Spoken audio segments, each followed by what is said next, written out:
I've gone to sleep again. Remember not to do full stops with your face. I'll try and remember everything I have to remember. Remember your money shot.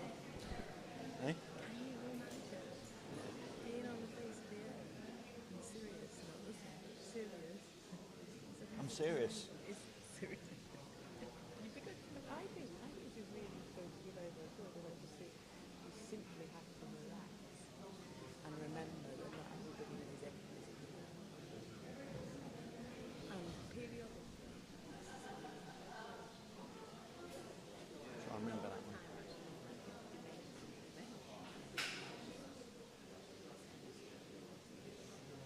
This thing keeps going off.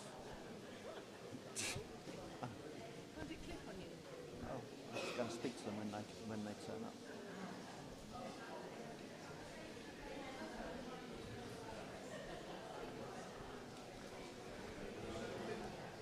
It seems to keep going sort of to sleep. No, it's on. Yeah, it is now, but it keeps going black. And It's fine. Your colleague said. Oh, does it? Yeah, and then have to push the little button on the side. No, it's fine.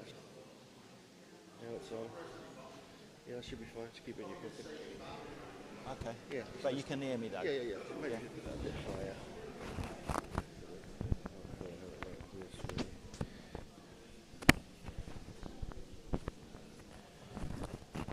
Right. Testing. Is that better? Testing.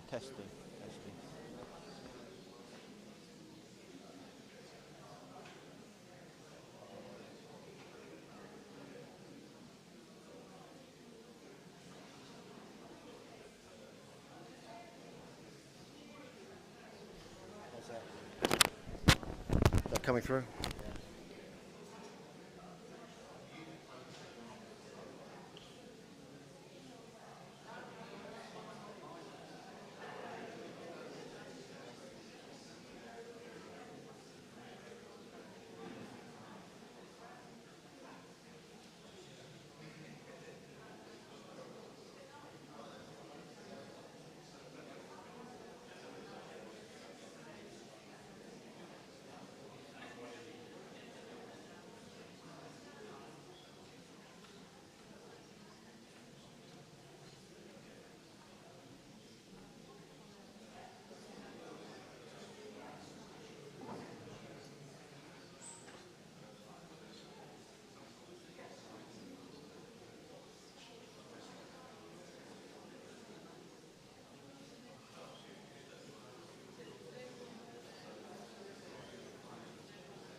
Okay, welcome back, Megalithomaniacs.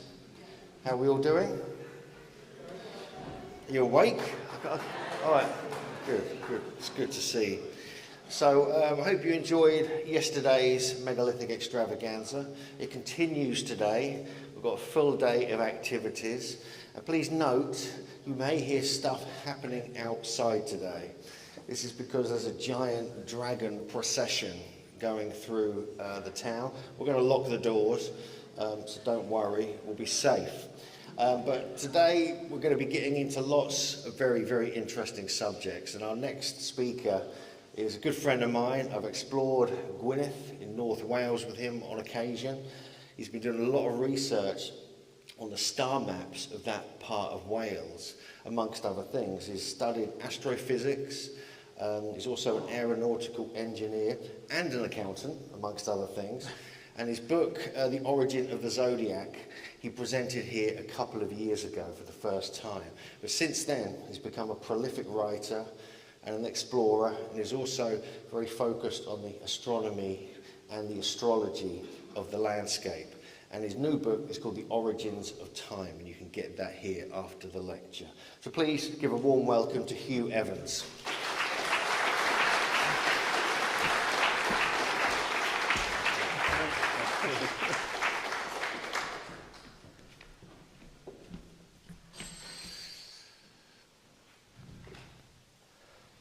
Thank you, Hugh. It's great to be back. It's wonderful to have this opportunity to come back to Glastonbury and share my research. I had a fantastic day yesterday, and I hope you all have a great day today. I have just published my new book, which has my up-to-date research, and that is called The Origin of Time and the Great Sirius Observatory. For the first time, the 88 constellations have been explained back to their origin.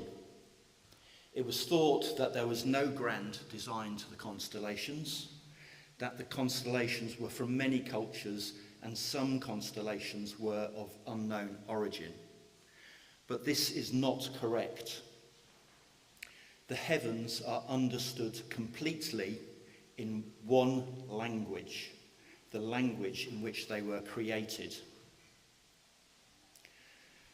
An ancient people charted the heavens, named the constellations, the stars and the planets, created numbers, shapes, conceptualized time in all its forms, and they did this a very long time ago. As Hugh has just said, at the 2022 conference, I presented my first book, The Origin of the Zodiac, and claimed that the constellations of the modern zodiac were created in Gwynedd, northwest Wales. Here is a map of Gwynedd for those who have not seen the first presentation.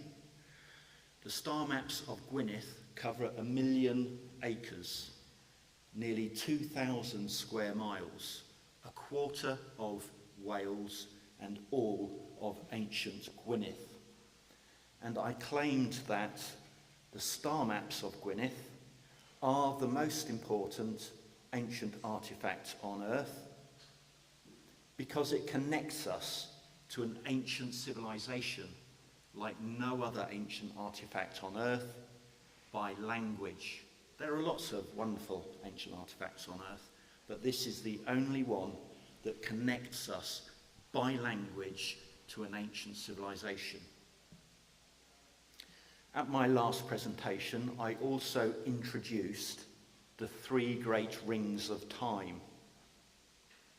They are the ecliptic, measuring time in all its scales, the ring of creation, charting the story of human origins to civilization, and the 3rd ring is the Milky Way. It's our spiritual journey. My new book, The Origin of Time, completes this explanation. All the constellations are placed on the 3 great rings of time. All the constellations are correctly named and placed for their function and in relation to their neighbours. And this was all created by an ancient people in one language. That language we now know as Welsh. It is the living remnant of the language of all ancient Britain, and probably the language that survived, well, tens of thousands of years. I don't know why. Well, it probably survived in this part of the world because of its remoteness. But you can see pieces of this language all over the ancient world. The language remained intact in Wales because of the location, culture, the dedication of the people, and also because of the star maps. The heavens can be interpreted using this ancient language in which they were written, and the first great ring is the ring of the ecliptic. Measuring time in all its scales, it is the metronomic tick-tock from one moment to the next. Understanding this incremental movement enables the past to be recalled accurately, and when combined, ancient people were able to contemplate and plan the future. This was done by observing the sun in the day and the moon at night, understanding the planets and their orbits over millennia, and by creating the signs of the zodiac, so forming the mechanism to measure time in all its scales. And here are the 12 signs of the zodiac on the ground in Wales. My breakthrough in my research was understanding that the rivers of Gwynedd were the ecliptic. There you are, they're the rivers of Gwynedd. It's like a flow of energy, and all the constellations of the zodiac are laid out on the ground. You have to read those ground features in Welsh, but they're there. They're all detailed in both my books, and anyone can go back and check the work. I provide all my sources. So an example of one of the 12 constellations of the zodiac is the sign or constellation Pisces. Pisces is from the original Pi-Ks. When it was Latinized, that's C turned into an S sound. Pi is a constraint, an end. Ks is a circle, the ecliptic. That's what Pisces means. And it was associated with a fish, pisk, or a pisk, which has evolved into fish because it sounds very similar to Pisces.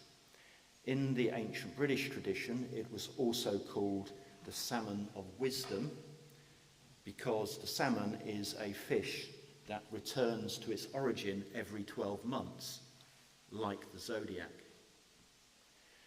There is a list of druidic constellations, and the Pisces is Cader Terinon. And through my book, I explain all the names of the constellations back to their origin, the Latin names, their origins, as well as the druidic names, as well as explain all the features of the constellations. So Pisces, the two fish are joined by a ribbon. A ribbon is an uznodden.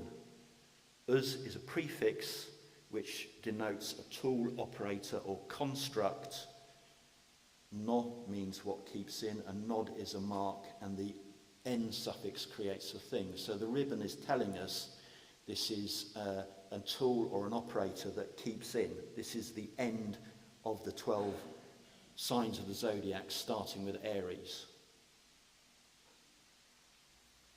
Ancient people knew that some stars moved in repeating cycles. Some stars moved randomly, and some stars were fixed.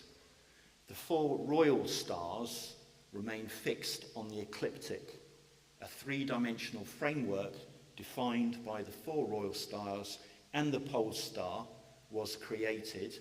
This is the framework within which the 12 signs of the zodiac sit on the ecliptic.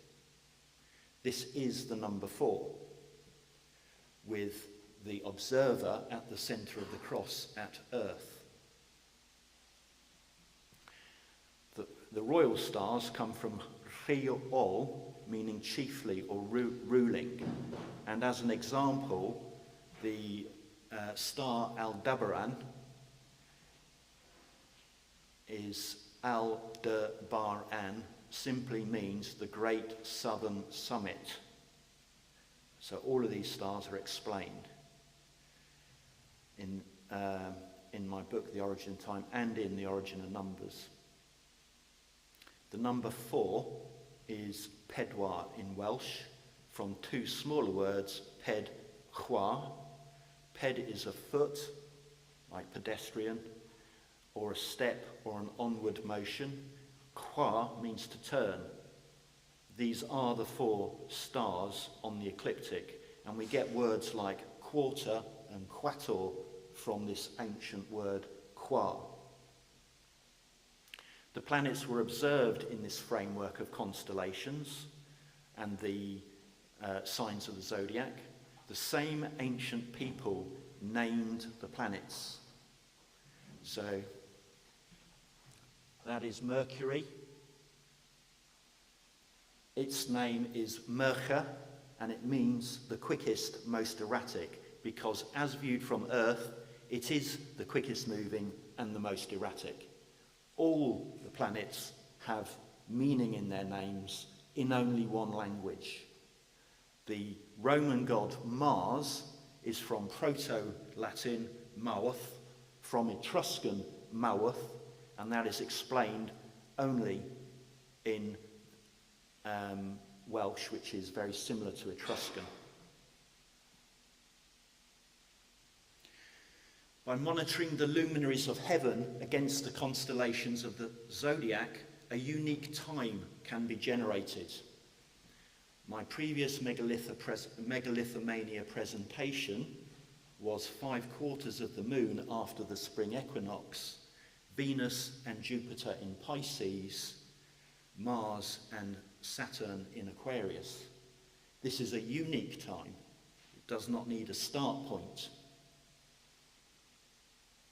Having mapped the heavens, mapping the earth must have been easy. This ancient people conceived and named the Arctic, latitude, longitude, the equator, and altitude. Arctic is Arctid, the toppermost region. Antarctic, opposite the toppermost region. Ancient people conceived latitude and longitude long before the Greeks and Eratosthenes, who is credited with this discovery. He copied it and then moved it to Alexandria and messed it up. Chlong is made from 2 words, chl, where, a place, and on, which means continuity. A chlongitude is a place of continuity. There's only one explanation in one language. The same people defined and named polar, tropic, zenith, nadir, azimuth, and degrees, as well as the polar directions and their colours. All important parts of time were designed from dawn to dusk. All are explained in The Origin of Time, as are the calendar, the year, the months, the week, the days, hour, minute, second, and moment. This ancient verbal language, which is incredibly resilient, is made of components shared across the entire language. It is impossible to make up words and retrofit them into the language because it would change the meaning of all the other words. By example, the root word ao is a flow. It is the root of yeo and hour. We are told that the English word hour is from the Greek hour, and there is no intrinsic meaning in the Greek. But in the Welsh, you can see the intrinsic meaning. Similarly, noon and now. Now is still the word today in Welsh for now. and its meaning is no flow. And it is perfect definition of now, when time has stopped still. All the nodes of the year were named by this people. The quarter days, Easter, from Ustra, a course, a turn. This is the start of the ancient New Year at the spring equinox. Litha, Mabon, and Yule, all using the same system as the cross-quarter days. Beltane is from Baltan, simply means the spread of shoots and buds. Very simple, very elegant, and the same system is used for Lammas, Samhain, and Imbolc. Yes, Beltane is a fire festival today, because Tan also means fire. And in that society or culture, it makes perfect sense for them, but I'm presenting the origin. Once the concept of a ticking mechanism of time had been established, the next physical ring of time could be created, and not before. You have to have a concept of moving time before you can go on to the next concept. The next great ring is the ring of creation. Time from the perspective of the rise of civilization from its primordial origins. The constellations of the ring of creation are mapped on the ground in Gwynedd. Some I identified in my first book, The Origin of the Zodiac, and I have completed this in The Origin of Time. I stopped in the Origin of the Zodiac because at that point I believed that the southern constellations would not be present in Gwynedd, but they are there. And ancient people mapped the southern constellations, even though for very long periods of time they're invisible in Wales. The ring of creation is in two parts. The beginning of civilization and the first part is the beginning of a civilization after a great cataclysm. It is the same creation recounted in the fragments of the Babylonian Enuma Elish, the oldest written story. But the story of creation in the constellations of Gwynedd is much older, and it's not in fragments. It is complete. The ring of creation starts with the line of Hydra, the sea snake. It is the longest constellation in the heavens and is specifically designed to isolate the next constellations from other constellations in the heavens. The main part of this ring are the Bootes and Virgo group. These male and female constellations are the prime progenitors of humankind. These progenitors use the plough harnessed to the bull to plough the great field, a metaphor of planting seed to grow into a multitude. This is the re-emergence of civilization. The roles of Bootes and Virgo are described in their names, like all the constellations. Bootes, the spread and the succor of life. Virgo, Gwir, means pure, lively and fertile. And when it was Latinized, the Romans couldn't say Gwr, so they just said the. Gura is to take a husband.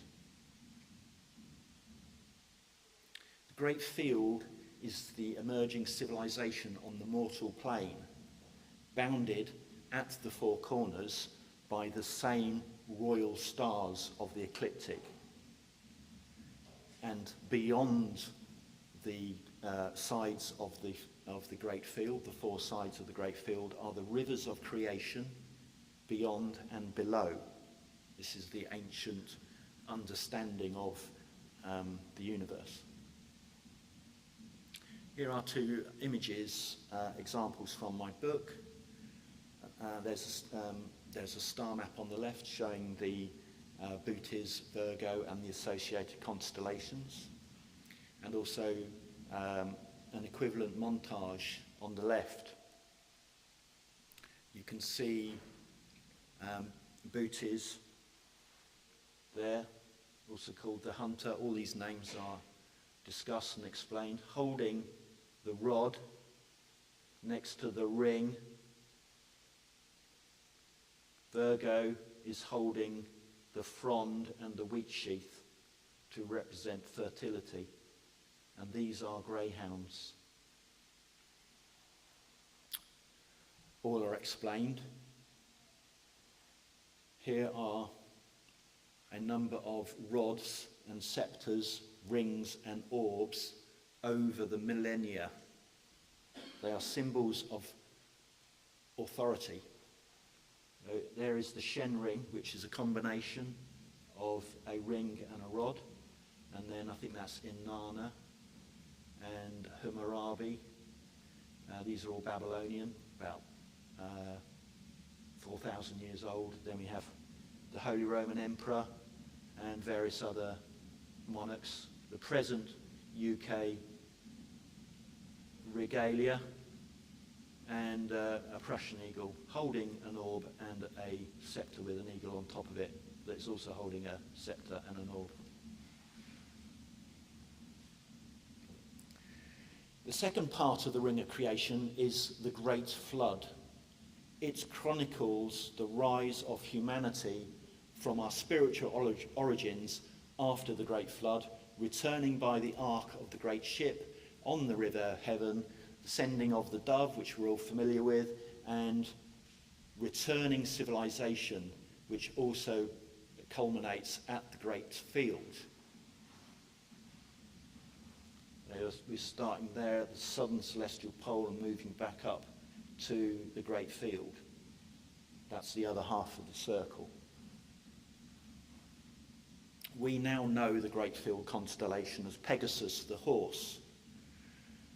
When the Greeks came along, they were in a difficult situation because all the constellations existed before them, and they wanted to set up an empire. So they started renaming or repurposing the constellations. They changed the Pegasus to a horse, but kept the name. Peg-Cas means quartered enclosure, which is the Great Field.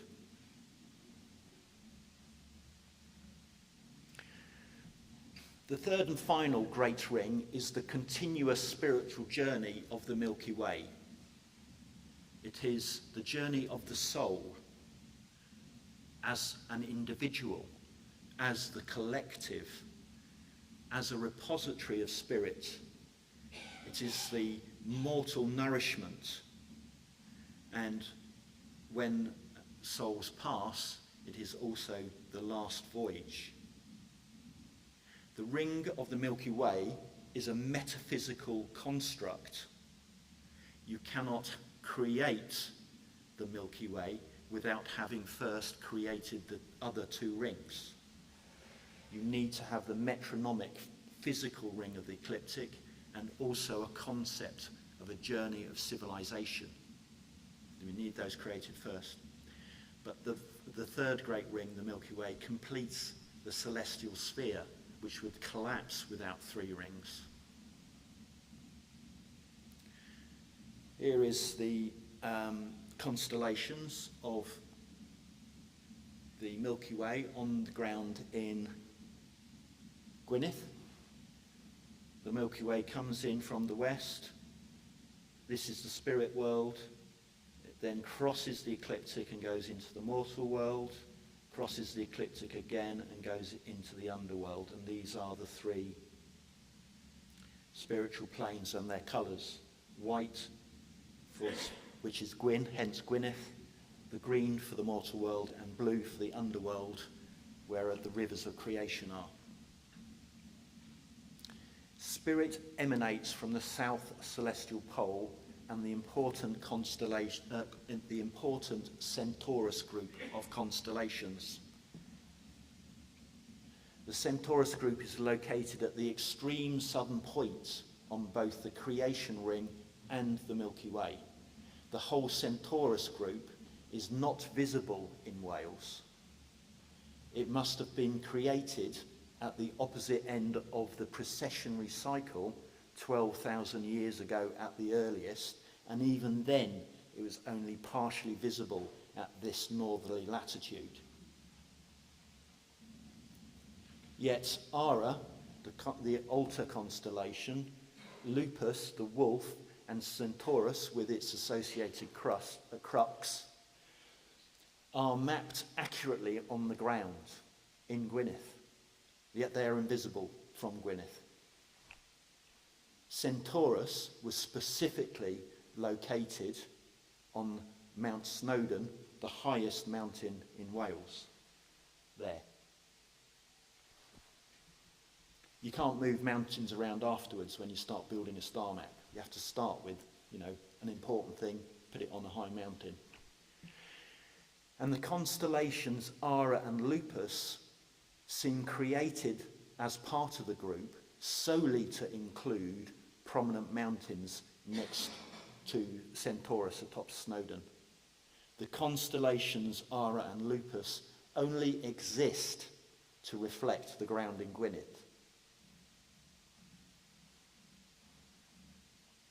Important to this location and the Milky Way is the concept of spirit or gwith. Snowdon's ancient name is Withfa. The fa suffix creates a place, the place of spirit. Gwith also means stock, stem, branch, and implies lineage. That is why the depictions in Greece and in Britain show Centaurus holding a branch. Lupus the wolf has been renamed. It used to be the wild animal. A wild animal is a gwith phil, gwith meaning spirited. A goose is also a gwith. All meanings are from the same root, gwi, a fluid or flow, and in this context it means spirit. There is Pillar 18 Enclosure D, Göbekli Tepe, with 7 geese. This is the oldest Egyptian hieroglyph showing a goose with the sun, and this motif is carried through right to the end of the Egyptian dynasties.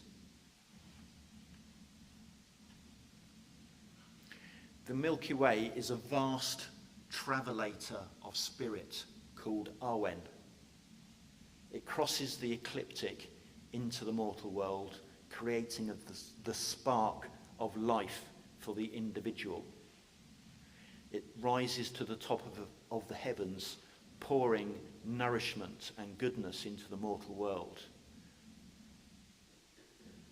The Milky Way then descends down to the ecliptic and crosses with souls of those who have passed into the underworld below, to return again to the west on the great ship, and to Centaurus, the great repository of spirit, Gwith, at the south celestial pole, a never-ending circle of goodness and a wonderful construct by ancient people.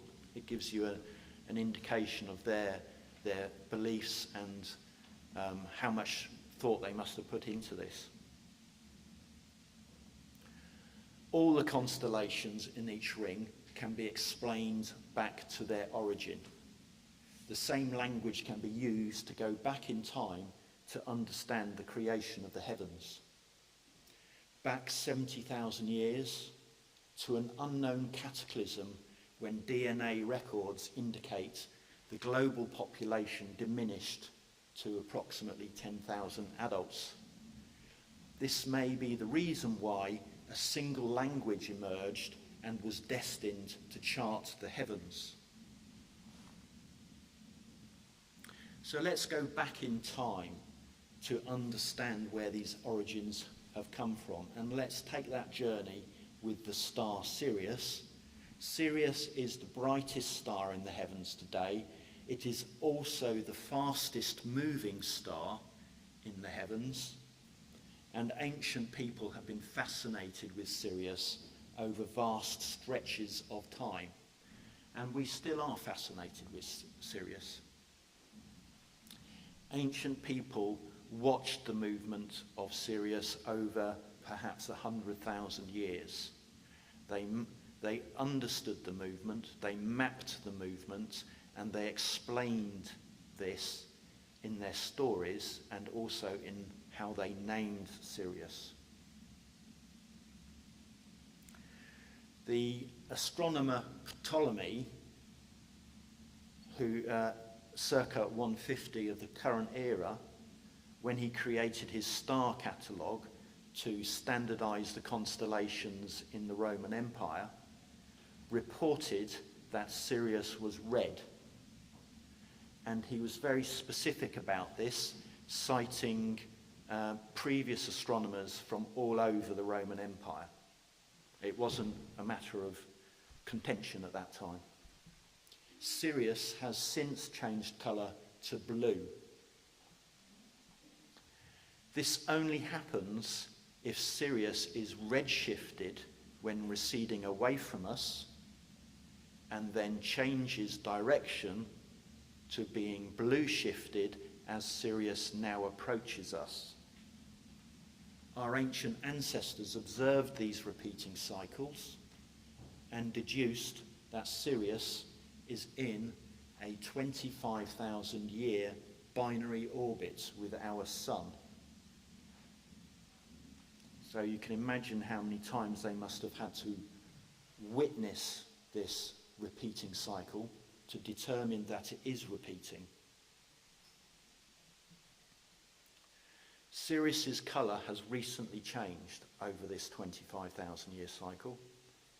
Therefore, it is furthest from us and moving slowest in its orbit. This is the Latin name for Sirius. This is one we use today. It's from the Greek Sirios, and this is from an older civilization from the root ser, meaning to be harnessed. Sirius is harnessed with our sun. The Romans also worshipped Mithras.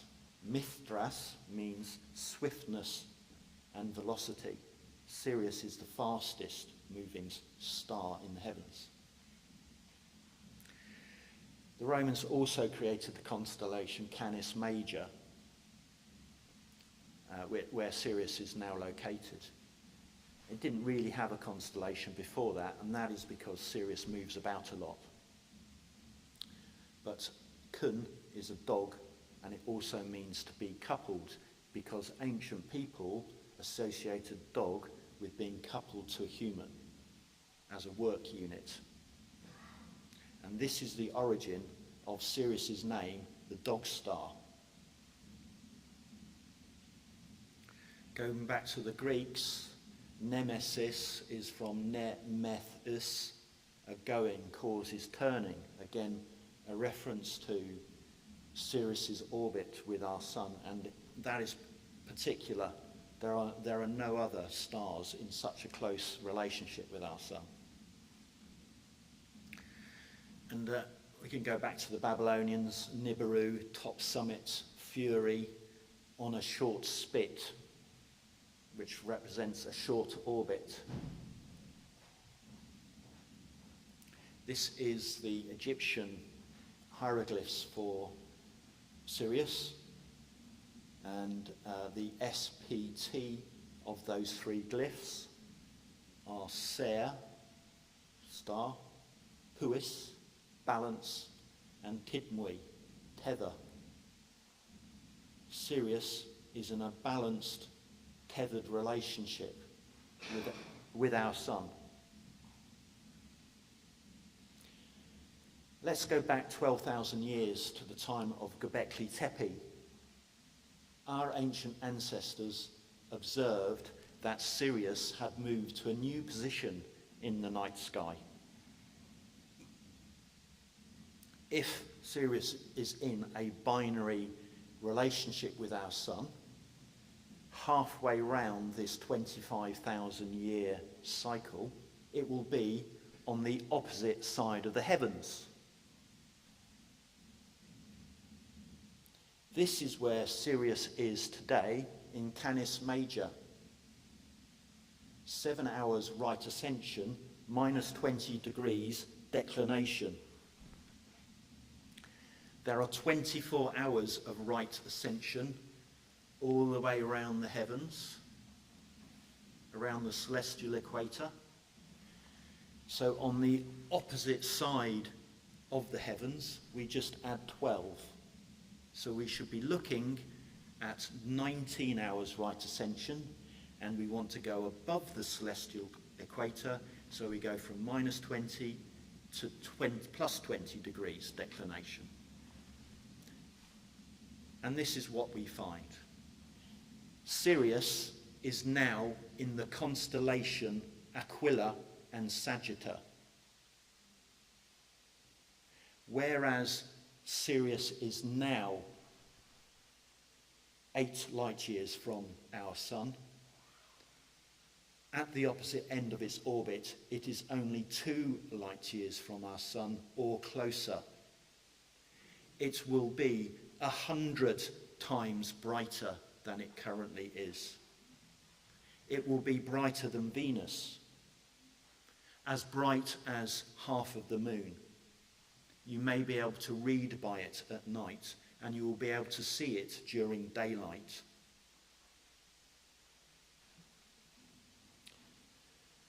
You may actually be able to see the changing brightness of Sirius over its 50-year cycle with its own binary partner, Sirius B. And this may be how the Dogons have managed to understand that Sirius has a binary partner. They've maintained this through their verbal tradition for thousands of years. That shows you the resilience of a verbal tradition by a small community. It also gives us some indication to the yogic cycles. This will be the cycle of the golden part of the yogic cycle of enlightenment when Sirius is very close to us.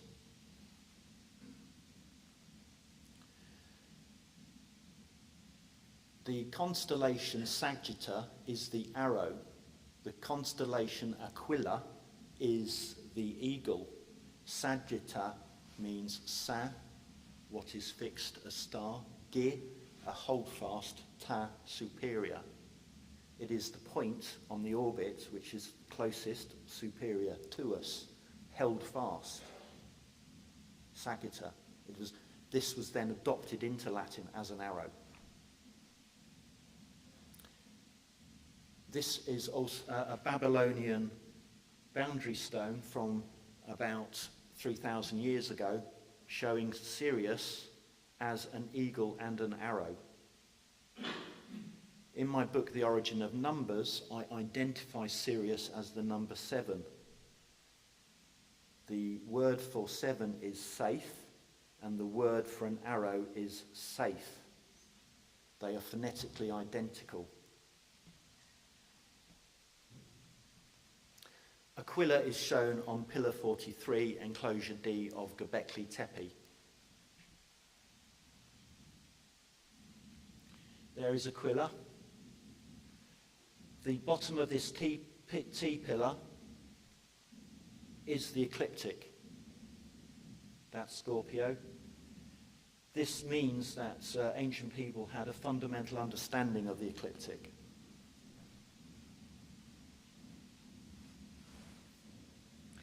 The nearest position of Sirius is shown on Pillar 43. It is there for us to see today.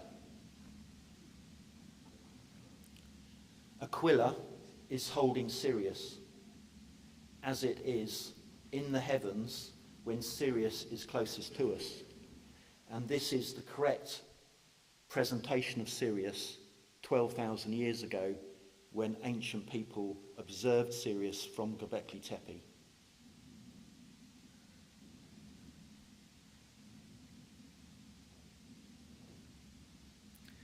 Observation of the heavens at Göbekli Tepe was an advanced capability. Tepe means beacon in this ancient language. Tepe, a projecting rock or outcrop, and the pe word creates an agent, a construct.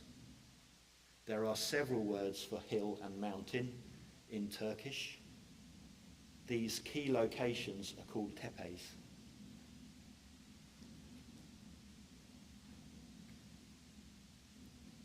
There is a clear connection between these sites. They are not isolated sites. There's been a lot of work done to understand these sites, and we're only really still digging at the surface, but these sites are connected. The line from Göbekli Tepe to Sayburk is the solstice line, sunrise and sunset solstice line. It's almost a complete line of sight. There's one ridge where you would need some observers if you wanted to have a complete line of sight.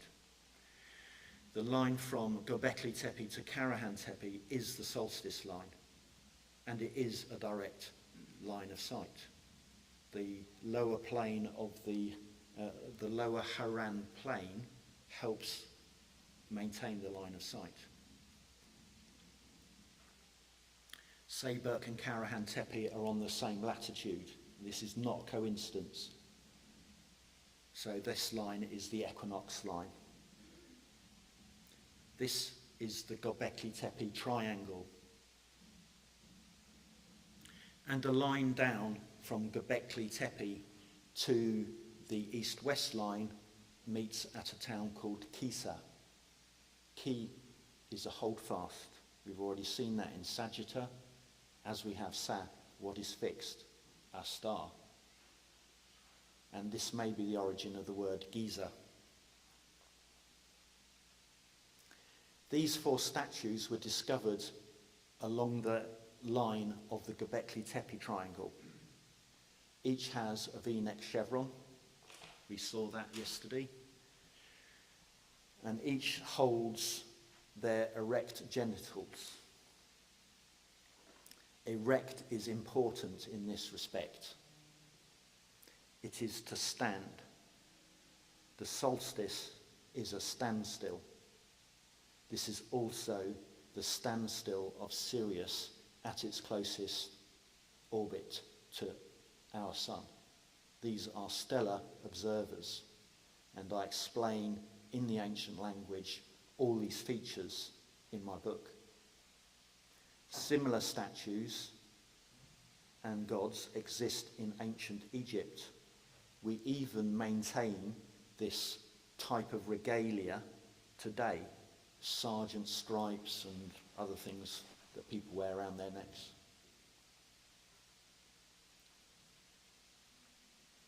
Going back further in time, 25,000 years, Sirius would appear in the same heavenly position as it is now. A human drawing exists of Sirius 20 to 25,000 years ago in this celestial location close to Taurus. This is the furthest part of the orbit where Sirius is moving most slowly. It's where it is now. At the Lascaux Caves in southwest France is the depiction of Sirius. This must be the most important message that ancient people wanted to make at that time, because there aren't a lot of other messages there. The straight line is the ecliptic. This means that 20,000 years ago, ancient people understood this conceptually.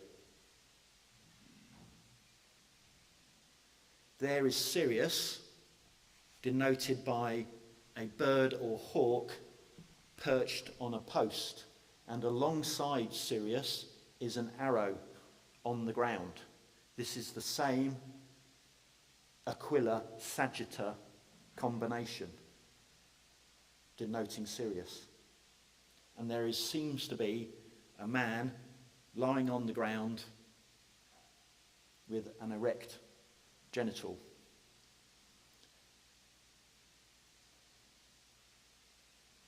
Taurus is from Tor, a bull. It's also a bison. And it means what bursts through. And I agree that the image depicts probably the Taurids meteor shower bursting from the belly of Taurus. Sirius is the bird on the perch, and there is the arrow on the ground. So let's look at these, this depiction of these icons over the millennia. 20,000 years ago, we see Sirius depicted as a bird on a stick or perch and an arrow. Nevali Kori, 25 miles from Göbekli Tepe, we have a hawk on a perch. The Great Sirius Observatory in Gwynedd shows the location at both ends of its binary orbit, and in one location it is Aquila, the eagle, and Sagitta, the arrow. From the earliest proto-dynasties of Egypt, the pharaohs have written their name in a serif. It's only when we get to the middle second millennium that they start using cartouches, which are elongated shen rings. But the serif name depicts a hawk perched on a post. We've already seen this Babylonian boundary stone of 3,000 years, showing Sirius as a hawk on a post combined with the arrow. And on the Dendera zodiac, Sirius is shown as a hawk on a papyrus stem, and that's about 2,000 years old. And this imagery can be explained with the ancient language. An edin is a bird, and that's from ed, meaning velocity or speed, because in ancient times, the bird was the fastest moving animal. Eagles and hawks are employed because of their circling nature, and that's what their names mean. Perk means perch is a perk, and it implies per, meaning compact or to pervade, and a perch is also a gwail ging, implying guile, a skewer, spindle, or axis. That's what the imagery means. And again, we can see this up to the modern era. So we've already seen Heinrich III from the Holy Roman Emperor, the Prussian and Russian regalia, but also we have imagery of hawks perched on posts from North America, and this is a statue from Great Zimbabwe in Africa. So it's an incredibly old imagery. North American people talk of the thunderbird. Tuander means rises up and turns. People migrated to Australia 50,000 years ago with fragments of the same celestial myths, and then were isolated until the modern era. The star maps of Gwynedd display the knowledge of Sirius's binary orbit. In The Origin of the Zodiac, I suggested a Sirius telescope 10,000 megalithic yards long at a place called CROWHURST. In The Origin Time, I suggest the opposite end of the binary orbit at Sagitta and HUGH Idris. Pig Idris, which is also part of the landscape in that location. Pig is a point, a dart, or a tip of an arrow. This constellation also is orientated exactly north-south from Pig Idris to Lech Idris to Tada Idris. Lech also means flat or half width. It is the largest standing stone in Gwynedd and indicates the half part of the Sirius orbit. Lech and Led, Lech Idris and Cled Croin Ur are the two halves of the Sirius orbit. The stone circles of Gwynedd are built on the megalithic yard scale, and famous stone circles like Mol T. Ishaf were surveyed by Professor Alexander Thom, and this was one of the key stone circles that he surveyed to determine the megalithic yard scale. But I can tell you that the whole star map is built on the megalithic yard, megalithic rod and megalithic furlong scale. The megalithic scale is designed based on the turning of the earth. The stone circle Eglwys Gwythelod and Lech Croen Earth and Chapel are all on the same latitude, and they are separated by 1/4 and 1/3 of a degree longitude. The only reason you would create such accuracy in the landscape is to make celestial measurements. And I've been to a lot of these, or most of these stone circles, and they are not all on the tops of hills. Some of them are on sides of hills, they're a little bit offset. They have been purposefully designed into the landscape so that astronomers can return repeatedly to the same place and orientate themselves quickly. There are no Roman gods in the constellations. They preferred the planets. There are no Greek gods in the constellations. None of the 12 Olympians are in the heavens. No Zeus, Poseidon. There are two Greek demigods in the heavens, Hercules and Perseus, and they are reprints of older gods. There are no Egyptian gods in the constellations, and the only Babylonian gods are Enlil and Enki, and they are also reprints. The original constellations are what we would know as the ancient British gods, and they are recounted in the ancient British mythology called the Mabinogi. Mab means descended of. Mabinogi means the descendants. This is only part of the gods, but this is the main part of the gods. This would be equivalent to the prime Olympians in Greece, and they are all present in the heavens. So I've just highlighted these. So Minnegan conceived the universe. I don't know whether Minnegan is male or female, but they are at the, and I'm guessing they're at the extreme southern celestial pole. Min means will, desire. Gen is to generate. Min is also an edge, a brink. This is the will that created the universe. Minnegan created Beli-Mor that contains the universe, and his consort Don that maintains the flow of spirit on the Milky Way into the around the three planes. There they are, Beli-Mor and Don. They are now the constellations Cepheus and Cassiopeia.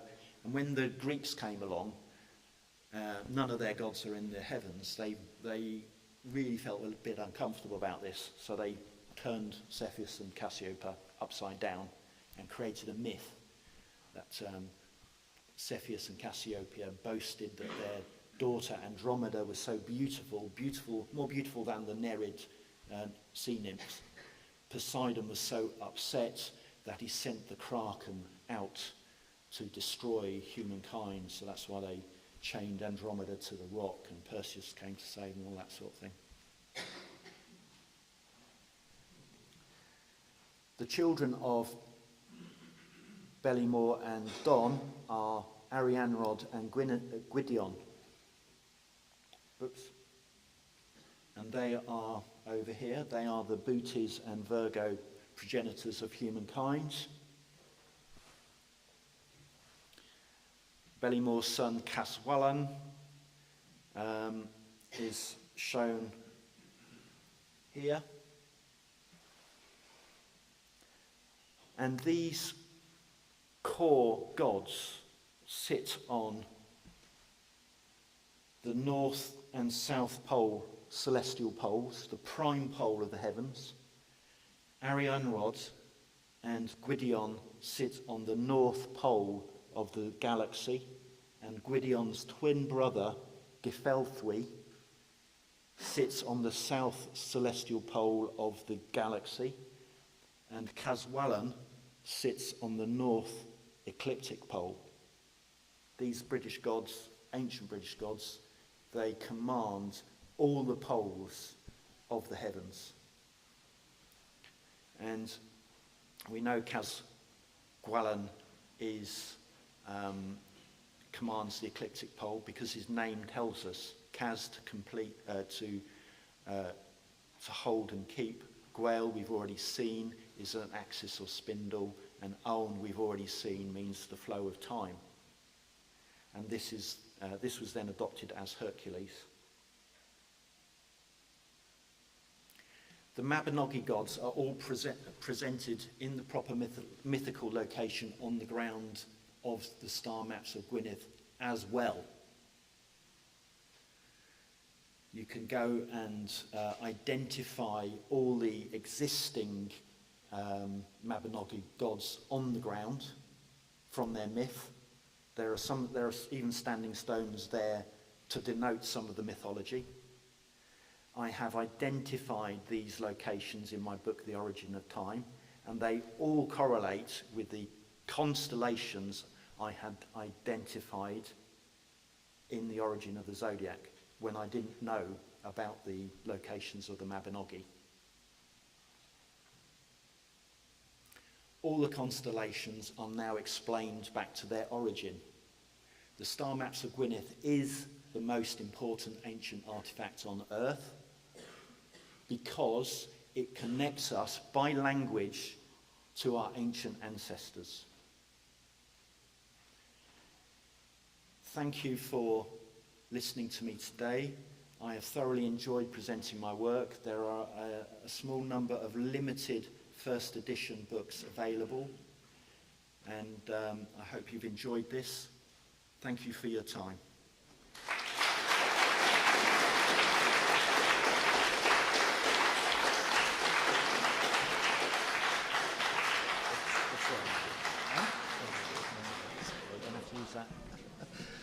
Thank you so much, Hugh. Appreciate that. And do grab one of Hugh's books. I highly recommend it. He's done some remarkable research, as you've seen. And especially, I'm fascinated by the Göbekli Tepe, CROWHURST Tepe connection, which we're going to be discussing thoroughly in the next lecture with JJ AINSWORTH and myself. So we'll see you back here in 15 minutes. Awesome. Grab your laptop. Yeah,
Can you just wait here a second? Sit Yeah. down.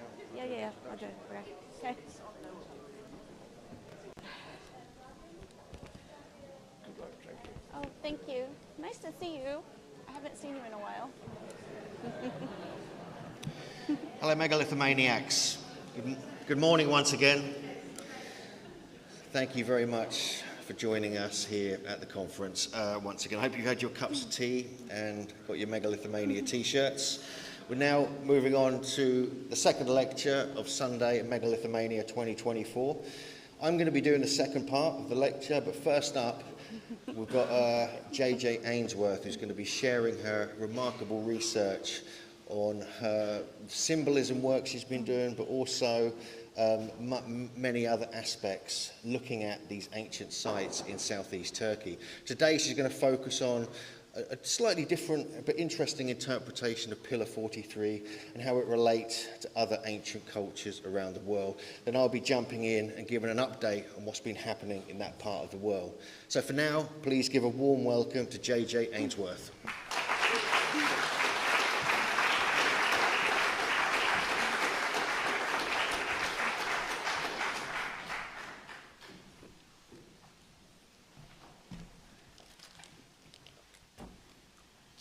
So hey guys, nice to see you here. And I'm, like Hugh said, I'm going to be doing symbolism, and I'm going to kind of breeze through it because I have a lot of slides and it is a short talk.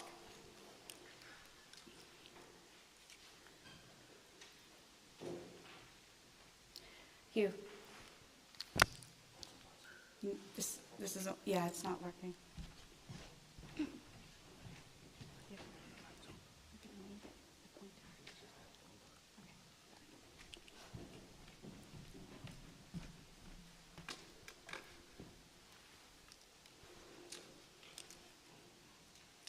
So I'm going to discuss a bit of astronomy first.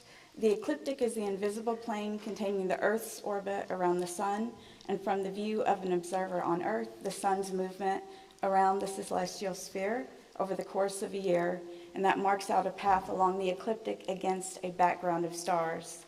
Eventually, you will see that the ecliptic passes through constellations of the zodiac. The moon and planets also travel close along the virtual line of the ecliptic.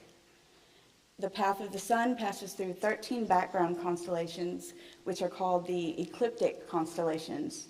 12 of them, except for Ophiuchus, are also called the zodiac constellations. The ancients were able to predict when eclipses would occur by paying attention to the movement of bodies along the ecliptic. They tracked the sun across the sky, marking its northern and southernmost points. In addition to the equinox, and with this information and tools, they could accurately predict solstices, seasons, dates, weather, possible weather events, and they used this information to build calendars like Stonehenge. The ancient Greeks believed that the souls reside in the Milky Way between incarnations, and that there were two gates on the Milky Way. The intersection between Scorpio and Sagittarius, where Ophiuchus resides, is known as the Golden Gate, or Sagittarius Gate. They believe this is where the souls ascend. The Silver Gate is in the intersection between Taurus and Gemini, near the constellation of Orion, and where souls would descend after traveling through the Milky Way. I think this belief of golden and silver gates is old, very old in fact. They were called different things, of course, back then, but more than 10,000 years ago, people were looking to the same exact areas of the sky with purpose. At Göbekli Tepe, enclosure D, the ancients were pinpointing the Silver Gate in Taurus and Gemini. And here's why. If you were at Göbekli Tepe at about 9600 BC and you were standing between the central pillars of enclosure D staring south, the same way the pillars are facing, in the night sky you would see where the virtual ecliptic line passes through the Hyades,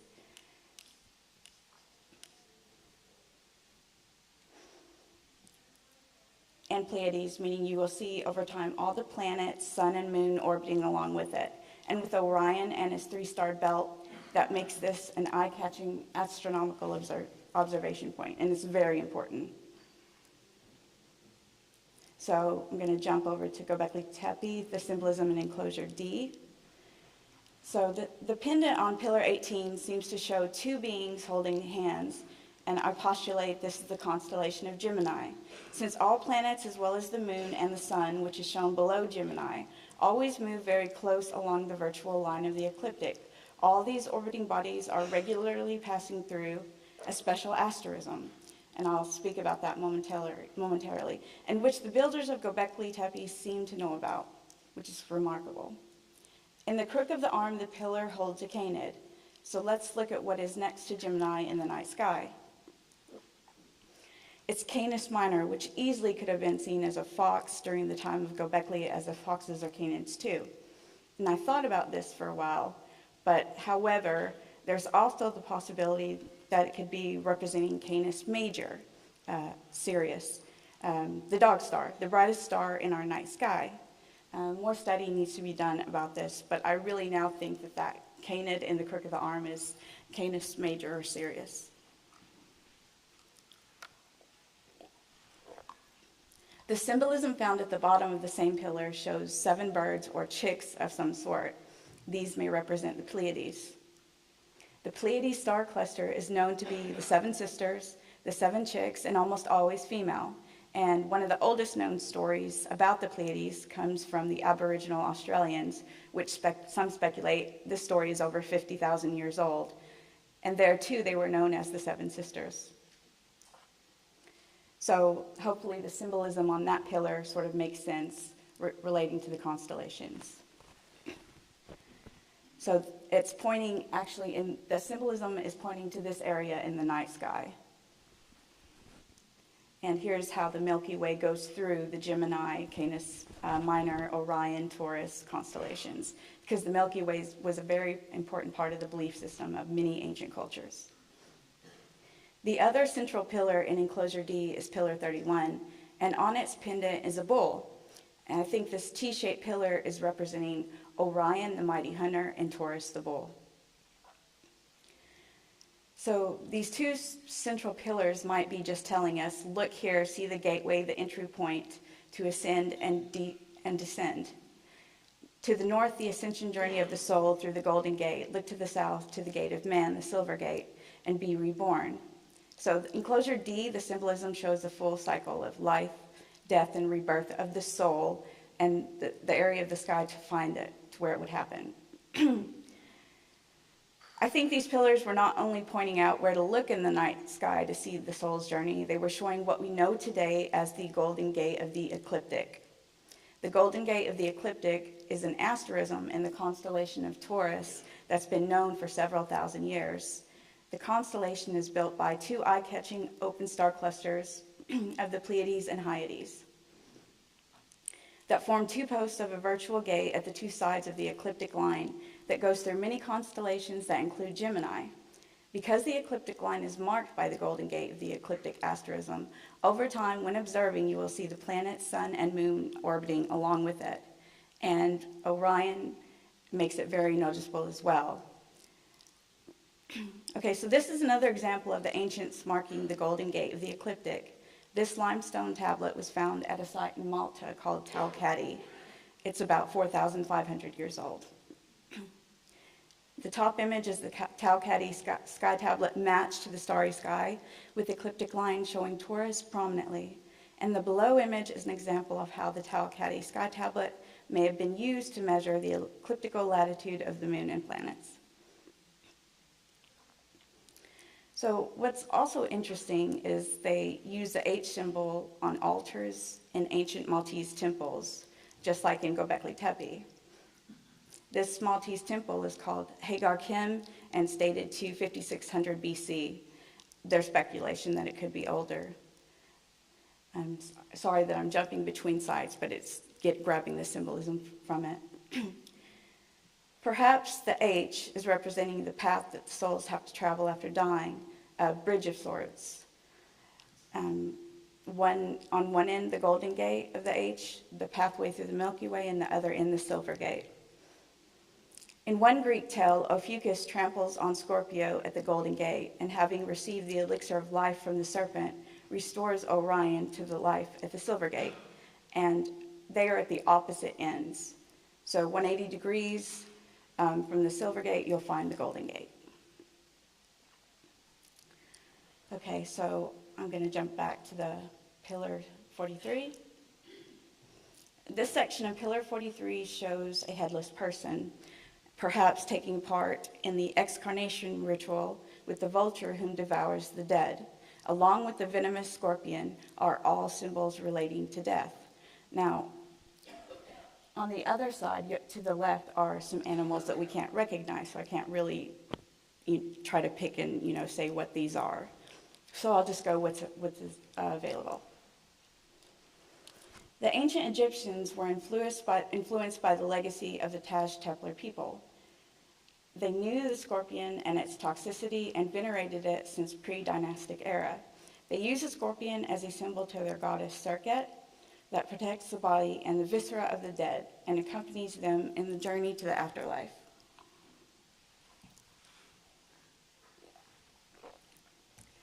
So the next section of the pillar may be showing the life cycle from being born from an egg and developing through the stages of life until death overtakes you and your soul departs. The vulture then takes your soul to the heavens.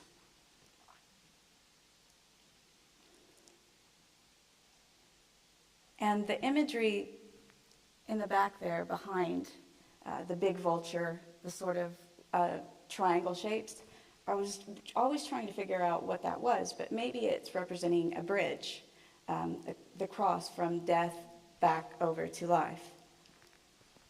Some people speculate that it's grasses, wild grasses bunched together, but we really don't know. The top section of this pillar is really interesting. So the ancient Mesopotamians from the same area regarded the sky as a series of domes, usually 3, but sometimes 7, covering the flat earth. Each dome was made of a different kind of precious stone. The lowest dome of the heavens was the home of the stars. The middle dome of the heaven was the abode of the HUGH. The highest and outermost dome of the heavens was personified as On, the god of the sky. Ordinary mortals could not go to the heavens because it was the abode of the gods alone. Instead, after a person died, his or her soul went to CROWHURST, a dark, shadowy underworld located deep below the surface of the earth. This is interesting, as at the top of Pillar 43, we see 3 structures that consist of a flat rectangle structure with a dome above each, just like the Mesopotamians discuss in their mythology. So is the pillar showing a long ago predecessor to the ancient Mesopotamian myth? Please also note the animals near the dome seemingly heading down towards the flat earth and possibly from there heading down into the mysterious and shadowy underworld later Mesopotamians called CROWHURST. It also could be, it's speculated, it could be a symbol of rebirth coming back to earth. So still regarding Pillar 43, I need to talk about Tepe, dated to around 8,630 BC. It's a Neolithic settlement in southeastern Turkey. It's located in the Diyarbakir province. It's about 40 kilometers northwest of Diyarbakir. It's located at the foot of the Taurus Mountains. It's a settlement that presents one of the clearest examples of the transition from foraging to actual food production in Southwest Asia. It's evidence that these people were domesticating wheat as well as pigs, and also the beginning of metallurgy was found at this site. So this is the so-called skull building from Tepe, and I've been researching this thoroughly. In this skull building, about 90 skulls were unearthed in the small antechambers. Research centered on residue from the skull building where the blood of the extinct progenitor of modern cattle, sheep and goat were found, in addition to human blood. The combination of animal and human blood in the building, where more than 90 skulls, along with complete and partial skeletons, were interred, suggests some type of death ritual. The main room in the skull building contained a kind of cut and polished stone block or altar weighing about 1 ton, and a large flint knife.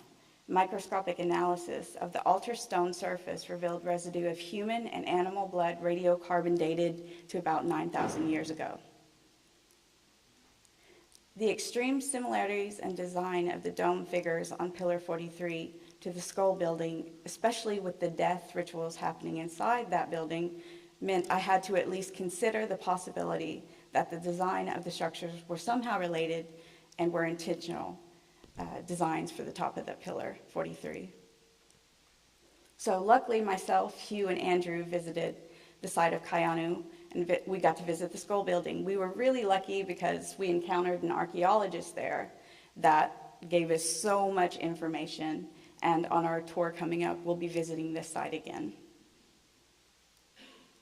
So I apologize for the black and white photo. You can't really get excellent photos of some of the pillars because when you go to Göbekli Tepe, you're kind of up high and you don't get to get near them.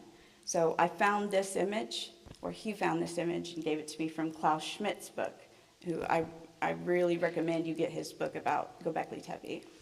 So on the side of Pillar 43, there seems to be an arm reaching down along with a feline figure facing the same downward direction, maybe pointing down to some sort of underworld. But I know it's kind of hard to see, but this right here would be like the shoulder, and it starts at the very edge of this, and here's the hand. And then this is the feline. And this is some insect, ant, we're not sure exactly.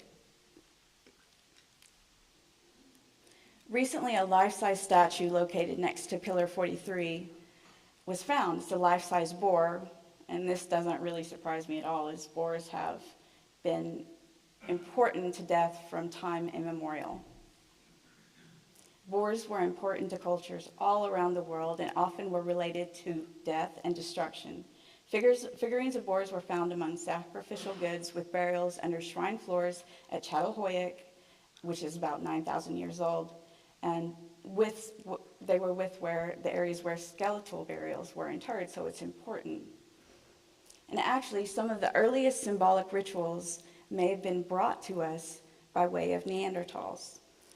Mount Carmel, Israel, there's a Neanderthal burial, and it's buried with a large boar jaw placed right by the hand of the adult male. And there are several other examples of this. You just have to really search to find them. This boar bone placing continued on into many other places, and even into the UK, where boar jaws were intentionally buried in and around ancient mounds, like at Hetty Pegler's Tump, and many others. Okay, so I want to kind of look at the Seyberch panel, which is about 11,000 years old, which we got to visit as well, and it's quite amazing. So I think the Seyberch panel is showing the myth of the creation of the world from the Indo-European mythology. At my Origins talk, I read that out, but I can't do that here because of the timing. This particular myth from the Indo-Europeans is over 20,000 years old, and it involves slaying of the bull for the fertility of the earth and all living things. And this needed to be done to keep the cosmos in order. So the sill at the top is from the Indus Valley, and it's about 3,300 years old or so. And it's showing the same type of symbolism. So that is a long time for that type of symbolism to last over culture, so it must have been very important. I also believe the Seyberch panel has an astronomical meaning, and it's pointing us to look to the area, again, of the Golden Gate of the Ecliptic. This panel shows Orion slaying Taurus, the bull of heaven, and the twin feline figures on either side may represent Gemini, and the gentleman being disorderly may represent fertility in life. Okay, so the Indo-European myth I was speaking about is spread across the world, and it lasted for millennia. It's over 20,000 years old. It spread across the world, and this is an example of it in Mithraism. So the creation of the world is a central episode of Mithraic mythology.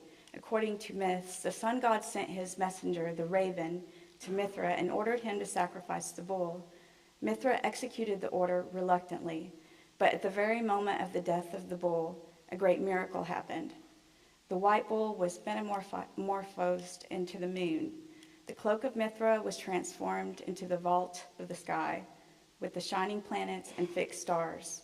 From the tail of the bull and from his blood sprang the first ears of grain and the grape, and from the genitals of the animal ran the holy seed which was received by a mixing bowl. The plants and the trees were created.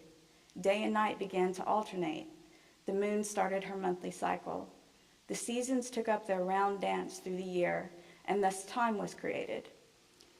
But awakened by the sudden light, the creatures of the dark emerged from earth. A serpent licked the bull's blood. A scorpion tried to suck the holy seed from the genitals. On the reliefs, a lion often is seen. With the bull's death and the creation of the world, the struggle between good and evil began. Thus is the condition of all human life. So the four elements, air, fire, earth, and water, came into being, and from them all things were created. So this is just such an accurate and close retelling of that Indo-European myth, which came down to Anatolia from the Russian steppes. And I think it's just really important that everybody not just dismiss myths, because they're telling you stories, and they're, like I said, telling you where to look in the sky. They're teaching you things. And a storytelling back then was a way to teach, like in ancient sacred memory spaces.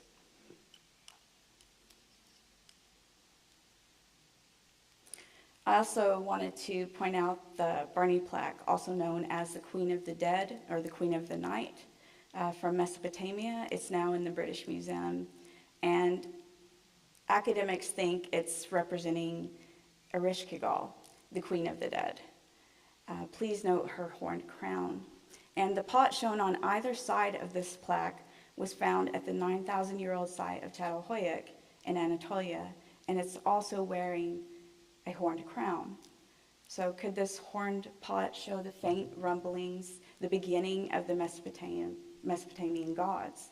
So CROWHURST is a 9,000-year-old site. To me, that's, it's just amazing that the traditions can carry on like that. So these ancient goddesses most likely represent the progression of the same being, with only minor attributes changing over time. But the symbolism of each figure hasn't changed too much because it was important, including the felines at the sides of each of the human figures. They may have different names, but they are the same deity, just transforming a bit through different cultures. And again, the CROWHURST seated figure is 8,000 years old, and it was actually found at the site in a grain bin, which also lends to it being a fertility sort of deity. And that's the end of mine. So thank you guys for listening.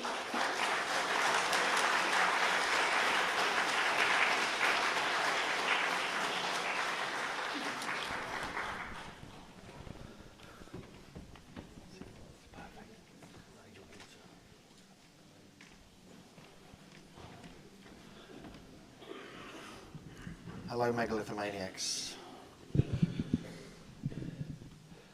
Okay, so we're going to crack on with the second half of the lecture. A big thank you to JJ and her remarkable research. I think she's been working on this for a very long time, and there's a lot more to JJ's research which you can see on the Megalithic Maiden YouTube channel, and also on the Megalithomania channel as well, where we do sort of updates and various lectures and everything else. So I want to just give you a quick run through of some new discoveries that have been coming out of southeast Turkey, specifically Göbekli Tepe, Karahan Tepe, Sayburch, and a few other sites. And also I'm going to look briefly at the new narrative that's being pushed out about these sites, and about how they're trying to kind of make them more dull than they really are. And well, actually, they're really fascinating and mind-blowing when you actually look at them. I cover much of this in my new book, my new wooden book, called Göbekli Tepe and Karahan Tepe, the world's first megaliths. He just shows you some of the discoveries that have been made. On the left, we've already seen briefly the boar statue, also the serpents and H's on the statue underneath it, the slab. And this is right at the very important part of enclosure D at Göbekli Tepe.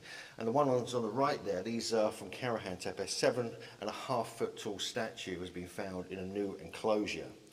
This whole area is absolutely fascinating, and to me, it's going to turn out to be an extremely important discovery. This whole area is 124 miles wide. It's an area called the Tetlow or Stone Hills region, and 12 sites are under investigation, which include Göbekli Tepe and CROWHURST Tepe. But actually, there's many more. I mean, we know that there are possibly up to 30, possibly up to 100, is what the archaeologists are now contemplating. And to me, I see this as like a super civilization, an ancient civilization, the first one really known on the planet, just at the end of the last ice age. I first visited this area back in 2013 with Andrew and Graham Hancock, and I've been going regularly ever since, mainly with JJ and Andrew and groups we take out there.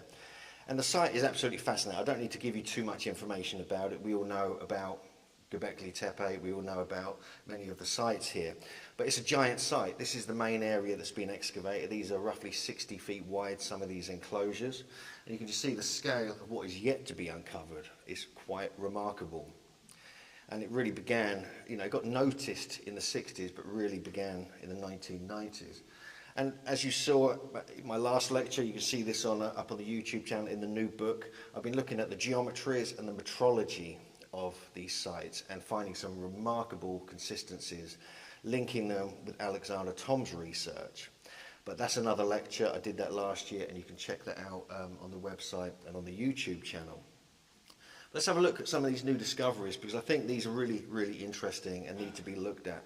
This is JJ inside the reconstruction of Enclosure D at Göbekli Tepe. This is inside the Şanlıurfa Museum. The area there to the north, the Hold Stone, the Porthole Stone, which Andrew has written about quite a lot. This is right underneath this, in the rubble there, in the walls, they found this boar statue. And JJ's already described the possible meaning of that and what that's all about in relationship to the mythology and the stars. But it's pretty big and it's pretty interesting. It had red paint, black paint and white paint on it as well. And it's holding something in its kind of hoofs.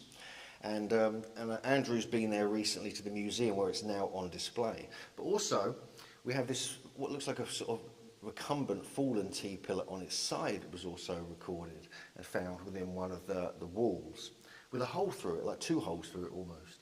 And so this, I believe, is really, really important and really fascinating. And this is the close-up of the boar statue itself, and you can see it's holding something in its hand. It's only thanks to Andrew and Debbie, who went there recently, that we realised that is it a head or is it something else? Because we do find other statues in that area that have this. And you can actually see the red ochre in the teeth, in the mouth area, and the black paint is along the back of it. So these are just 2 of the discoveries made at Göbekli Tepe. There's a few others have been found, apparently, and hopefully they'll be on display in due course. But CROWHURST Tepe, some remarkable things have also been uncovered there. And there's a new enclosure, which I know Andrew, again, and Debbie saw recently on a recent visit. But we also spotted this when we went there last September, and it's a giant enclosure, bigger than anything else, and it's up in this area of the site. This is what it looked like in September when we were there. And what was being uncovered is quite dramatic. They think it's possibly, you know, a third larger than the largest enclosure at CROWHURST Tepe. It's got T-pillars all around it with a hold stone to the north, and this giant statue which was seated next to in the northern area of the enclosure itself. And this is 7.5 feet tall, and much of it is carved out of bedrock like we find in many of the other parts of CROWHURST Tepe. And you also got this vulture statue as well, which was found just below, just to the right of the hold stone, the porthole stone, which confirmed a lot of what Andrew has been talking about, and he's written about this in his upcoming book.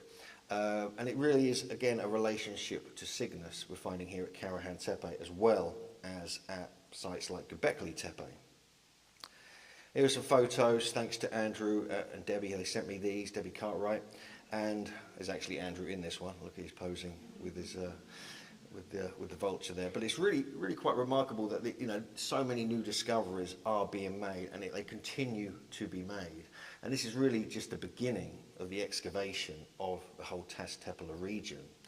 Even at Seibert, which has been mentioned a few times at the conference already, this is the famous kind of stone panel. This is a scan I managed to do of it.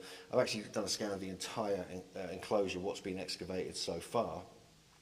The interesting thing about this is that we worked out when we were there last time is that in Turkish, say means counting, birch means sign of the zodiac, and birk, B-I-R-C, in Kurdish means tower or watchtower.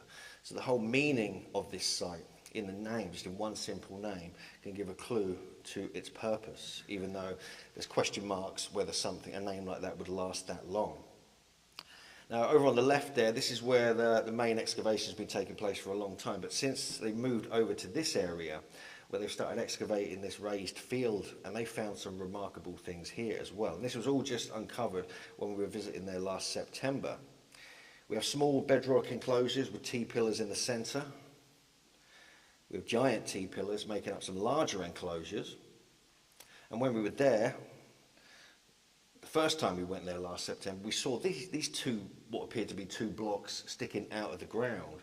But we returned there literally a week later, and they cleaned it up, and we realised it was this. And this is about 6.5, 7 feet wide, and this looks like a dromos stone. Now, these are kind of known to have existed at Göbekli Tepe, for instance. And we see this, what's left of one here, and a reconstruction of it, which would have been the entrance to, I believe, enclosure C, and also there's possible other dromos to enclosure A as well. And you can see those marked here on the maps on this geometrical plan that was put together by Avi Gopher. And so these are kind of like classic kind of entrances to the sites, like sacred entrances to go into the kind of important part of these areas. And here we have another enclosure. This is just a one stone set up in the middle with 7 or 8 stones around the edge. And what the archaeologists are now saying, we're finding all over this area at Seibert, is that there's a mixture of these sacred enclosures, like the classic ones we've seen before, mixed with, literally right next door and then continuing, domestic areas where people actually lived or stayed. Now, this is a kind of thing we're going to be looking at a little bit later in the talk, because there's the new narrative is trying to say that everything, all these sites, all these remarkable sites, all settlements, and they're domestic, and they're not temples anymore, they're called special buildings. But we'll have a look at that, because there's some reasons why that may not entirely be the case. Here's just one of the other beautiful stones. It's got a little animal carved on the side there. You can see that here, with all these other interesting features and a hole put through it as well. When we were there, we had quite a privilege really. We saw some skeletal remains, which is the first time I've seen any in situ at any of these sites. So this is like actually several skeletons they found there, kind of some of them mixed up, and these were buried underneath or within these so-called domestic buildings or enclosures at the site, which we thought was quite interesting, because they're now finding that at some parts of Göbekli Tepe, and they've seen it at some of the other sites as well. And this is interesting. This is a broken T-pillar. This is actually from the archaeologist lecture they did a couple of weeks ago. I just give them credit for that, because this is their photos. And again, it shows you the front of a pillar now being reused in a kind of recumbent setting, like a bench. But it has the arm coming down the front, like we saw JJ explained on pillar 43. We have some other interesting T-pillars that have come out of the ground at Seibert. Again, these are kind of photos from the archaeologists there. You see the V-neck as well, which has been discussed at the conference already. And we see some amulets found at Seibert as well, possibly a phallic amulet in the middle there, which fits in with a lot of the research that myself and JJ have been doing. And you've got some other animals and other things there.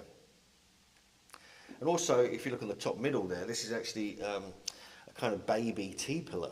This is like a little kind of, almost like a kind of souvenir people would get from these sites. And many of these have been found at Göbekli Tepe.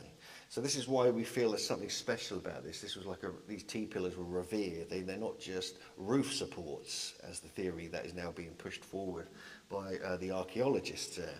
There's something much more profound about them.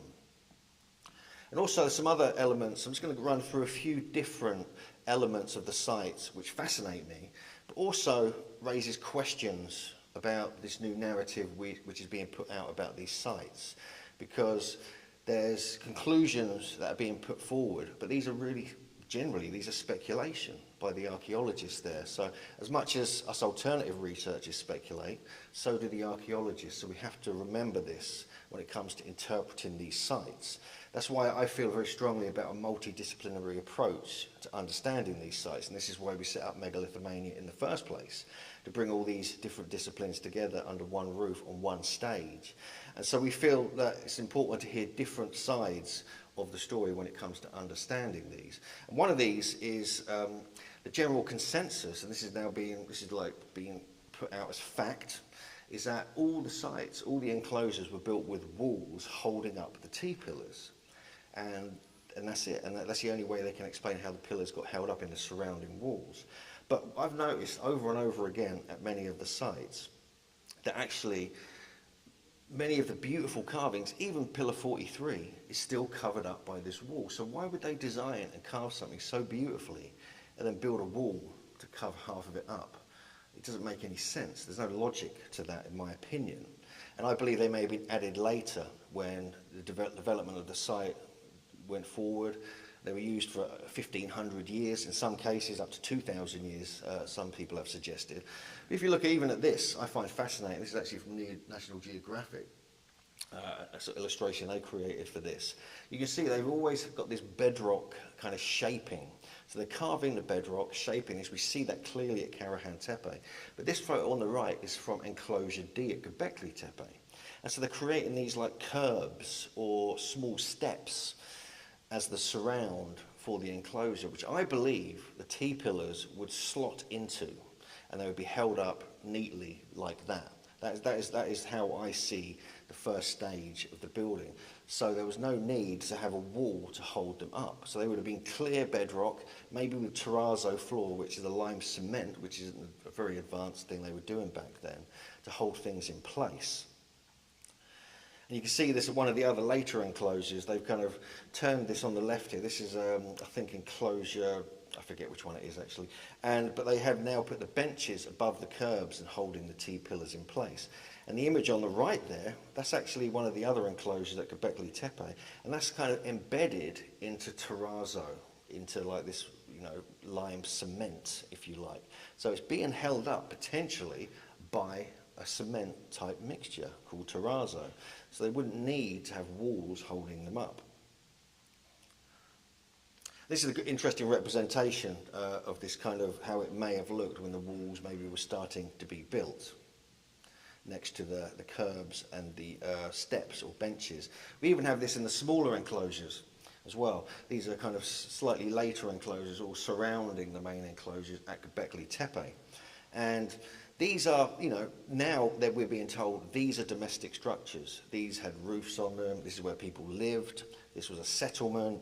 And this is what's being put forward. But why would you have a T-pillar in the middle and embedded into this curb or bench in the middle of this domestic building? They say it's to hold up a roof. But I don't know if the roof hypothesis is solid enough to prove that. So again, this is all speculation. So we'll come back to that shortly. The big question mark is how did the central pillars hold up? Because they're very shallow sockets that the giant pillars go into. Some people have suggested the roof hypothesis, which we'll look at briefly, but there's also, it could have been like sort of scaffold supports, ropes, it could have been other large stones propping them up. There's plenty of hold stones like have been found within the enclosures. Some people have suggested the pillars would be held up by them. It could also have been packed with terrazzo as well. This is an anomaly. This is enclosure E, just on the outside as you come into Göbekli Tepe. This is one of the pedestals. This is exposed bedrock, Martin mentioned this last night as well. And it's got the curb around the edge. It's got these raised kind of platforms carved from bedrock with cut marks in it. There's an unusual feature here, which I can't really explain. It's like almost like a circle's being carved out of it. So was something placed there to hold up the central T-pillars? Does it suggest there was something in place in all the enclosures to hold up the T-pillars that's now missing, maybe some statues or whatever? We don't really know. But this also fascinates me. This is in enclosure C, and this is one of the central pillars here.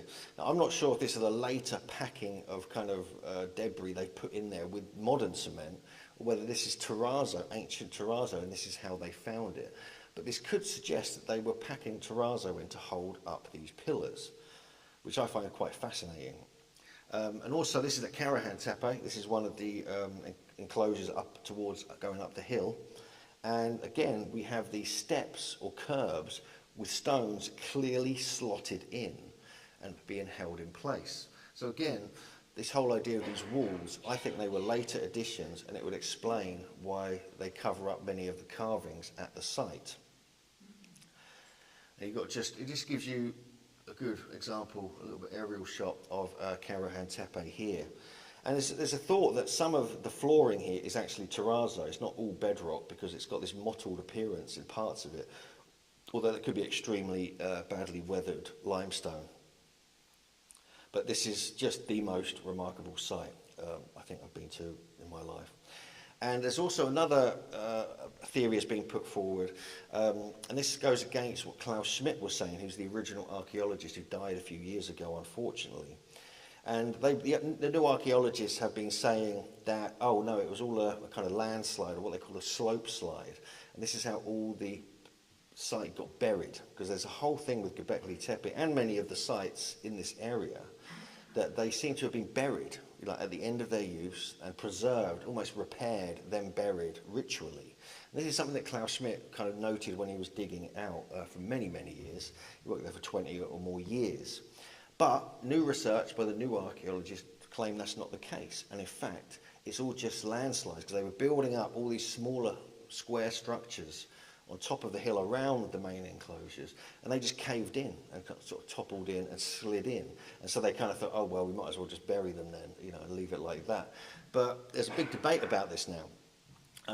And they're saying it's not intentionally buried, but were filled with material that had eroded from the uppermost part of the mound that overlooks the excavated area. But as archaeologist Remy Haber said, he said, they are keen to promote a less spectacular image of the site. The new team in charge of the study now favours the thesis of a landslide occurring due to the growing difference in levels, but, we'll come on to the but soon. This is the accepted modern interpretation, and it also includes that it must have had a roof as well, as you can see on the top left there. And they basically slate over time the buildings that were built up, because it's an occupational mound, stone and rubble and debris and rubbish really gets built up. And they say it just toppled in, and they got proof of that with what they found and in the layers of the rubble here. And this is kind of, you know, what it would have looked like in the end. You know, and then it got slowly covered over. Here she shows you a side view, and this gives you a little clue as to why people are questioning this theory. And potentially it was deliberately, carefully, ritually buried, because all the pillars that so-called were in the landslide or slope slide are all standing perfectly upright in exactly the right position, and they're not damaged. They've been like packed really carefully. There's no way rubble falling in to these stones isn't going to damage, you know, just damage and scratch them. Many of them are in perfect condition when they were excavated. So this defies that kind of whole idea very quickly. And this is like the new interpretation of what it would have looked like eventually. And it would have been filled in, because there's nothing really left here. And this is the view, this is like a view of what they think it may have looked like. But there's so many questions about this, and this is what is frustrating me and many other researchers. And even Remy Haber talked about this as well. And he said, I brought this point up. Graham Hancock wrote this remarkable article just a few weeks ago about this as well. And this was actually included on that, and this is just a mention here. But this does not explain the position of the central pillars, which had to be kept upright during filling, nor the intentional fracturing and deposition of some of the carved elements, nor the absence of recycling of limestone materials or rebuilding over the buried remains, and so on and so forth. And this is an archaeologist analysing the data really carefully. And he said it just can't be. It's almost like, he said, no, it's more like it's intentionally been pushed in carefully and then buried ritually as such. Even Trevor Watkins, who is a professor of Near Eastern prehistory at the University of Edinburgh, is saying similar things. That it doesn't quite make sense, especially when we know about the traditions of cultures going back to the Natufian period, going back before the time of Göbekli Tepe and after, where they would bury their sites. They would bury it as part of the ongoing building, using, then finishing ritual of the site. And it goes on. I mean, there's lots more about this, but Klaus Schmidt saw that the different levels showed feasting that took place there as well. He saw different, Oliver Dietrich as well looked at this, and at certain times of year when gazelle were being hunted, they'd have great feasts in the autumn and the winter. And we believe that perhaps what this proves, it wasn't a settlement all year round. It wasn't entirely based upon that. It was actually used at certain times of years, and then the rituals would be at certain times of years. We believe the winter solstice, because it fits in with what we've been discovering at CROWHURST Tepe and all the alignments, potentially also at Göbekli Tepe, which seem to fix around the winter solstice. But the story goes on, because when we look at the actual site of CROWHURST Tepe, we have the work of Neshmi Karol, which totally contradicts what's being said about Göbekli Tepe. And structure AB, or the pillar shrine, which is the fascinating part of the site, is, he said, structure AB was deliberately filled in a series of sequential procedures. He wrote a paper on this, an academic paper, and he proved that all the different types of soil, the red soil would go for a certain amount of centimetres, then there were certain size stones laid between the pillars in the pillar shrine, and then eventually it was covered over with these quite large slabs to kind of complete the process in a very ordered, very easy, and very careful fashion. Nothing was damaged. Things were kept deliberately, perfectly in place. And we believe the reason for that is that not only was it a ritual kind of burying of the site, but it also preserved the alignment, this one being the winter solstice alignment that myself and JJ discovered back in late 2021.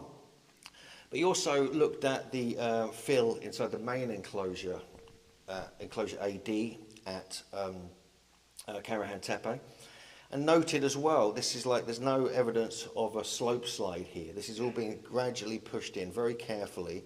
There's been deliberate kind of decommissioning of the site, i.e. breaking the pillars, pushing over statues, and then they were carefully covered over, even though they were some of them were held in place in the right position. And he proved beyond doubt that this is most certainly a deliberate burial of the site. So why can't that be the same at Göbekli Tepe? I think there might be a little bit of both. I think there could have been some kind of accident happen. There could have been earthquakes, there could have been heavy rain, and some of it got filled up, but they quickly went to preserve everything, and they may have tried to bury it. But this kind of, as you can see here, this whole way, it's all being pushed in carefully from all different sides, not just from one place where it slipped, but from all different sides. It's very similar to what we're seeing at Göbekli Tepe as well. And also, at CROWHURST Tepe, we have many of the stone plates that have been discovered there and were found in situ on the stone benches, perfectly placed, all the different vessels and the beautifully carved stone pieces. This statue is obviously been fallen, but it was found in this exact position, so suggests it was placed in this area. Anyway, so Neshmi Karol said it is clear, he's the head archaeologist of CROWHURST Tepe, he said it's clear that although burying a structure means vacating a building or venue, it is a practice that requires a lot of time and effort. This means more than just abandonment. As a result, the idea that construction, useful lifespan and burial of the building are parts of a same ritual deserves further discussion. And so I think that does deserve further discussion before conclusions are being made projected onto the internet and even on Wikipedia that these all were slope slides. There's much more to it than meets the eye. And I think traditions like this that have been recorded by other scholars, other academics and alternative researchers need to be looked at before, you know, conclusions can be made and it becoming a permanent Wikipedia entry. So yeah, it's a little bit. I'm getting, you know, you can see, I'm slightly frustrated by the kind of narrative that is coming out. The same can be said for this idea that it was entirely a settlement, like it was a domestic time. Lee Clare claims there were hundreds of people living at Göbekli Tepe, you know, all the time for the whole period of its use, which was at least 1,500 years. But the water issue is a big one here. This is something that several other people have brought up, not just myself, because there's no natural water source anywhere nearby. The nearest is really in Llanlurfa, or towards the base of the mountain range that it's on. But they have found a few channels. They found a few areas where the water collection could take place. They found some of these at CROWHURST Tepe because there's no natural water source there as well, although they claim that's also a settlement. But they have found channels and cisterns and other areas, even an area where they've got like a huge cistern carved out of bedrock with a big slab over the top. But to collect rainwater and keep hundreds of people, you know, fed, growing food, washing, drinking, cooking, everything else, it doesn't seem like there'd be quite enough water to go around. And this is one of the issues as well when we look at sites, even like CROWHURST Tepe. But here's an interesting picture, because this here is a channel carved out over the edge of the cliff here. They're almost like cart ruts to me. These are like cart ruts like you see in Malta and other places. But these apparently go over the edge and the water would collect in this cistern here. Here's another example in enclosure E, where they have these holes in the ground. Although these could have been used for burials as well. But then you have these kind of interesting carved channels, which I think, if there's one here as well, we've got the earliest cart ruts ever found on Earth, which is interesting in its own right. But people have put forward different ideas about CROWHURST Tepe also being a water site. It does appear like it is, because there's lots of channels carved out. There's lots of what looks like water erosion in some of the enclosures, specifically structure AB, AA, AD. This one here especially, it's almost like there's a flow of water that could go through this channel here, into here, through a hole here where the winter solstice alignment comes, into here and everything else. But again, there's no water, there's no natural water in this area. It hasn't been for a long time. The nearest source is Sogmatar, which is something like 30 kilometres away, or back in Llanlurfa. And so, again, we've got a water kind of issue, but they have found cisterns and channels here as well, where they could collect some water. But we went there in 1 December, and it had been raining heavily for days, like about a week, or a few weeks rather, and there was like less than an inch of water in the enclosures. So there must have been a huge amount of rainfall to collect this, although we do know they were harvesting rainwater at these sites.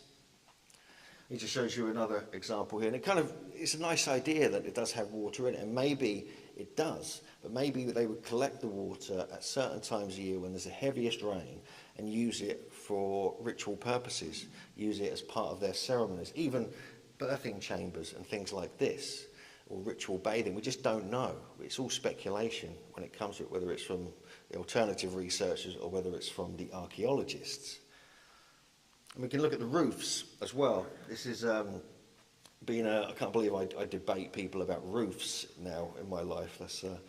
But it is what it is. But this is actually up on the wall at Göbekli Tepe in the visitors centre, and this is the big walls, which I'm not sure were there originally. This is the dromos stone we mentioned earlier, which actually goes underneath as well. And these are the two types of roof that have been talked about. Actually, there's several more, but we have the wooden uprights holding this kind of what looks like turf here. Here we have almost like a terrazzo type roof with a ladder going down into the middle. And it does make sense when you look at Göbekli Tepe. You can imagine there could be roofs there, and I'll look at some of the reasons why roofs could work there. This is some research that was done some time ago.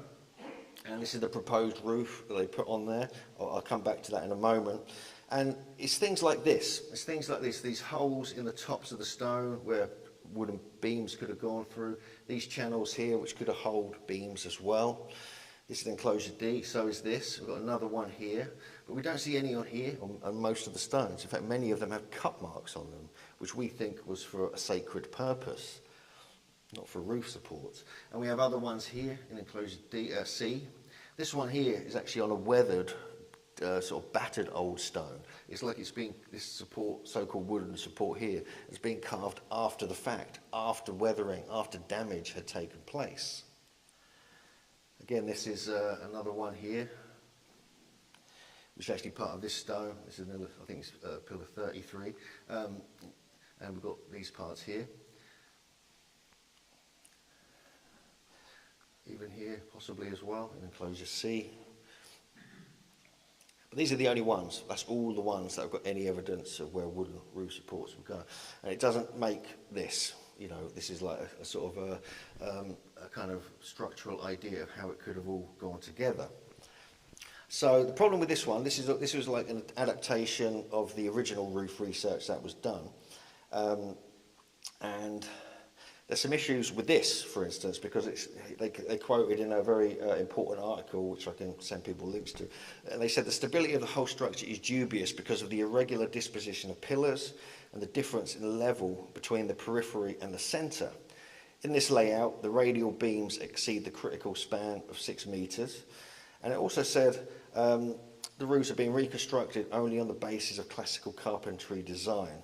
Given the difference in size between these 2 points of support, the central and the outer pillars, it would be very unstable central elements whose shape, size and orientation make them particularly vulnerable to such loads, and whose material is particularly poorly resistant to torsional and shear stresses. Unless the converging forces were perfectly balanced, which is complicated by the very irregular arrangement of the pillars. Solving this problem requires us to imagine a roof without central supports.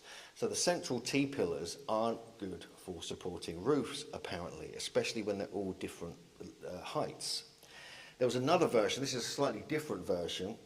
This is like a corbelled option, where they've actually got huge amounts of wood and beams and logs had to have been used to create this.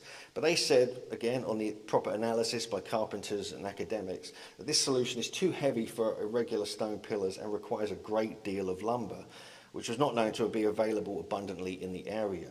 So we have this issue as well. Then when you look at the tops of the T-pillars, you can see they're not flat. They kind of go at different angles, and this is the same all around the edge as well. One of the supports for the roof theory are these porthole stones, which have been found in the centre of some of the enclosures.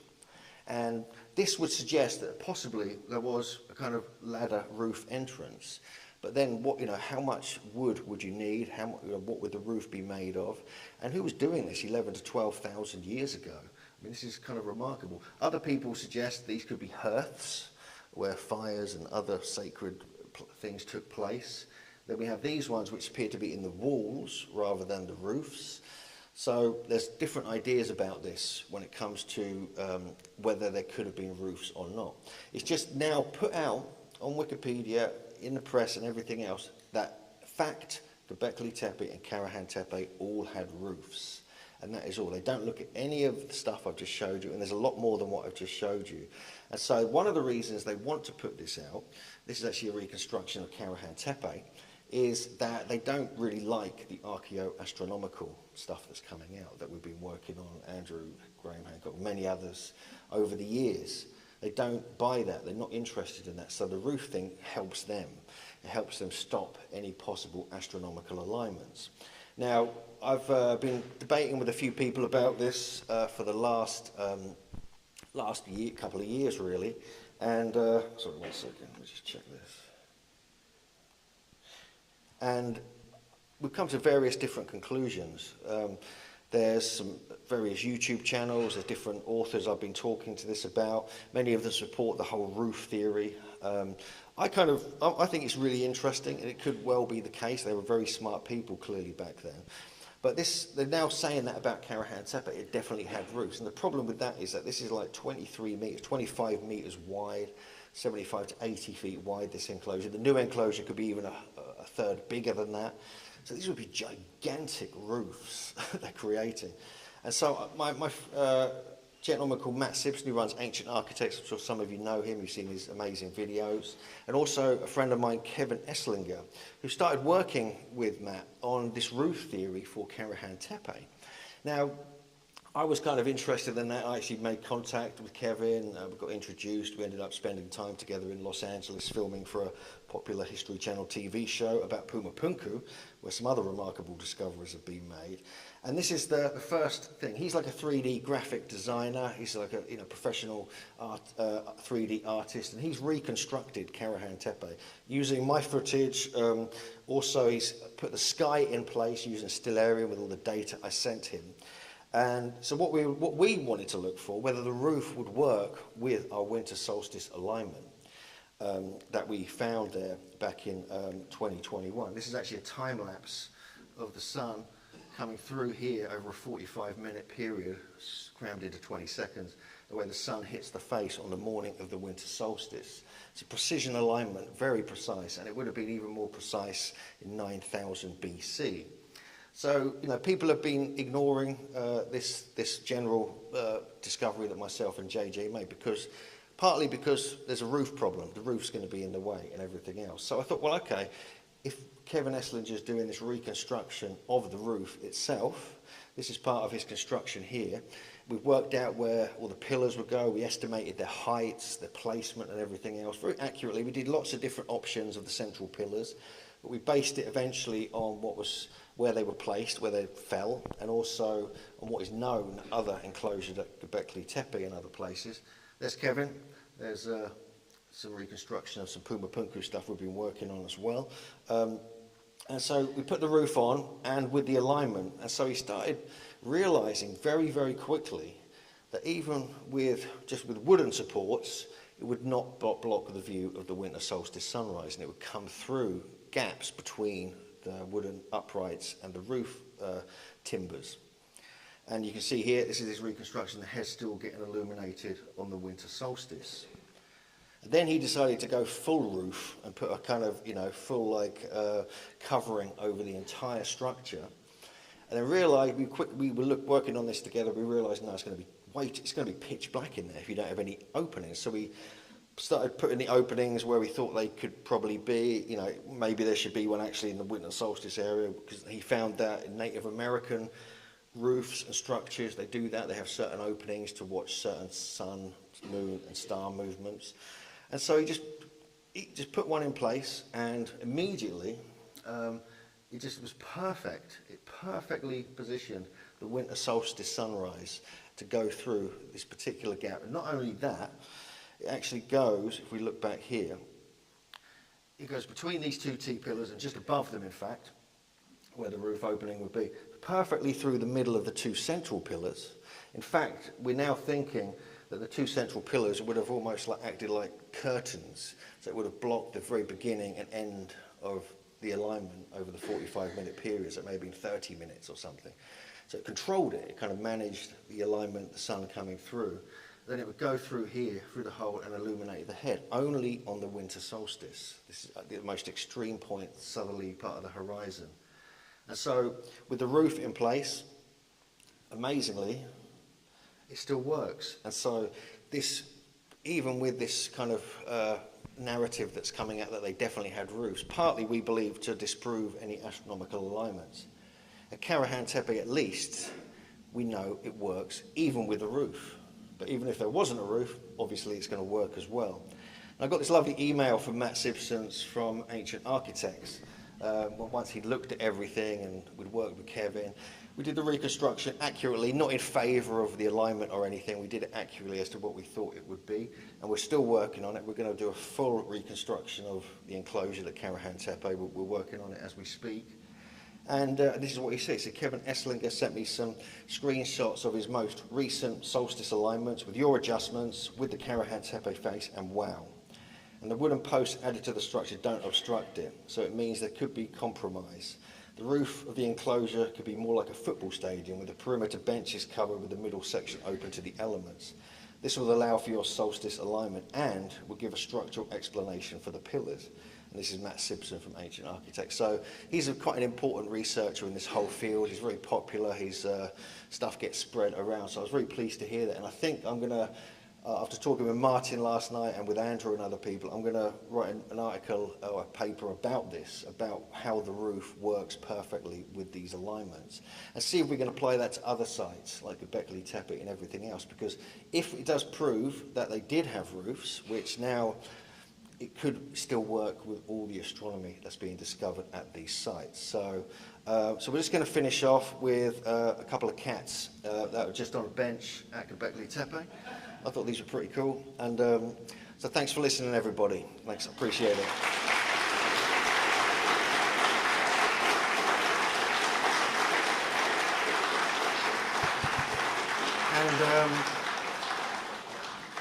And of course, you can join us at Göbekli Tepe. We do go there twice a year. We take groups out there. I know many of you have come before already. So please check out. We've got flyers out front. You can come and have a chat with us. And we'll be back in 15 minutes at 12:35. Thank you very much.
JJ's, yeah, definitely.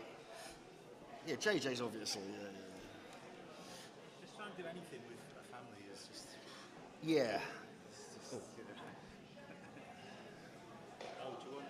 Sorry, one sec.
I couldn't find anywhere to park, so it was just the... I know, yeah. Where'd you go in the end? Oh, I just parked at Morrison's. Yeah, you're fine. Yeah. Got 3 hours. Yeah, well, before you go, we'll have a little chat anyway about business side of things. No worries. And I want to get you a drink. Okay. Probably I'll wait, maybe I can wait. I could just send you one. Yeah. Yeah, how's that? You know. You want to sell, yeah. Yeah. You can have one, you know. I just need your address. Okay, so I'll do the little intro and you come up. I'll mention the book, I'll keep it brief. Celtic wisdom and Okay. so you do Celtic mythology courses. Is that Pretty right? much. Yeah. And are you going to sing anything? No. I could dance for you if you want. Hello, Lawrence. How's it going? Is this son of Jan Morris?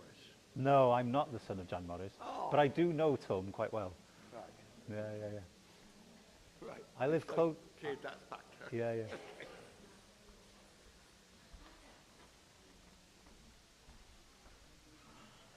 Hello. Okay, welcome back, Megalithomaniacs. Are we awake? Nearly. Very good. I apologise for putting you all to sleep in the last presentation. So we have a very, very special guest coming up from Wales today. This is a gentleman who myself and Hugh Evans actually went to see live and perform some of his music and also some of the bardic stuff that he's been working on over the years in Wales. We went to Cardiff, saw him at the Silurian Folklore Society event, and I was highly impressed. I was aware of his work for a very long time. And at Megalithomania, we like to this is something John Michell instilled in us, is to have like a bardic indigenous British connection with the conference. So we used to have the bardic trials take place in Glastonbury after, often during and after the conference weekends. And I think it's going to be taking place over the next couple of weeks in Glastonbury as we speak. And we feel it's very important to maintain and have these traditions represented at events like this. Gwilym, who's going to be our next speaker, runs Celtic online courses, so you can look at his website for details about that. It's all in the presentation. And today he's going to be looking at Taliesin, and he has a new book called Taliesin Origins, which he's got a few copies available, which you can get after the talk during the lunch break.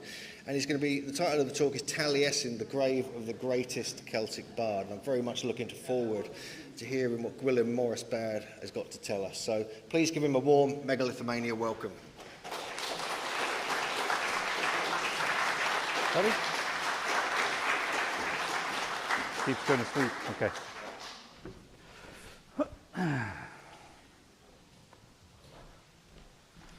Hello, good afternoon. My name's Gwilym, obviously. Hope you're all doing very well. Thank you, Hugh, for the invitation. Very honoured to come and speak here today. Very briefly, I'm supposedly a musician. I just happened to spend a bit too long at university and ended up doing other things. One of the things I ended up doing was studying the Celtic literatures, Irish and Welsh. And I've ended up running courses privately, looking at interpretation more than anything. So treating the Celtic literatures, the myths, as symbolic narratives, and therefore trying to think through how we can interpret these symbolic narratives. What do they mean? They have a surface meaning, and then they have a depth to them. And of course, we only get to that depth through interpretation, through understanding the history of the tradition itself, and trying to figure out what kind of knowledge or wisdom or information was being encoded in these stories. Now, just very, very quickly, the story that it would be good for you to be semi-familiar with is the tale of Taliesin. How many of you are familiar with the tale of Taliesin? Oh. So most of you are not familiar with the tale of Taliesin. In Glastonbury, of all places, blinking heck. Okay, I thought there would be far more people. Whenever I usually do a storytelling and music performance when I'm touring in Wales, and the majority of people in Wales know the story very well. It's one of our oldest folk tales, and of course, it's a folk tale that's also a myth. I don't want to get into the details of how we distinguish between the two here. I don't want to bore you, but fundamentally, it's a folk tale, and it was told the length and breadth of Wales at one point. So possibly one of the most popularly known folk tales in Wales. And of course, within the folk tale, we find these mythic elements. And part of my work on the courses is to interpret what these elements mean. For those of you who have heard of organisations such as OBOD, for example, or ADO, or the different Druidry organisations, they use this story as like a symbolic map for initiation. Yeah? The initiation of Druids into the orders, if you like. It's a story that appears to describe a particular type of spiritual transformation. And one of the most intriguing parts of the tale of Taliesin is that symbolic map, that symbolic journey, if you like, was at one time projected onto the Welsh landscape in a few different places, particularly onto ancient Neolithic and Bronze Age monuments. So what I mean by that is that the medieval Welsh of roughly 1,000 years ago, they were aware of these ancient monuments in the landscape, and they used them for their own ritual purposes. And one of the ritual purposes they used them for was probably the initiation of young bards, so apprentice bards, their initiation into being full members of the bardic orders. Yeah? In Wales we had bardic guilds, bardic orders who kind of monopolised the craft of the bard, if you like. They were the inheritors of the priest class from the early Druids, of course. So, I want to show you in this presentation how we can read the tale of Taliesin in different parts of the Welsh landscape, and how these landscapes can potentially be understood as ritual landscapes, landscapes that were once used by medieval bards to initiate their young apprentices. Now, very quickly, and apologies for those of you who are familiar with the tale of Taliesin, Taliesin was a historic person. He was a real man living roughly 1,500 years ago. And he was the greatest of the Welsh bards of his time, renowned throughout Britain and probably in Ireland and northwestern Europe as well. He was the greatest of the Welsh bards. He becomes a legendary figure, and he accrues to himself this story of how he becomes the magically enlightened Taliesin. In his previous lifetime, under the name of Gwilym Bach, Little Gwilym, he went to work for the great sorceress Ceridwen. Ceridwen had a magic cauldron, the cauldron of Awen, and she employed Gwilym Bach to help her brew this magic potion of Awen for her own purposes. But Gwilym Bach accidentally gets a bit of the magic brew on his finger, sticks it in his mouth, gets big swirly rainbow eyes, and suddenly he's magically enlightened. But Ceridwen is furious with him. Ceridwen wanted the potion for her own ends. Yeah? She had her own uses for it. So she's really angry with Gwilym Bach for stealing the potion. And Gwilym Bach, now that he's magically enlightened, he knows all things that have been, that are, and that will be, and he knows for sure she's going to kill him. So he legs it off down the valley. He's running, he's running, he's running, he's running. She's chasing after him. She's thinking, I'm going to kill him, I'm going to kill him, I'm going to kill him. And he's thinking, I don't want to die, I don't want to die, I don't want to die. Because he's magically enlightened, he suddenly realizes he can transform himself into a... For those of you who know the story, what is it? Sorry? A hare, diolch yn fawr iawn. He transforms himself into a hare, first of all, and then she transforms herself into a, not a cheetah, a greyhound, and speeds off after him. Sorry, I keep doing that. I need more room. She speeds off after him. She's just about to catch him, He spies a river, he transforms himself into a salmon, leaps into the river, swims off. She transforms herself into an otter, chases after him. She's just about to catch him. He thinks, I don't want to die. He leaps up out of the river, flies off as a bird. She transforms herself into a hawk, speeds off after him. She's about to catch him by the tail feathers when he spies he spies a large pile of wheat. And he thinks, I know, I'll hide in there. She'll never find me in there. He drops into the great big pile of wheat, hides himself, disguises himself as a small grain of wheat. She transforms herself into not a great big black hen, a chicken, I know, but it's more romantic to say a great big black hen. She gobbles up all the wheat, every single last grain of wheat. The seed, who is Gwilym Bach, is consumed by her, rests in her belly. 9 months later, she gives birth to a beautiful baby boy. She thinks to herself, I know who this baby boy is. This is the reincarnated Gwilym Bach. I hate him, but I also love him because he's my child. What can I do? I know, I'll put him in a leather bag, put him on a river, he can float out to sea, and the universe can do with him as it wishes. So she effectively casts him out into the world.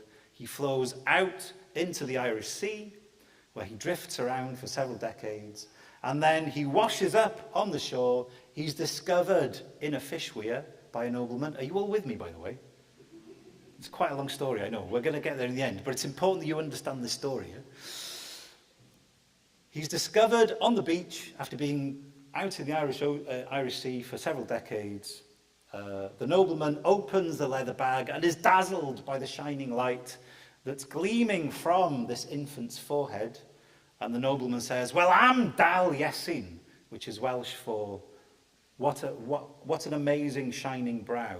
So Taliesin means shining brow, okay? How's that? You all good? Okay, so that's how Taliesin is regarded as an enlightened spiritual master in the Welsh tradition. He is the reincarnated Gwilym Bach, who received the 3 drops of inspiration from Ceridwen's cauldron. Okay? It's crucial that you understand this. Okay, now, this is a symbolic narrative. It has different layers of meaning. Meaning resonates, if you like, at different places below the surface. And part of my work is to understand what those meanings are. As I said earlier, this tale was projected onto the ancient Welsh landscape. And the medieval Welsh saw in their landscape a reflection of this story. And part of my work is to figure out where these places were and how they used the landscape in a ritual sense to initiate their young bards from being Gwilym Bach into being the symbolic Taliesin, okay? That's the symbolic journey of initiation. From a young boy through different animal transformations to a symbolic death to being reborn as Taliesin. Okay, now then. There are various versions of the tale of Taliesin in the Welsh tradition. One of the easiest versions to use was by a man called John Jones of Göbekli. And he begins the story of Taliesin by pointing out that Ceridwen was married to a chap called Tegid and Tegid had his homestead in the middle of Llyn Tegid, in Pen Llyn, which is of course Bala Lake today. So we know that this is roughly where the story begins. This is where Ceridwen had her cauldron. This is where Gwilym Bach turns up and was was employed by Ceridwen to boil this cauldron of magical inspiration. Now, this is confirmed by the other version of the story, by Ellis Griffith, again telling us quite correctly it was in Pen Llyn, Ceridwen was married to Tegid Foel, and it was at Llyn Tegid. So there is agreement between the different sources that this is where the story begins. And of course, Bala Lake is here. You can see it's one of the largest lakes in Wales. Now, the story may begin here, but we know that the story ends also in several places. So here I'm just trying to define exactly the region that we should be looking at if we're trying to find these ritual landscapes.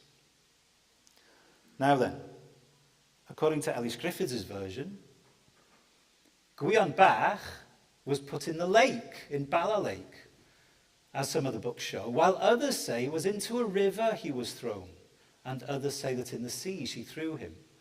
Now, the other versions all say it was a river, so we'll go with a river. Now, John Jones says, she transformed herself into a greyhound bitch, remember that bit of the story? And chased him towards the river Eirwen. Now, we don't know where the river Eirwen is. It might be a part of the Dyfrdwy, the Dee, it might be a part of the Dyfi. We're not sure. It's mysterious, yeah? So, even though we have a name for a river, we don't know where this river is.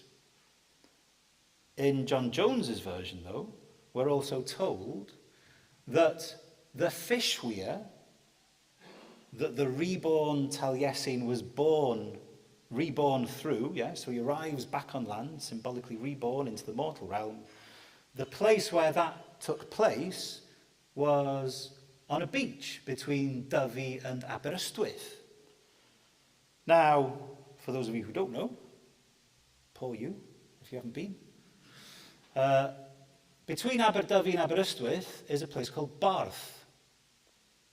Now, Bala Lake is all the way up here. So how on earth did Ceridwen throw him in a river that ends up coming out here at Barth? This is one of the main puzzles of the story. But of course, we do have a solution. Just to zoom in a little bit on Barth itself.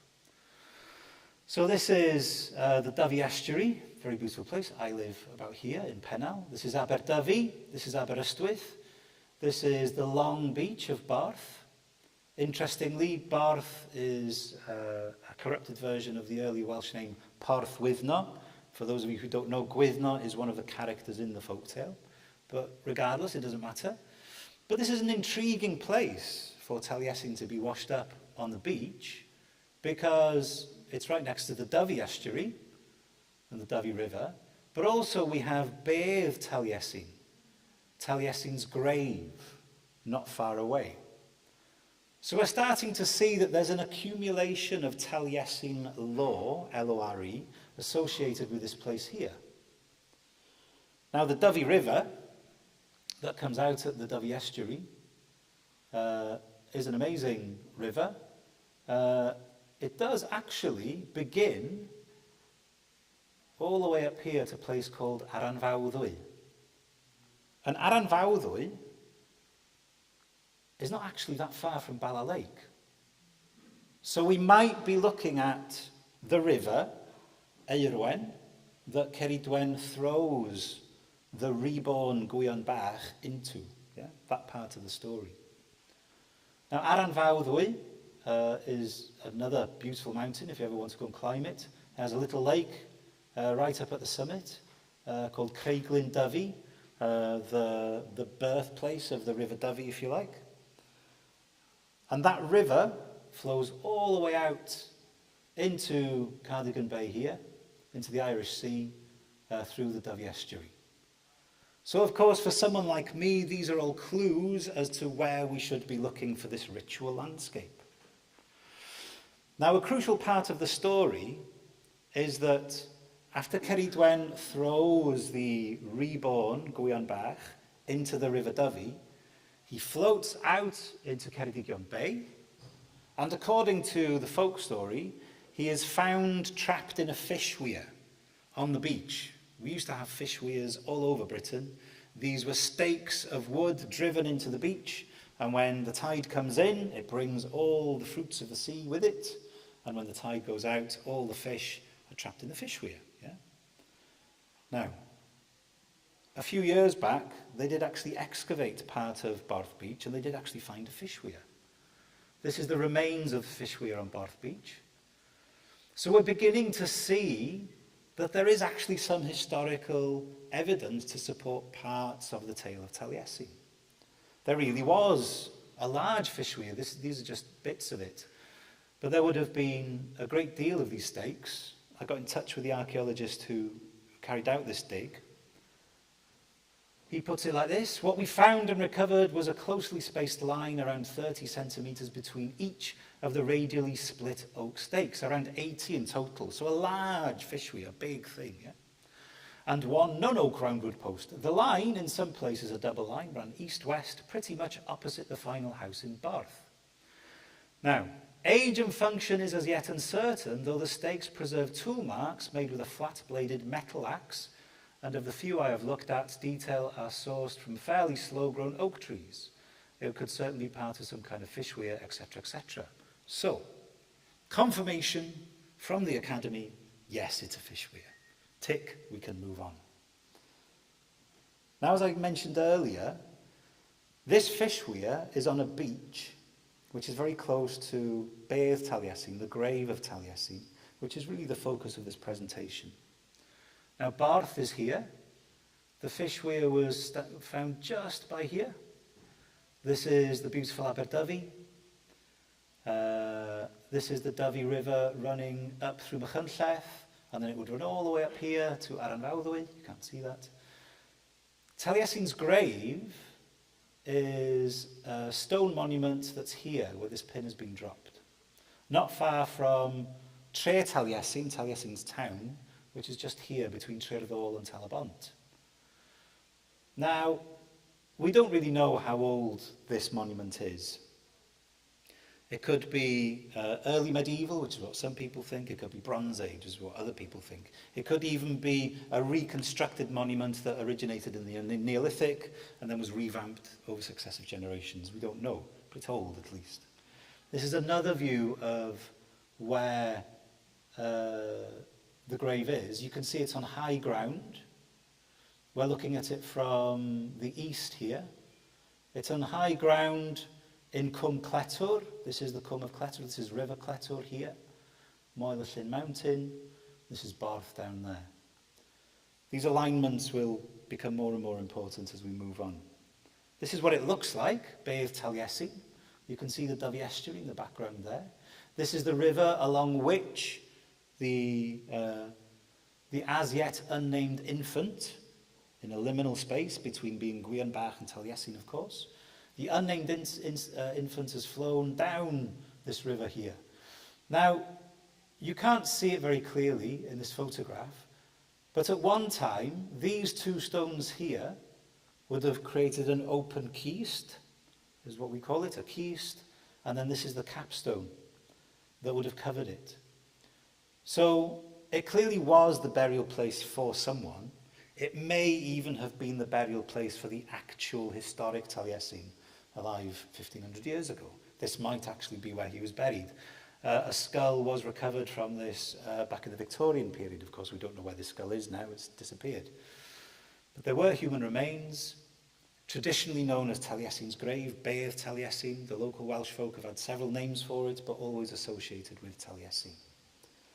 Now, just to show you something a bit more interesting about this site, just in front of this stone wall, there is a road. You can't see it here. There's a road that runs east to west. You can see it on the map here. This is Taliesin's grave here. And then there is an old track running east to west, roughly, up into the mountains. This road here is actually the ancient coastal highway, what's often called a Roman road. Of course, it was probably used well thousands of years before the Romans were using it. But it's a Sarn Helen, it's a Roman road. This track here is called a Sarn Ddu, which is Welsh for the Black Road. And the Black Road appears to end at this junction with the Roman road at Taliesin's grave. It runs up through a place called Caer Arglwyddes, which we'll come back to in a moment, runs up into the high mountain, well, into the high hills, through this pass, and ends at a place called Bron Wion. Now, we have Beirdd Taliesin, Taliesin's grave, on the Black Road, passing through a place called Caer Arglwyddes, which translates as the Ladies' Field, and ends in a place called Bron Wion. which translates as Gwion's Hill. Okay? So for those of you familiar with the tale, you'll see here we have a black road that's connected by Gwion's Hill, the Ladies' Field, and Taliesin's grave. Intriguing. Okay? We also know that this whole area is full of Neolithic and Bronze Age monuments. Moel y Garn means the hill of the cairn. We have a Neolithic stone circle. All of these are cairns. And interestingly enough, most of the cairns in this area are what we call quartz capped. Yeah, so they're usually made out of the local stone, and then the cap is dressed with quartz usually. And sometimes we have quartz boulders in the mix of the cairns themselves. This is a Garn Wen, which is Welsh for the blessed cairn, or the white cairn. And all of these are considered to be burial places. Basically, the whole of Cwm Cletwr, the Cletwr Valley, can be considered a type of ancient cemetery. Many people were buried in this place, most notably the famous Taliesin. And through the middle of this burial complex, we have the Black Road. Now, why is this important? I'm hoping that some of you are already jumping to conclusions, like I did.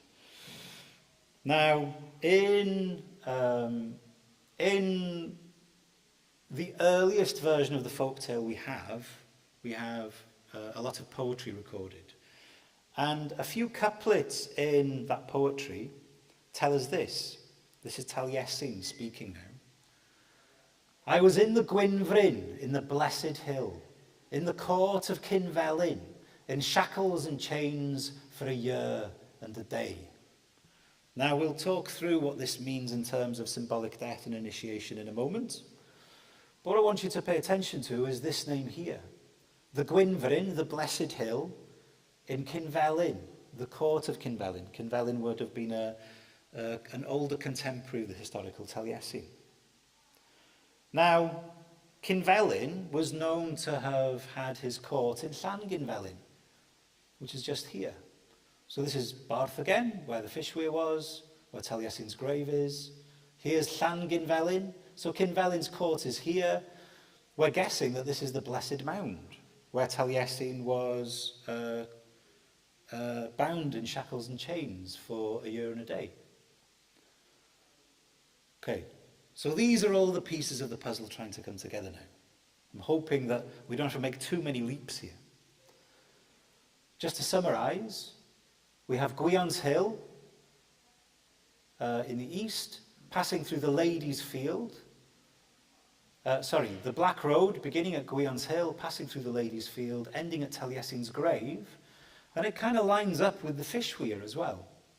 There are no remains of a road here.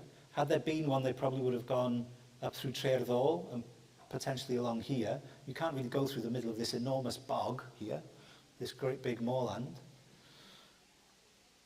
So, what does this suggest to us about this ritual landscape?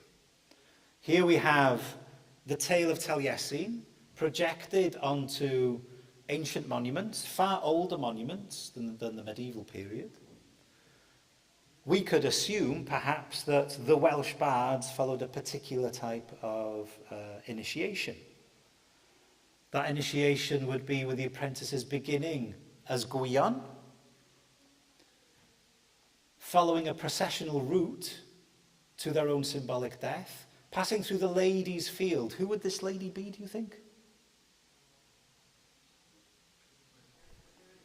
Ceridwen, yes, diolch fawr iawn, of course, Ceridwen. So this is potentially where the chase took place, symbolically speaking.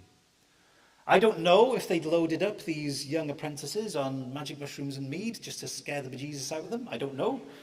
But it's the type of thing you would expect, yeah, of a type of initiation where you have to confront your fear, your own mortality. This is an important part of the tale of Taliesin. Gwion Bach doesn't just take the 3 drops of inspiration and ping, he's a magically enlightened spiritual master. No, he has to pass through the different animal transformations where he's hunted to the very limits of his own being. Yeah? He literally confronts his own mortality. That's the whole point, yeah, of initiation. to understand ourselves as living beings on a very profound level. So Gwilym's Hill, where they set out, I'm guessing they follow the Black Road through the Ladies' Field. They'd end at Taliesin's grave. This is perhaps where the symbolic death occurred. Now, the symbolic death, as far as we understand it, which would have happened here. Perhaps they lifted this great big slab. They dropped the apprentice, still tripping, of course, into the cavity. They drop the capstone back on them. The apprentice is going to feel like they've been in shackles and chains for a whole year and a day, so it's quite an arduous experience. And then, of course, perhaps they are then taken to the fish weir, where they are reborn as Taliesin. They've been through the arduous initiation. They've been forced to see themselves as mortal beings, hunted to within an inch of their own lives, yeah? And then symbolically killed in some fashion. Symbolically killed and then brought to the fish weir here on Barth Beach, where they are magically reborn from the sea and given their bardic name, I'd assume, just as Taliesin was named by the nobleman. If this is the case, and I'm going to come to other evidence in a moment to fill out this picture of what's going on, if this is the case, then the modern Druids are onto something, okay? Modern Druidry has been using the tale of Taliesin as an initiatory tale for several decades now. The tale of Taliesin is relatively new in English-speaking culture, relatively old in Welsh-speaking culture. But, you know, the modern Druids have correctly identified it as a symbolic description of an initiation. But so far, no actual historical evidence has been provided to support this idea, okay? Here, I think we can begin to piece together this type of evidence that we would need to say, yes, this is an initiatory tale. Yes, there are places in the Welsh landscape where this did actually take place. This did actually happen. Probably about 1,000 years ago, which is when the tale of Taliesin was being promoted by the Welsh bardic guilds, yeah? We find lots of Welsh bardic poetry from this period, talking about Taliesin, referring to Ceridwen, the cauldron of Awen. Nothing explicit, of course, because as a guild, they would seek to obscure, to make their knowledge hidden, yeah? Now, we all good? You all with me so far? Yeah? Okay. Something else that we need to consider is that this is a nice theory, yeah? But really, to make it stick, we would need other bits of evidence to fill it out. We'd need something else to confirm or disprove this idea. Now, there are various versions of the tale of Taliesin. There's another major version, which is located elsewhere in Wales.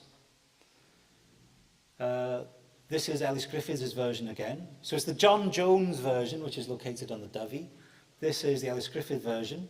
In the time of Maelgwn Gwynedd, around the early 6th century, in the time Maelgwn Gwynedd had his court in the castle of Deganwy, the saintly man called Cybi was living in the land of Morn, so the period of early Christianity. And also in this time, there was a wealthy squire living beside Deganwy Castle, as the story shows, called Gwilym Garan Hir. The writing shows he had a weir on the shore of the Conwy, next to the sea. So this version of the tale is now located in North Wales. This is where Deganwy is. And of course, Deganwy is overlooking the mouth of the Conwy River. The Conwy does not connect to Bala Lake in any shape or form. But regardless, the Conwy is potentially another site where this type of initiation took place. Because not far from Deganwy Castle, and we're assuming that Gwilym Garan Hir had his fish weir somewhere around here. So the fish weir where Taliesin is reborn from in this version of the tale is on the North Wales coast, not far from Llandudno. But not far from Deganwy, for those of you who are familiar with the various histories of North Wales, you'll know that the ancient coastal highway crosses the Conwy roughly here, and just takes a short detour from the coast and runs up behind Penmaen Mawr here. And in this area where we find this pin, there are lots of, again, Bronze Age and Neolithic monuments. This pin is actually dropped directly on an ancient dolmen by the name of Morus-Baird, literally the Bard's stone. Anybody been here, by the way? I know you have. Ah, great. Yeah, so you know this place. You're familiar with it. Really stunning, beautiful place. Again, overlooking an amazing estuary. It's not very clear here, but this is a very beautiful estuary once again. Overlooked from this point here. Now, Morus-Baird, the Bard stone, as I said, is found amidst plenty of other homesteads, standing stones, enclosures, burial chambers, house platforms, stone circles, hut circles, burnt mounds, etc., etc. The usual tat that's been left behind. This is the ancient highway here, that of course runs up into Bulchadeivain, the pass of the two stones. I'm not going to use this next image because it's not very good. Anyway, my conclusions, which are in one of the later chapters of the book that you can buy out in the front there, Taliesin Origins, my conclusions when I compare both of these sites go something like this. The Dyfi in Mid Wales and Conwy in North Wales, the Dyfi and Conwy estuaries are the settings for both of the oldest surviving versions of the tale of Taliesin. Overlooking each estuary is an ancient coastal highway, around which is situated a large complex of ancient stone monuments, one of which is a house of earth, named especially for its connection to a bard. We'll come on to this house of earth in a moment here as I finish off. What springs to mind is the possibility of the same basic rites of initiation practiced in two similar places, as if the bardic schools in each area, or perhaps the same school in both, there's reasons for why there might have just been one bardic school, not two, in two areas, required a certain type of landscape with an ancient monument suitable for a symbolic death. There are no actual accounts of any such rites being held. This is why we need to put this evidence together. But such things may well have been hidden from sight for obvious reasons. You can't have people in the Christian period having symbolic deaths, for example. At the very least, the Taliesin myth of reincarnation found a home in two very similar landscapes where we find ancient monuments built for the dead. Okay. So I would say that both of these ritual landscapes are places where the medieval Welsh bards carried out a ritual procession, bringing their apprentices along this processional route. And along this route, they would potentially experience some type of altered state. The folktale explicitly mentions a witch's brew, a cauldron of magically enlightening liquid. Make of that as you will. Along the route, there is also a series of challenges where the initiate faces their own mortal self, and then there is a symbolic death, and then a symbolic rebirth. The apprentice bard, having made it all the way through the exam and found himself on the other side of the trial and a fully signed up member of the medieval Welsh Bardic Guild. Now, we do have one poem. Well, we've got three poems, but we'll just use the most intriguing one. We've got one poem that I think is the most explicit expression of this idea of initiation, symbolic initiation. It kind of points directly to the type of experience an apprentice bard may have had. Now, it's no surprise to any of you, I'm sure, to learn that the Welsh bards were an oral tradition. They did write stuff down sometimes. You know, sometimes when they wanted to give a poem, it'd be written down in the court documents. But they were an oral tradition. They learnt their craft orally. They spent many years, decades sometimes, learning the ancient poetry of their tradition so that they could recite it off by heart. We find many poems in the Welsh Bardic tradition which emulate older ancient poems. So the apprentice bards were tasked with creating, composing a new poem which not only echoed the ancient poetry they'd learned, not only copied it in style and rhythm and meter and alliteration and etc., but also contained the voice of the tradition. Now, we don't have time to get into it here, but in the rest of the book I discuss how there is a bardic voice in the bardic tradition, an ancestral voice, if you like, which in our modern terms may have been channeled, yeah? The voice of the ancient bardic master Taliesin, or Aneirin, or Myrddin, any of the great bards channeled by the bardic initiate, yeah? And I think what we have in this poem here is just that. Now, this is a poem from the Book of Aneirin, okay? But Aneirin was one of the chief bards who was a contemporary of Taliesin, so alive in the 6th century. And in the Book of Aneirin, we not only get the work of the actual Aneirin, we're guessing, but we get poetry which emulates the original bard's work. So this isn't a 6th century poem, this is potentially a 9th or 10th century poem that I've translated here. I'll just read it for you. We're guessing, by the way, that this is the apprentice bard, the initiate, while he is going through his symbolic death, composing this poem so that when he's brought out in the morning, he's brought out of Taliesin's grave in the morning, he can prove that he really has imbued himself with the bardic voice, if you like. I'm no weary lord, I avenge no wrong, I laugh no laughter. Basically, I'm not some nobleman stuck in a court listening to boring poetry.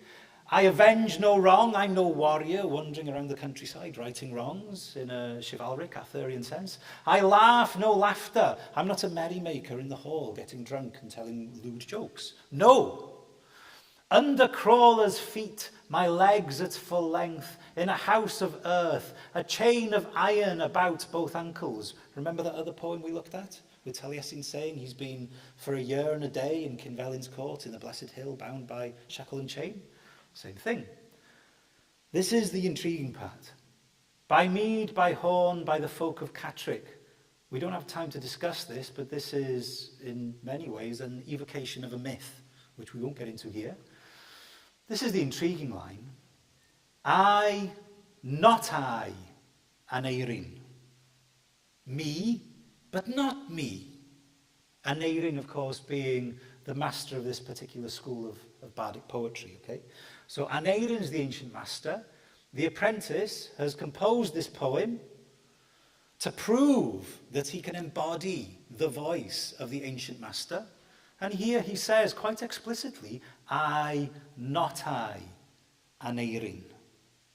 Me and yet not me. What does this mean, do you think? Spirit talking. Spirit talking from the body of the apprentice, yeah?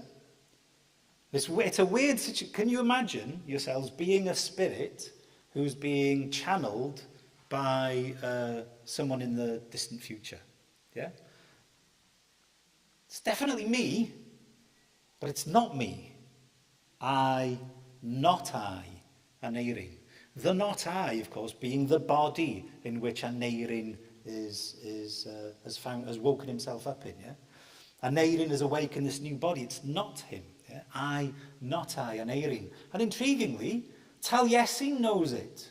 Master of wordcraft. Taliesin understands this condition also. You with me? Yeah, you get where I'm going, yeah? Taliesin understands this condition of being channeled. Now, interestingly, of course, this isn't the apprentice who's speaking. It appears to be the apprentice here that he's found himself bound up, or maybe it's Aneirin who's woken up in a new body, bound up in a Bronze Age mound, we're not sure. But here it's definitely Aneirin who's speaking from the position of the channeled bardic master. Now, this is a fringe idea. I mean, this is quite a famous poem in the Welsh tradition. Ifor Williams was the first to edit it. Many of the great Welsh scholars have puzzled over it. The Irish Celtic scholar Brendan O'Hare had this to say about it. The speaker, in other words, is a poet whose personal name and identity is not that of Aneirin, but who in the poetic trance assumes the persona of Aneirin, is possessed by the spirit of Aneirin and composes in the name of Aneirin, I am Aneirin who am not. And this idea, the presence and the non-presence of the poet, this liminal state, almost if you like, is something we find elsewhere in the Welsh bardic tradition, without going into too much depth. The great Patrick Ford, the American Celtic scholar, of course, who prepared the modern edition, if you like, of the Tale of Taliesin, he reads it as, the implication is that poets must experience an isolation tantamount to death and burial as part of the initiation process. Just as in the primordial story of Taliesin, where the initiate was swallowed, lay first in the womb of the Mam Awen, the mother of inspiration, Ceridwen, then was reborn, then was Taliesin. Now, there's plenty more that could be said about this idea of symbolic death, the channeling of ancestral masters, the idea of bardic initiation. There's loads more that we can say about that. You can find a lot more about that at my website at celticsource.online. Diolch yn fawr iawn. Thank you all very much for your attention. If you do have any questions, if I'm allowed to, I think I'm allowed to take questions. Am I allowed? We have a question here. Hello, Lola. What's your question, please? Yeah, you. Hello. You have missed something big. Have I?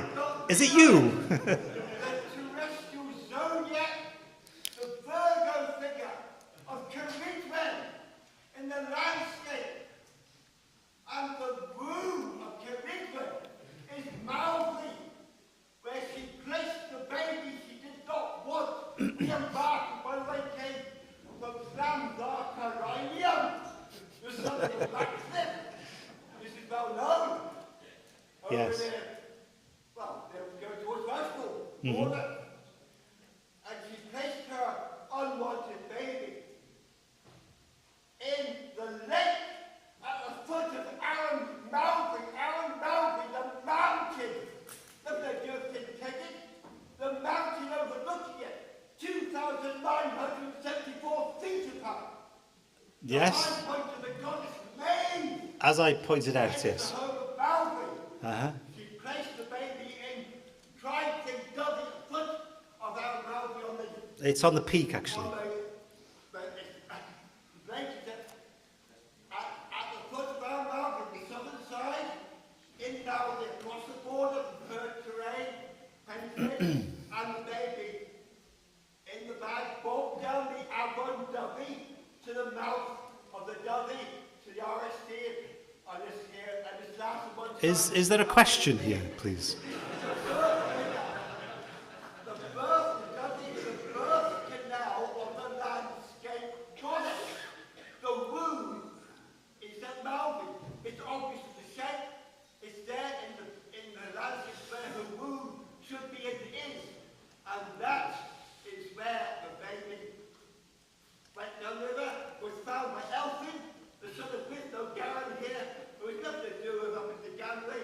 He was the lord of Cantor Gwilym, which is out in Ceredigion Bay, Tarkin Bay, over near, as you said, Tarkin Brennan, near Morph, and he named the baby, didn't know it was real her. Okay, Lawrence, thank you very much. But I'm receiving questions. If there's a question, I'd happily answer it. Well, the thing is, you must know this about the landscape goddess in the womb. So my work is about connecting what we know about Welsh poetry to the Welsh landscape. Key to all the figure of Ceridwen. Thank you very much, Lawrence. Yes. Okay, thank you. Is there a question at all? Oh, here we do. Yes. The name Aneirin, Uh-huh. does that have a meaning? Yes, it does. And Eirin, I mean, it depends how you want to break it up. but at least the eir part is golden. An eirin, depends how we interpret that initial prefix an. It could be something like inside, internal. It could also mean something like the internal golden one, would be one interpretation of the name for sure. So yes, it's another interesting name. Aneirin, of course, interestingly, his whole speciality was death poetry. So very connected with the whole notion of death, but more so the idea of bringing the heroes back to life in the imagination. So in a very small way, he's dealing with rebirth. Yeah, for sure. Thank you. Yeah. Anybody else? At the very end here. No, we all good? Okay, brilliant. Phew, got away with that one. Oh no, at the back.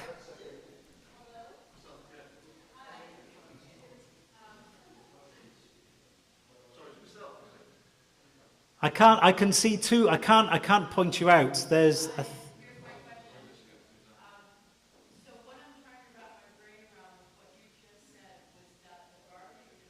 is channeled, not just poetry. If you could help me have a sense, this is a really obnoxious, likely American type of question, if you could help me have a sense of the percentage of how much was channeled and how much was actual poetry composed. So I can't give you an exact percentage because it would have been different for every bard and every generation and every bardic school, I'd imagine. We know there are several bardic schools. We know there are many generations of bards. I think that we have to accept that it would have, from their position, they would have been composing new poetry within a tradition, which included common phrases, common sounds, common rhythms, common rhymes, and also in performance, which is the crucial part, in performance, this newly composed poetry isn't just something which is fresh, if you like, but echoing the tradition, but is performed in the voice of the great master. So we have to consider that poetry is an oral art in the Welsh bardic tradition. We look at it as something written, but it's something that's performed. It's meant to be spoken out aloud. So composed using the tradition and then performed using the bardic voice. Yeah? Does that help? No.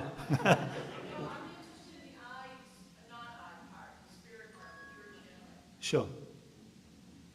So I think that, does that answer the question in terms of they would perform in the voice of the bardic master, yeah? Yes, yes, yes. It does answer the question. Okay. I think we've got time for one more, I'm assuming, Hugh? Someone's jumping up and down at the back. You've tried several times, sir. At the very back. Yeah, you.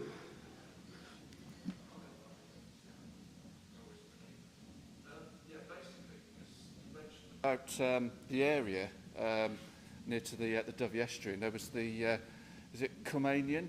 Cumanian, yeah. Is that actually named after like Ainion Earth, who was like the 5th century possible king of Gwynedd, who was like the son of Cynedda? As far as we can tell, I mean, not far from there, we've got Traeth Maelgwn. Yeah. We do have Ainion Earth mentioned in the area for sure. Yeah. That's the conclusion most people come to, but as Lawrence was pointing out, we also have Llanfair Caer Ainion, which is traditionally where Taliesin, Gwilym Bach was supposedly born. Really? So there might be another Ainion who's now lost. We don't have any more references to this particular Ainion who's specifically connected to Taliesin, which is my guess. So I'd say chances are it's not Ainion Earth, chances are it's someone else. Okay, thank you very much. No worries. And then we have one more. So someone raising their hand here. Yes, please. With the long white hair? Can you give any explanation to the use of the place name, presumably Catterick, in the poem you showed? So that's a long story, but I'll try and keep it as brief as I can as the last answer. The dragons have begun outside, I believe. So Catraeth, or Catterick, here in the poem. So Catterick, of course, is roughly in the north of England, yeah? Yes. And Catterick would have been an important junction, if you like, on several important trade routes. It's a strategic point. Aneirin, where are we? Aneirin was bard, chief bard, to the tribe of the Gododdin, whose kingdom, well, their royal seat was at Edinburgh, Caeredin in Welsh. So Edinburgh, the Gododdin tribe, that's their lands. They wanted to control Catterick, and therefore the king of the Gododdin at the time, a chap called Mynyddoch Mwynfawr, sends several hundred warriors off to take Catterick back from the Anglo-Saxons at the time, probably a mixture of the Angles and the Saxons there, we're guessing, probably mainly the Angles. They seek to defend, the Anglo-Saxons are defending Catterick. Aneirin accompanies the warband down to try and take Catterick back. And of course, the great Welsh legend is that all of the Welsh warriors were hewn down. They all died, and Aneirin witnesses them all being killed, and he commemorates them in this very long poem called the Gododdin, which is one of the founding documents in the Welsh bardic tradition, historically, written down. Does that help? No worries. Yay, did a good job. Yes, I think it is today. So that gives the reason. Thank you. No worries. Okay, so I think we're done, yeah? Diolch fawr iawn, thank you all very much. Have a wonderful Sunday afternoon. Yeah.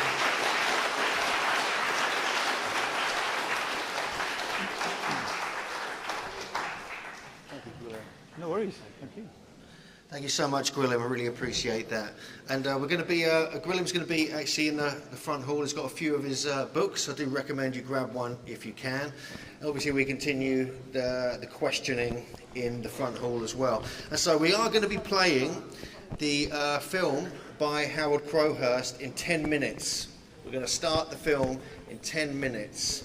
So if you want to grab anything from the Dolman Diner and Webb and her team, please do if you fancy watching it. And that's going to continue throughout the whole lunch break until our next lecture. So if you don't want to see the film, be back at 2:45 for our evening, afternoon session. So 2:45 we're back, and we're playing the film in 10 minutes.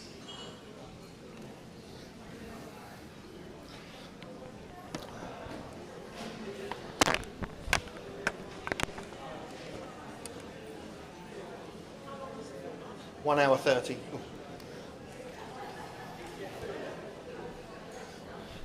Turn these down.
is 60.255 degrees and corresponds back.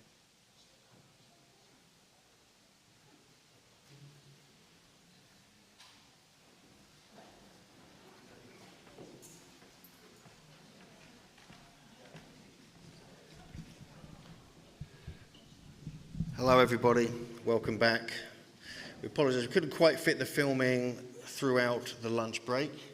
We tried our best, but you can watch it for free tonight from 8 p.m. onwards, where the premiere takes place on YouTube, and you can check that out. We've put it up on our Facebook page. We put it in the newsletter as well. So there's lots to think about with Howard's amazing research. And we're now going to, one moment. We're now going to have Christine Rhone introducing Adam Tetlow and the John Michell Memorial Lecture. So thank you very much, everybody, and I'll hand over to Christine for the introduction.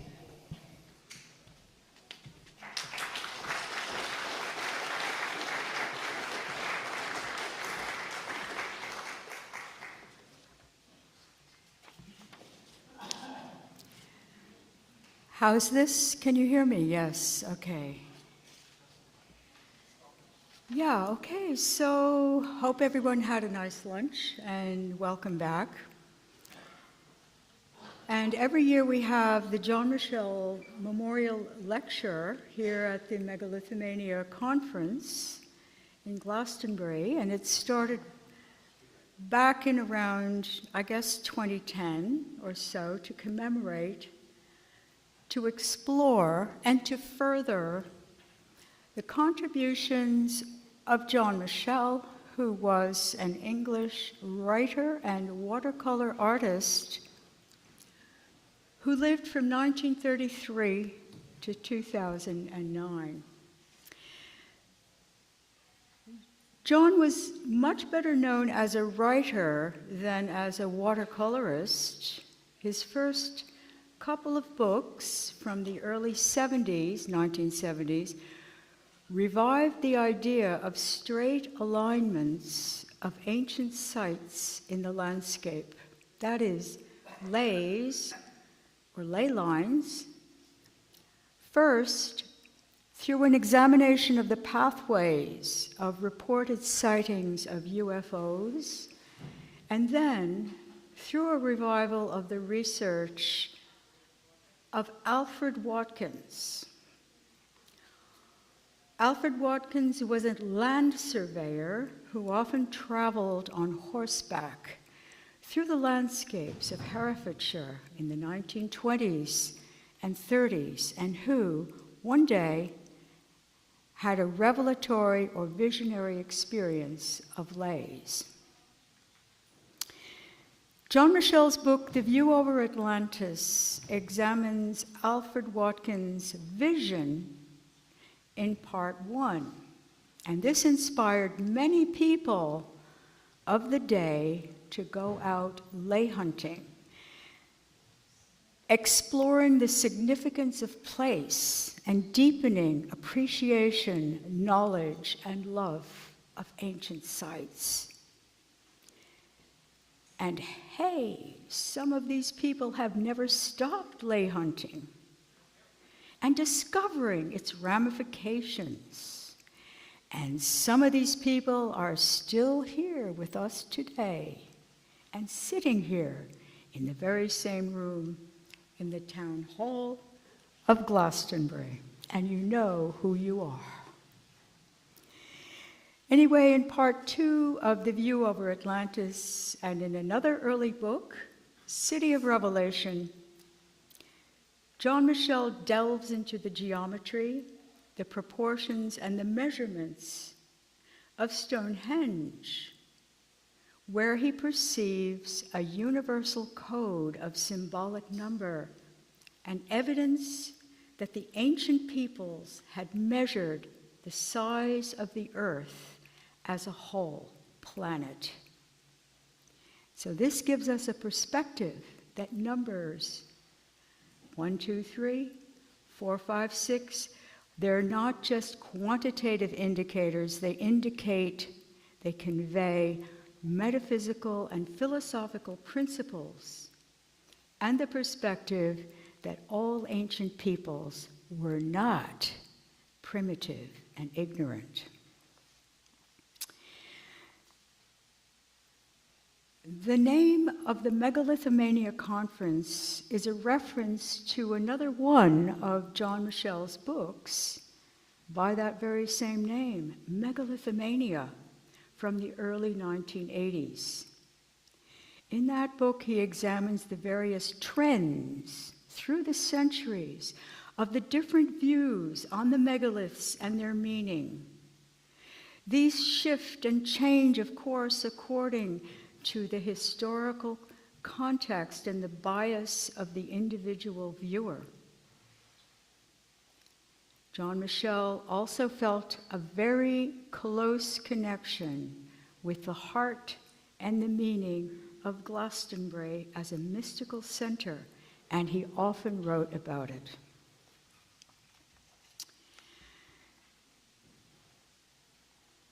Our speaker here today for the memorial lecture is Adam Tetlow, who has continued the work of valorization of number as meaning with his writings and his teaching activities. He runs online and in-person courses. His recent title, published by Wooden Books, is The Diagram, Harmonic Geometry. And on the very first page, there's a good example of his approach, which he calls mathematics. We see a beautiful illustration of the winged horse Pegasus from Greek mythology, who's striking his hoof on the top of the sacred mountain, Mount Helicon. This is the home of the Muses, and we get our word music from that. From the blow of Pegasus' hoof burst out the springs of inspiration.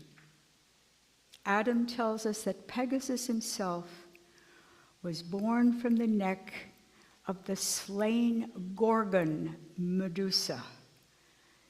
As number itself springs fully formed from the division of unity, and that is where Adam is basically coming from, the one that contains all number.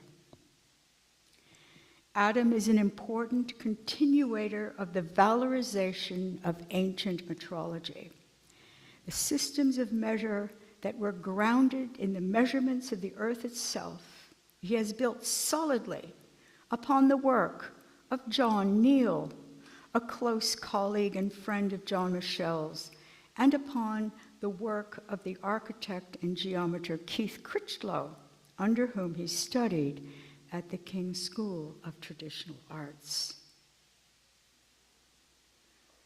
And with many thanks, with what promises to be a very wonderful talk, here is Adam Tetlow.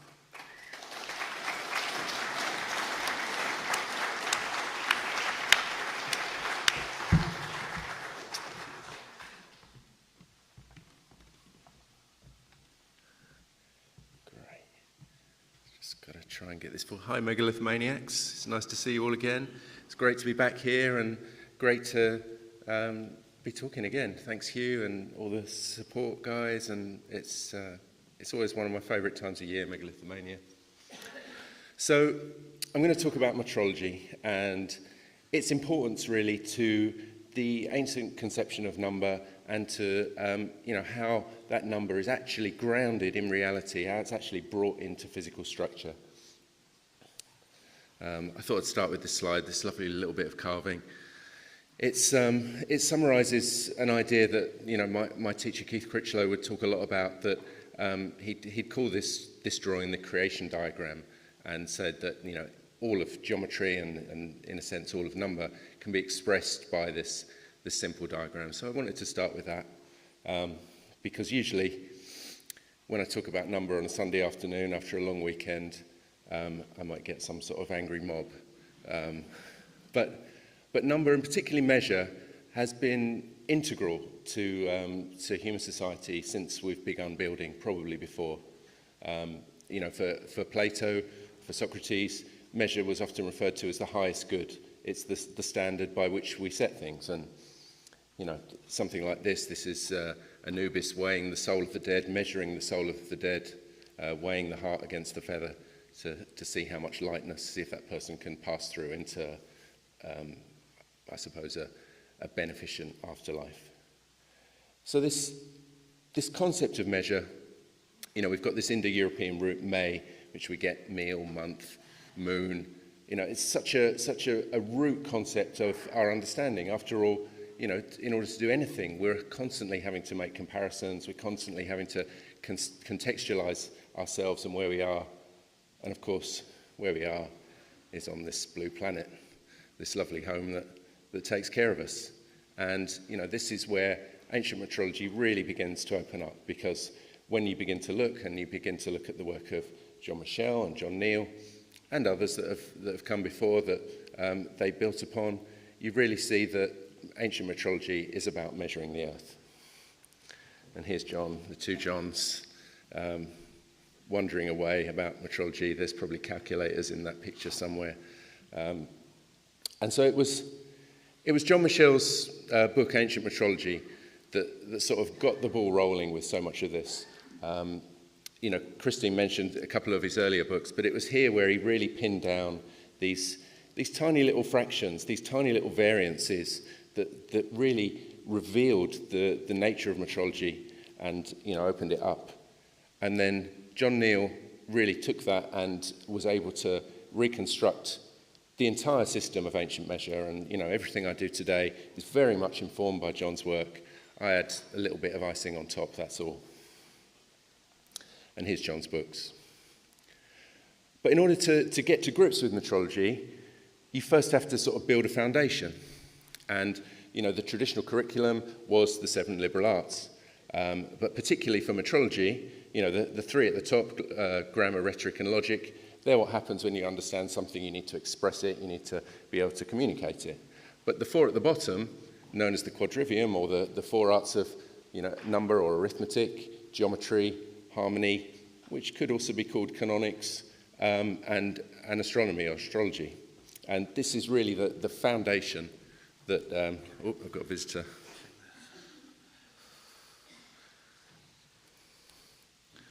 Yeah, it's probably me. Keep turning it off.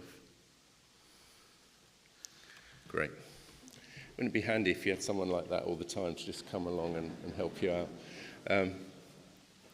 So yeah, these 4 arts of the quadrivium, these ways of understanding number, and in so many ways within, you know, any ancient culture you look at, and I suppose you could broadly call that traditional thinking, number is an image of the mind of God. You know, this is not just me saying this. You know, you can look at Platonists and Hermeticists and philosophers through the ages, and, you know, they're saying over and over again that number is an image of the divine, just like the natural world is an image of divine.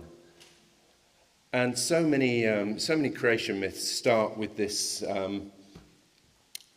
moment of sound. This is an image of a seed syllable from India, or you've got you know, the Logos speaking and bringing the world into existence. And, you know, however many creation myths you want to look at, so often they begin with this moment of sound, and also this moment of light. In fact, light and sound were intimately connected. If you look at Sanskrit, there's this word sfar, which means light, and there's another word, sfara, which means sound. And so in a sense, you could say that sound is in some way luminous. It has some light within it. This is Amun, the creator principle, the unity principle in Egyptian mythology. And again, Egyptian mythology also begins with that sound. And harmonics play such a key role within ancient metrology. This is Pythagoras, who's he's ringing these different bells here, and they've all got numbers on, 16, 12, 9, 8. I think that's 6 and 4. And so these are the simplest intervals, the simplest musical intervals that you can encounter just by putting simple numbers next to each other. The whole of this musical scale, which our contemporary musical scale is based on, although there's a slight shift, is just based on the numbers 2 and 3. And all of those very early musical intervals, which are found all over the world, they just simply arise from all of the possible combinations of the numbers 2 and 3. This is Robert Flood's image of the cosmic monochord. So this is a single-stringed instrument where the bridge moves up and down, and that gives you the interval that plays the note. Actually, when you analyse this drawing, there's actually a few misconceptions from Flood, but it's such a beautiful drawing that I wanted to include it. And so how do we experience sound? We have the cochlea. Now, our cochlea is this tiny bone within our inner ear, and inside that there's like a spiral piece with tons and tons of hairs. I've got a photo I'll show you in a sec. In fact, let's show the photo first. So this is a photo of the cochlea, and here we've got all these tiny little hairs. Now you could imagine those as like a miniature church organ. And so whenever a sound comes into our ears, one of those hairs is going to be activated. Interestingly, there's dedicated nerves within this system that deal with, where are we? Deal with these same simple intervals that Pythagoras was talking about. And here's an image of the frequencies that are available to us from our cochlea. And then we've got sound itself. This is an image of a vibrating string. And so different notes will vibrate that string so it divides in different numbers. And if these are pure numerical notes, then the string itself will divide into pure numerical numbers. As you can see, we've got the octave, we've got the octave higher, and so on and so on. Now, we can also conceive of harmony and harmony just as pure number. And a particularly famous example is Plato's Tetractys, or what he called the world soul. This is a slightly expanded version. Let me point at it. Yeah, so usually when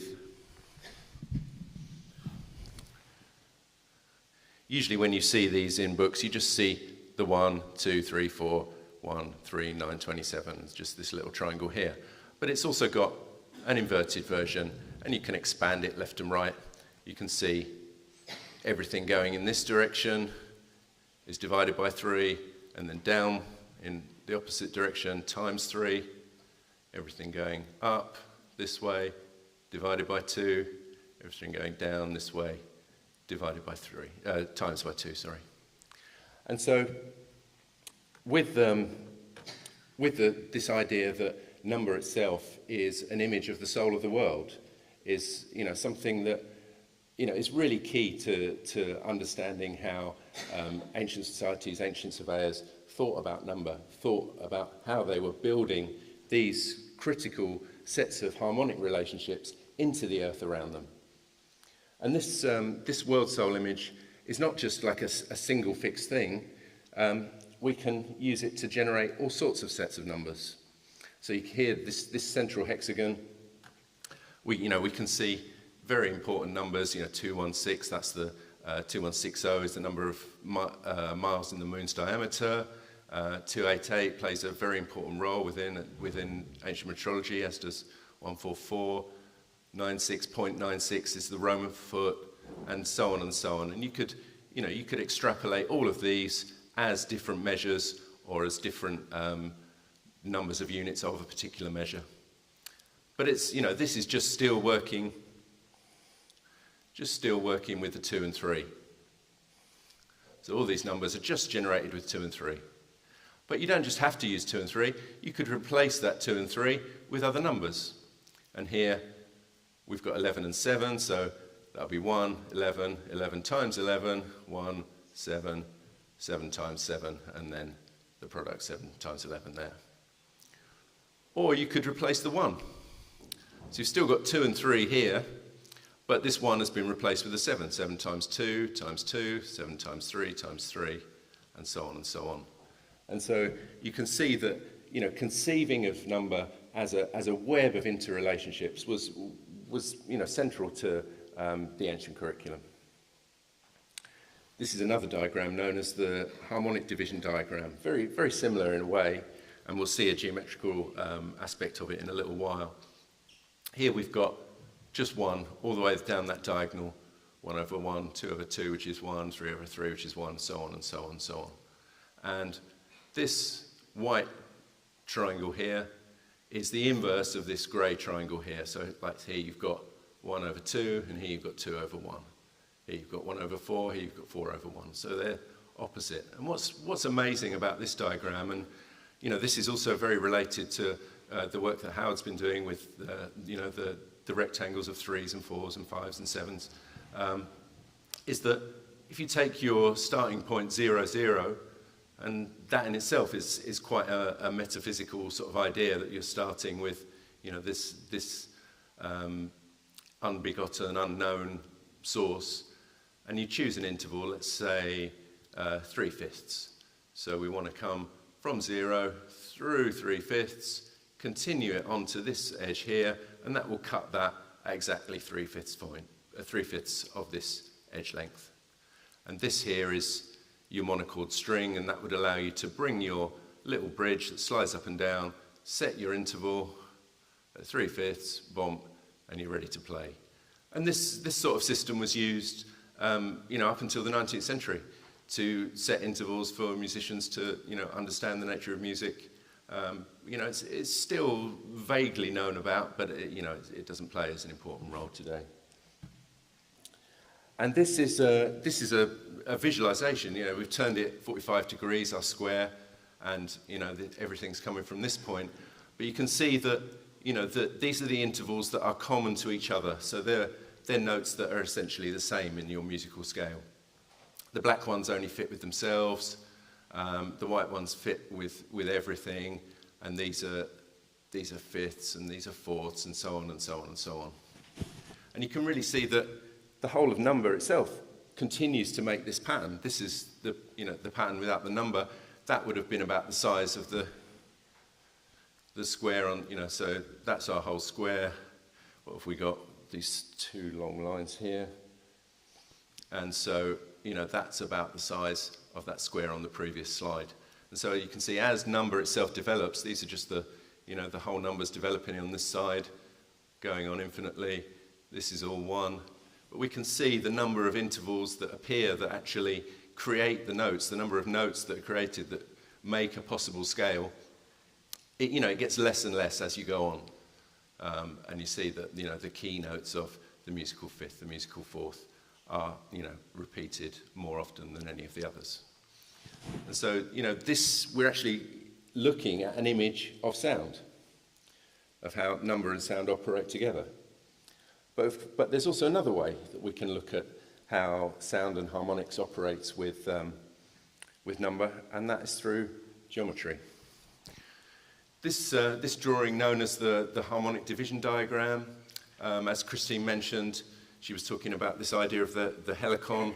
The helicon's a Pythagorean musical instrument, very similar to this. It's a square sound box, and you have a diagonal bridge that moves up and down and can intersect these strings at different points.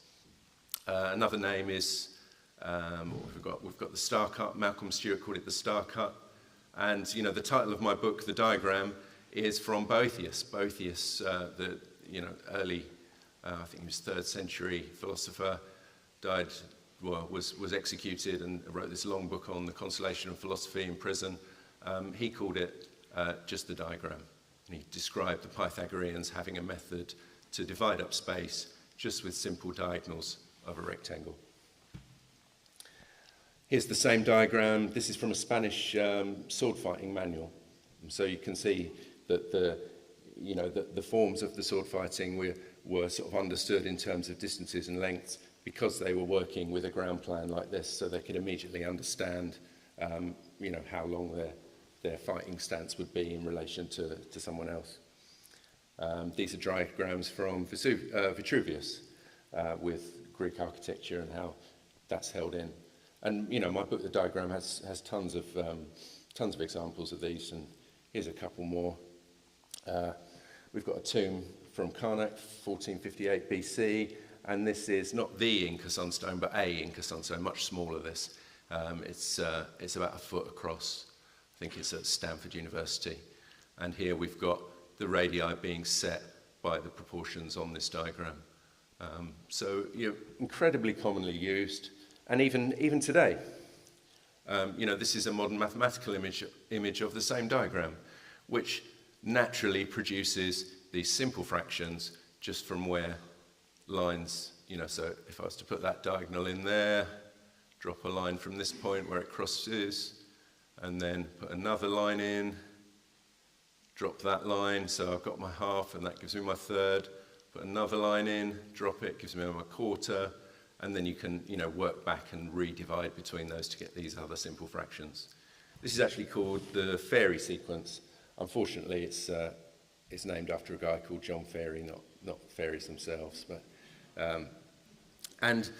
something I discovered recently is that this also plays a role in quantum physics. This is from the Collider. It's a scientific paper on energy states when the collisions happen and how these energy states dissipate. And you can see we've got these same simple fractions that energy is dissipating in, and it's doing it in a very similar way to what's happening here. And this is a contemporary fractal, again, based on those same sets of harmonic relationships. Simple numbers, simple whole numbers put against each other. But the ancient conception went a little further. This is Orpheus charming the animals and the birds, but also the trees, and showing how this idea of harmony, of creating harmonic connection is so central to the ancient world. And then I'll read this out. So this is from Iamblichus, actually. I didn't write his name on it. Pythagoras conceived that the first attention that should be given to men should be addressed to the senses. And of course, by men, he means Manus, the self-conscious animal, not man, the male self-conscious animal. So the first attention that should be given to men should be addressed to the senses, as when one perceives beautiful figures and forms, or hears beautiful rhythms and melodies. Consequently, he laid down that the first erudition was that which subsists through music's melodies and rhythms, and from these he obtained remedies of human manners and passions, and restored the pristine harmony of the faculties of the soul. So we can see that, on a simple level and a, sort of community level, our experience of music balances our passions, balances our humours, our temperament. But that idea then begins to be built into structures that are built. This is a royal cubit. I think this is the one from Turin that John Neal went and measured just to make sure it was perfect. And we can see that, its importance as life, strength, health, and protection that repels the enemy, very similar to Iamblichus's ideas of, restore the pristine harmony and faculties of the soul by remedying their manners and passions. And so we can see that measure as a standard, as a building block to base everything on, is just vitally important. Because if you think about it, if those measures are harmonic lengths or harmonic relationships to where you're building, then you're building in harmony to the actual landscape that you're working in. So, I'll say it again, all the traditional units of measure interrelate through simple harmonic intervals. But there's a key that John Neal discovered with all of these ancient measures around the world. And what's fascinating is that you've got measures that are, disparate in time and space. You have Roman feet in cultures that are separated from Rome by thousands of years, thousands of miles. You've got Egyptian feet in China. You've got Roman feet in Peru. You've got, English feet in Greece. Over and over again, these measures, although they've been named because of essentially archaeological convention, whoever discovers them has to give them a name so they can be talked about. In a sense, they're all used by all these cultures, even though, sometimes particular cultures would take one or two or a few as a standard. They were, well aware of all of these measures and how they interrelated with the nature of number. And what John Neal realised was that the numbers that make up these measures are just these simple numbers here, 2, 3, 5, 7, and 11. So remember at the beginning when we saw our triangle with just the numbers 2 and 3. Now if we were to do another diagram, and it would look a bit messy, that's why I haven't done it, because you'd have numbers all over in different directions and it'd drive everyone a bit mad. But all you're essentially doing is adding in these other factors, and then 7 and 11 become incredibly important. Because if you're an engineer, and if you're working with circles, you're working with geometry, or if you're surveying large areas of the Earth, you need to understand how to calculate curves, how to work with pi, how to work with circles. And this is John Neal's long list of all the sort of known measures, and one or two of these are predicted, and I know he's found a couple of examples, but not tons. And this is a very simple list, and this list we'll go into how that's expanded by variations, and how we can turn any one of these feet. These are all feet. We can turn any one of these feet into cubits or yards or miles or whatever we want. And also these feet can have their own individual variations based on, well, we'll see what it's based on. So these are just some of the smaller expansions that we see again all over the world, and often referred to with very similar terms. And so we can see that these are all fractions of feet, but they're also, fractions of digits. A digit is just very simply a 16th of a foot. It's the width of one finger. And so we've got, all of these different lengths, and all of these different lengths, they can all, any one of these feet, we can then expand or contract into any one of these measures. So we can have this one, where have we got here? Let's say we've got a common Greek foot, we take that as our foot, and we want a cubit, we multiply it by 1.5. We want a yard, we multiply it by 3. We want a step, we multiply it by 2.5. And there's also the longer measures. This is one we'll be particularly familiar with, although anyone that knows the mile knows that it's not 5,000 English feet, it's actually 5280, which would actually make it a Persian foot. And here we're going to look at this one a little bit as we go on, this half league. So, because metrology is complex, and because it's complex but not complicated, and there's a lot of material to absorb and understand, and you build that foundation in the geometry, in the number, in the harmonic, and then you start to be able to work with this system. But because John, Michell and John Neal, it's relatively recent historically when they discovered this. I think John Neal's first book was 2000, and he's published a few more since then. But because the idea of metrology has been around, it was something that Newton was fascinated with. It was something that the classical writers were fascinated with. There's lots of erroneous reasoning around the subject, and so this is some things we can do to avoid.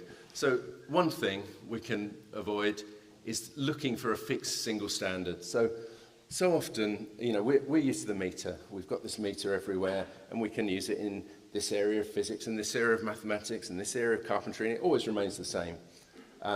But what we've got with the ancient measure system is a complete harmonic system. So it's much better to think of it as a piano scale of notes. You've not got this single thing. If we turned ancient metrology into just one fixed standard, if we said, oh, it's the megalithic yard, that's the standard, then we're losing all of the harmonic relationships to all of the other different measures. So, there won't be a single standard. There very often and almost always is a key measure that a building is built in, but usually there are other measures that you could also read that building within.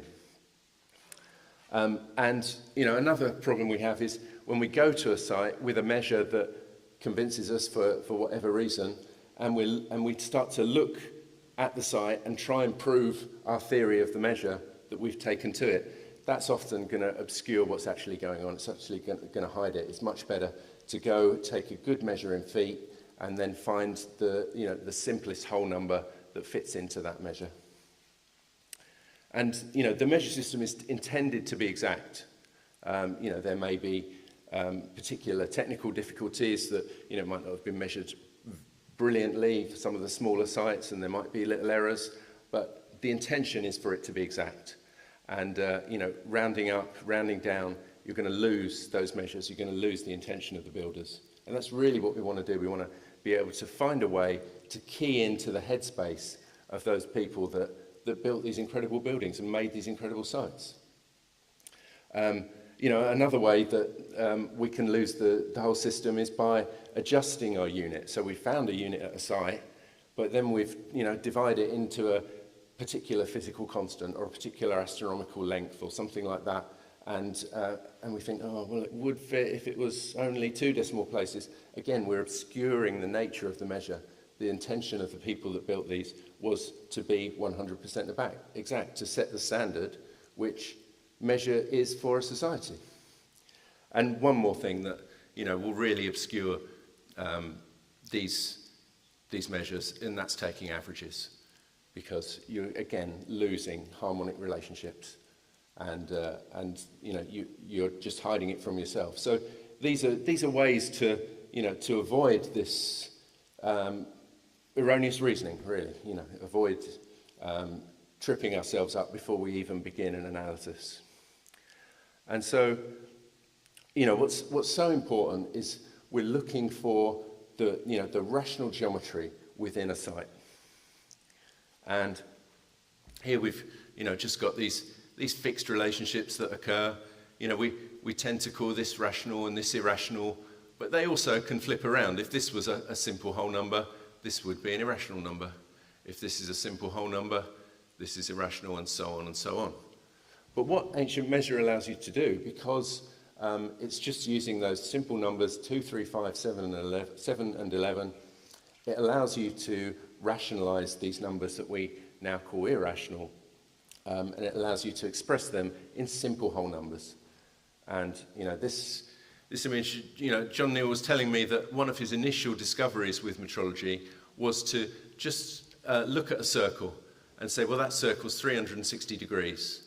And he thought to himself, well, what if we made that circle 360 feet and divided it by the traditional pi of 22/7, still, you know, used as a ready reckoning and, you know, very accurate for human purposes, unless we're building rockets or, you know, jet engines or something.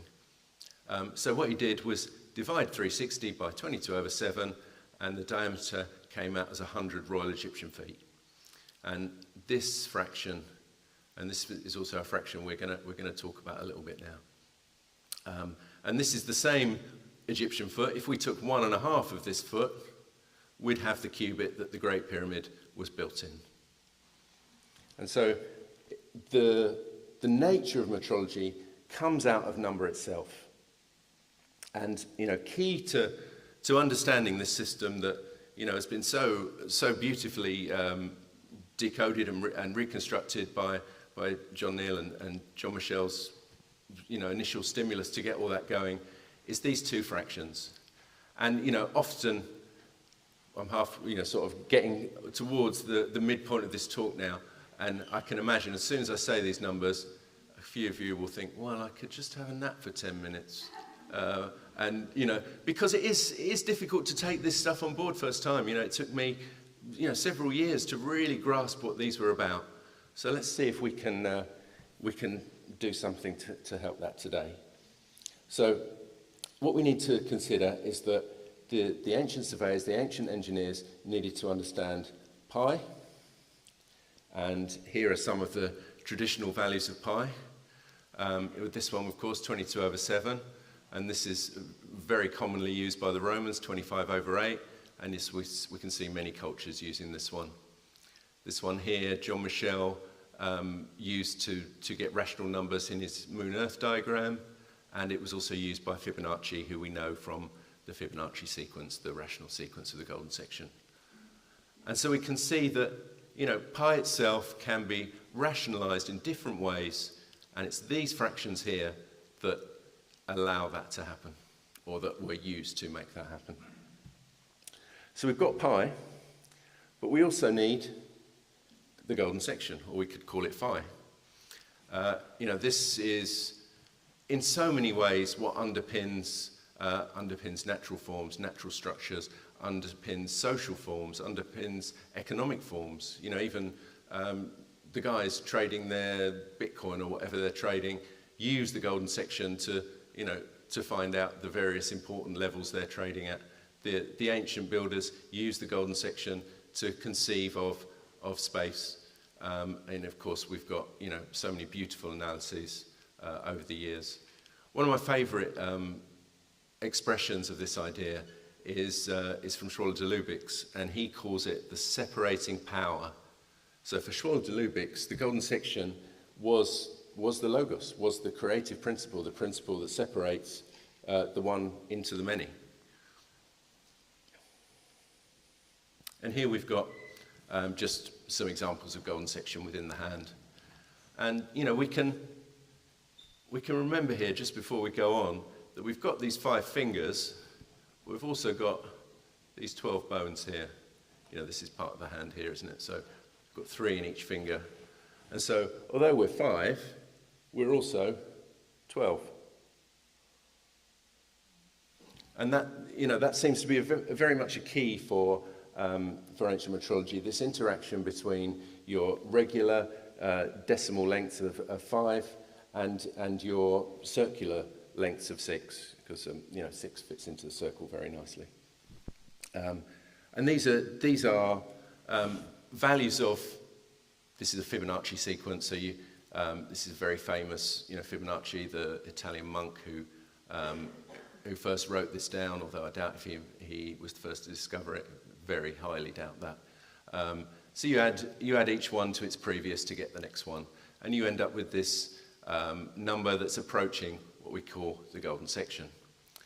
Now, we looked at metrology just being these numbers. You know, I've used this term 11, limit tuning, from music. Limit tuning is just the numbers that are involved in the tuning system.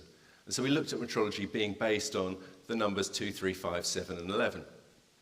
And so if we were to make up our golden section numbers, golden section squared numbers, we'd be left with just a very few number of values that we can actually use within metrology. And here we really see the relationship between pi and the square of the golden section. Very simple, and you know, even if you're doing this with, you know, the pure irrationals, this is to about 5 decimal places here, so it's super accurate. So we can see that this pi of 63 over 20 comes from a golden section square value of 21 over 8. 22 over 7 comes from a golden section square value of 55 over 21. 864 over 275 from a golden section value of 144 over 55. And so pi and phi squared remain in this 6 to 5 dance, just in a sense how our hands do. And this is where we come to those fractions, or at least 2 of them. And so if we compare these values of the square of the golden section, phi squared, if we divide this one by this one, that gives us this fraction that we saw before. I'll explain a little bit further what this is about in a minute. And if we compare these 2 values, 55 over 21 and 144 over 55, we get these, this other fraction, which we'll look at in a sec. And so it's these fractions, you know, if any of you is familiar with music, there's such a thing known as a Pythagorean comma, and that's where the octave notes and the 5th notes going up in scales eventually meet, but there's this tiny little discrepancy. And these could really be called geological commas, metrological commas. And I talked with Jocelyn Godwin about this. He's a well-known musicologist, and he was very convinced that these could be seen as commas. Geodetic commas maybe is the best way to think of them. And it's because of the shape of the Earth, because the Earth is a little bit squashed, which means that this distance here is going to be a little bit shorter than your equatorial distance. And so the Earth is not a perfect sphere. And what is the squashing on this sphere? If the had a polar radius of 440 units, we'd have a mean radius of 441. And if we look back at this one, this value of phi squared in relation to this one, 441 to 440. So really we can see that our Earth actually distorts according to these two values of the golden section. Another really interesting thing here, you know, if this was a sphere, a perfect sphere, what we call our mean or average radius, you know, you take those 90 degrees and add them all up and divide by 90. If this was a perfect sphere, that would be at 45 degrees. But because it's not perfect, this is actually at 30 degrees, so that's actually a 30-degree angle there. And so we've got this relationship, the Earth polar radius in relation to the Earth's mean radius is 441 to 440. Now let's look a little bit. We've also got, you know, we'll look at John Michell's Earth-Moon diagram in a second, but John Michell realized that, you know, we could very, very clearly express the Earth as 7920 miles in diameter if we considered it a perfect sphere. And what's fascinating is that if we take that 7920 miles and then deduct 144 over 55, 2.6181818, it will give us the length of our mean diameter, our average diameter. And so we can see with this fraction here, remember we had this fraction here, comparing these two values, and it's that same fraction that's appearing relating the sphere radius of 7920 miles to the mean radius. Although I've put diameter, it's, you know, it's equal, its radiuses as well. And so we've got this set of relationships, this key set of commas or fractions or variants that allow this measure system to work and that naturally appear out of numbers. You know, because they've got this very simple setup of just, you know, these primes of 2, 3, 5, 7 and 11, when you start to compare numbers to each other just to see what sort of fractions they make, say you compare, you know, the Greeks had this term, the super particular, where they had a fraction where it was the one at the top was one bigger than the one at the bottom, or the one at the bottom was one bigger than the one at the top. And when you start to compare these simple ones, so let's say 2 over 1, or say 1 over 1 to 2 over 1, 2 over 1 compared to 3 over 2, 3 over 2 compared to 4 over 3, you start to get a series of intervals appearing. And these turn out actually to be the measures that are used in metrology. But when you get to 12, the gap between 12 and 13, you can't use 13. You can't use multiples of 13 in most, or in ancient metrology, although there are, of course, you know, local variations. You know, I'm thinking of the station stone rectangle where you've got 12, 5, and your 13 is on that diagonal station stone of Stonehenge. Because you're not using those 13s, when you have this gap, it creates another interval. And eventually, you know, the gap between 21 and 24 will create this gap. So, you know, if you divide 21 over 20 by 25 over 24, you get this fraction. And you know, the same can be done for this fraction. And so they very simply appear.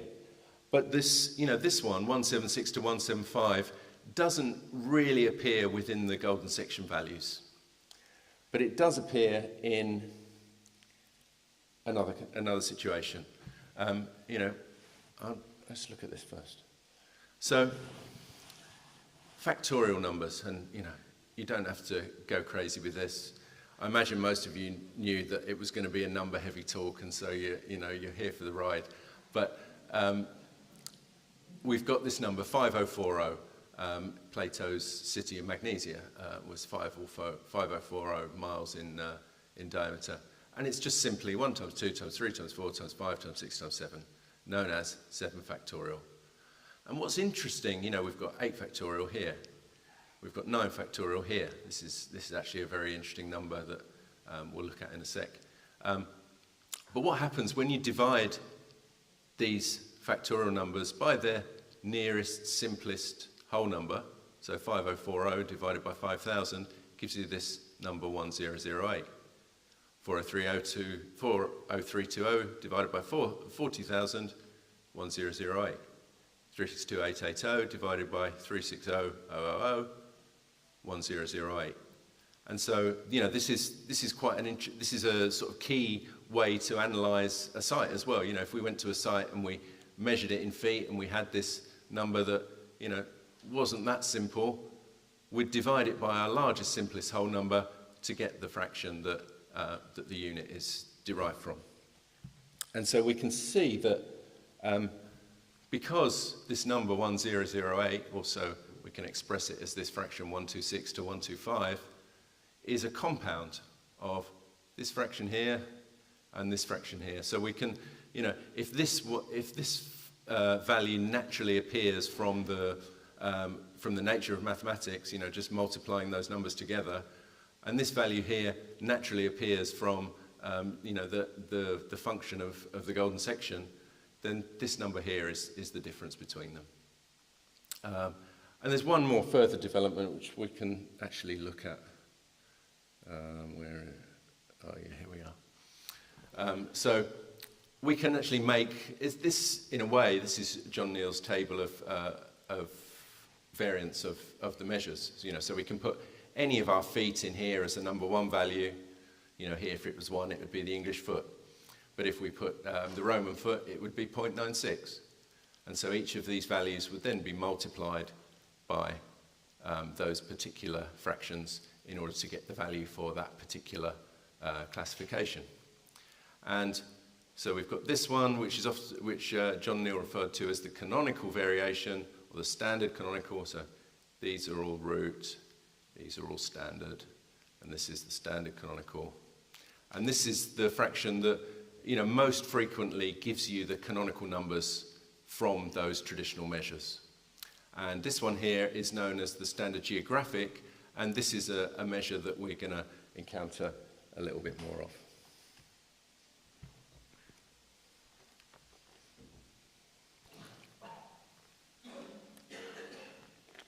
So we've got,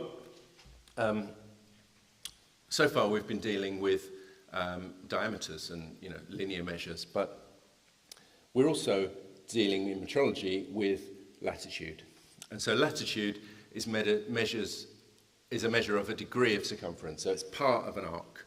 So if you have a radius and you draw a circle, a latitude, you know, 1 degree of latitude is 1 degree of that circle from the radius. And so there's significant latitudes on Earth which metrology naturally fits in with. And so we've got here 10 degrees. At 10 degrees, we've got the length of a degree of latitude is, you know, let's start simpler. The length of any degree of latitude is 360,000 feet. Any degree of latitude we can divide into 360,000 feet. But what foot? We need a particular variation. We need a particular variant of that 360 units in order to get the difference of latitude lengths. You know, because our Earth is squashed, these latitudes change as we move from one to the other. And so at 10 degrees, the length of 1 degree of latitude is 362,880. And I don't know if we remember. There we go. 362,880 is 1 times 2 times 3 times 4 times 5 times 6 times 7 times 8 times 9. And then these latitudes then go on to vary again according to these fractions. So we've got 38.57 here. That's the latitude of Delphi. We've got 51 degrees, our mean degree. We've got 66 degrees at the Arctic Circle. And then surveyors that were working within these would either, well, maybe they'd choose a specific set of values for the specific reason of the theme or set of ideas in their building. But, you know, if they were wanting to key it to particular latitudes, they'd either go for the measure that was closest or work out a local variation. And, you know, John Neal's work has dealt with quite a few of these variations if you want to go further into that. And so, remember earlier I was talking about the mean radius of the Earth being at 30 degrees and not 45 because it's not a perfect sphere? Well, we've got this fascinating relationship. At 30 degrees, or very, very close to 30 degrees, we've got the Great Pyramid. That's not, unfortunately, the Great Pyramid. I put the wrong picture in there. But we've got the Great Pyramid at 30 degrees. So the mean radius of the Earth comes essentially, but there's a slight discrepancy, which is what we're going to talk about. But essentially, that 30 degrees radius line is coming bang out the top of the pyramid. Now, if we take that radius and make it into a circumference and take 1 degree of it, so the degree from the mean radius, that's at 51 degrees. And that's the latitude of southern England and Stonehenge and Avebury, and that is showing the mean degree, or the radius, the degree from the mean radius. So we've got our 30 degrees giving us our radius and the pyramid, and then we make that into a circle, divide it by 360, and the point on Earth where that fits is at 51 degrees. And here we've got Stonehenge with the station stone rectangle in. I'm not going to talk about Stonehenge today. There's been lovely talks over the years about Stonehenge, and I can't hope to keep up with them, although there are some very interesting meteorological facts, but which we can look briefly at. So we've got that same rectangle here, the station stone rectangle, and this is the lintels here. So we've got the station stone rectangle width, we've got the outer diameter and the inner diameter. And we can see, and John's gone heavily into this in his work, that the station stone rectangle width, which would be that square, and also this 5 edge, is 100 Belgic feet. The outer lintel diameter is 100 common Greek feet, and the inner lintel diameter is 100 Roman feet. And these feet are all varied by a particular one of those fractions that we will talk a little about. That it will be those fractions that, where are we here? The fractions that relate to this 51 degrees where Stonehenge is at. Stonehenge is also an integral measure of the polar radius, so the radius that goes all the way up to the North Pole. And if we multiply the Stonehenge outer lintel diameter, so the outer part of that orange ring, by 200,000, it will give us an exact length of the polar radius. And so here we're talking about metrology being used to definitively and precisely give dimensions of the Earth, which can be preserved and have been preserved for thousands and thousands of years. Now let's have a look at the Great Pyramid. That same station stone rectangle, if we take the base edge of the south side of the pyramid, I've got a feeling this isn't the south side. It's quite tricky, actually, finding brilliant images of the pyramid online. I know there's some great books, but anyway. We've got 7 station stone rectangle widths, and we've got the pyramid's base to the sockets. On the corner of the pyramid, there's these 4 sockets that are just slightly bigger than the actual base edge. And this, again, is a precise dimension. So, more pyramids, and more, and more. And we've got Thoth, or Jehuti, or Tehoti. Amazing, you hear, we call this figure Thoth, or Tot, but the ancient Egyptians called him Jehuti, or Tehoti. And then we've got this South American site, Teotihuacan, and I wonder if there's a connection there. And Thoth, here he is in his role as measurer of the cosmos with his measuring rod, and you can see the qualities of Thoth are being indicated by this precise beak, a bit like the crescent moon from the ibis. His hands being very precise in taking this measure. And let's look a little bit at, this is a drawing I did of John Michell's discovery of the moon-earth diagram, which of course has this pyramid relationship in here. If its base width is 11, its height will be 7. And so we've got this 7-11 relationship within the pyramid. And what's interesting is this, you know, Howard's talked a lot about the angle of the double square. Look how the slope of the chamber is very much that angle. So let's look at some Great Pyramid dimensions. So the south side base edge, which you know, John Neal explains very clearly why this is the datum edge, is 440 Royal Egyptian cubits, and we know this from the classical writers, as well as you know, the many surveys that have been done over the years. So that's the base edge of 756 feet, and again we see that's 440 Royal Egyptian cubits, and those cubits will be 12 over 7 feet times that fraction, that same fraction. That's the difference between the mean radius and the polar radius, 441,440. Now, if we measure that same distance from the sockets, you know, these tiny, these corner pieces right at the corners of the pyramid, which could well have been used to obtain level and to, you know, give this sort of accurate survey points, we get a slightly increased distance, 760.32 feet. Now, this would again be 440 Royal Egyptian cubits. It would just be a different cubit length.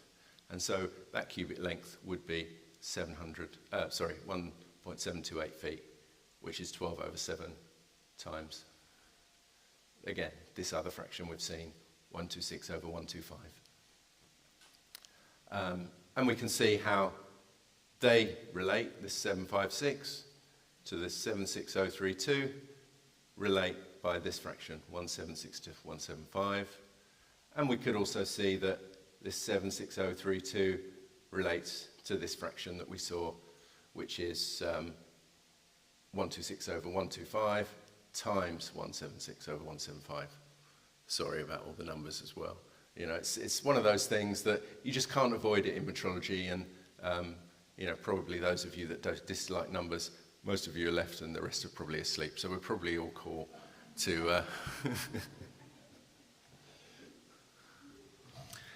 So, you know, something that's often quoted and misquoted from Peter Tompkins in his great book on the Great Pyramid is the idea that the pyramid height times the base gives you, and this is the misquote, is a lot of people say it's the polar radius. It's not the polar radius. It's giving you, if we take it from the sockets, that's the height, that's the base edge, it gives you this length, and that is exactly the length of 1 degree of latitude at 51 degrees. So, you know, when we saw that same drawing with the mean radius and the degree from that mean radius, that degree from the mean radius is at 51 degrees. So the pyramid is sitting on 30 degrees where the mean radius is, and it's pointing to 51 degrees, which is the degree from the mean radius. And that mean radius is 60 nautical miles. And that's its length in miles. And I've put that slide, good, I'll put that slide in again just to remind us all. So, although the pyramid is, you know, essentially at 30 degrees, there is a slight discrepancy. And this is something that John Neal spotted, it's something that Tom Breeze spotted. And this discrepancy is a very interesting distance. You can't really see this green line. My Google Earth skills are very poor. So we've got the Great Pyramid here. This here is 30 degrees north. That distance is 1.44 miles. 1.44 miles is 760. Now, we saw with the pyramid before, that's the base edge of the sockets, 760.32. Whereas that distance there is 7603.2, so it's 10 times the width of the pyramid from the sockets, the base edge from the sockets, is 10 times that from the pyramid to 30 degrees north. And what this does is create an amazing set of relationships. And, you know, I haven't even got time today to show you them all, but we'll go through some of the interesting ones. So that's our pyramid, 760.32 feet wide, It's a square, so it's like that on each side. And we can take 10 of those, dump, dump, dump, dump, dump, dump, dump. This would be our 30-degree north line, and that is 10 times our base edge. We've got it in here, and we already talked about this distance being the station stone rectangle. So 1.44 miles, which is 10 times that base edge. But of course, because our pyramid is a center, and we've established our first length, this first length here from the center of the pyramid up to here, which is our 30-degree line, we can say that's also a radius, and we can draw in a circle, giving us an edge length or a diameter of our circle. If we put a square around that, that edge length would be 2.88 miles as opposed to 1.44 miles for the radius. Another thing we could do is say that, well, that length there could be a square. So this square here, 760.3.2 feet, 1.44 miles, this, that distance there, this square's edge here. But because, the pyramid is very much a symmetrical monument, and, it's very much about its precision, and it's about its measure, and about what it demonstrates. There couldn't be a bigger demonstration of, there isn't a bigger demonstration of measure that we know of in the whole of human history. So we could say, well, what happens if we make that square symmetrical? We put in 3 more squares from that point here in the center of our pyramid. That gives us this diagram here. Don't worry too much about this. This is just a division into 11. If we divide this 2.88 miles into 11, we get a 144 over 55 divided by 10 miles. But that's not so important for this. What is important is that we've got our 760.32 feet, our 1.44 miles. That's to the center of the pyramid. But if we take it to the far side of the pyramid, we get this number, 7983.36, 1.512 miles. And these two measurements relate to each other as 20 to 21. And this number here, 798336, is 7920, the number of miles in the Earth's diameter, according to John Michell's Earth-Moon diagram, times this fraction that we saw from factorial numbers. And so this is very much an expression of the Earth's diameter. Oh, we've already looked at that. So I'm going to switch to miles now, just so I don't have to keep saying these numbers over and over again, and we'll just talk about it in miles. If we divide the Earth's mean radius by that longer length, that 1.512 miles, the longer one that's related to the Earth. If we divide the Earth's mean radius by that distance, we get the phi squared value that we were looking at earlier, times 1,000. If we divide the Earth's sphere radius by that distance, we get another one of those phi squared values, times 1,000. If we divide the Earth's mean circumference, which John Michell worked out was this number, 24883.2, which is actually 12 times 12 times 12 times 12 times 12 divided by 10. 12 to the 5 divided by 10. Divide that by our length from the center of the pyramid to 30 degrees north, and it fits 17280 times. The Royal Egyptian cubit, that 1.44 miles would be 4,400 of, it itself would be 1.728. And this is another key feature about metrology, is that where that decimal point is, that will depend purely on the technical necessities of the site. If you're doing stuff, you're putting up a shelf, you need a decimal point here. If you're building a massive square that fits over several miles, you need your decimal point here. But the quality of the number remains the same. It's just our decimal value changes in order to fit it into whatever practical need we have. And so this is that same square, 30 degrees north, and I've just put in all 4 of those squares around, and I've put their diagonals in as well. Now,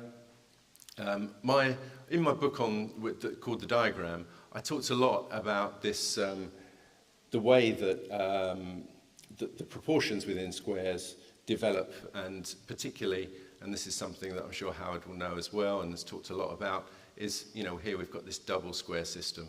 It's quite nice that you watched Howard's film, so you're all a bit primed for this stuff. And so this is, you know, this grey square is still our 30 degrees north line, but if we put a circle, a new circle, where those double squares intersect that line, we get this slightly bigger circle here.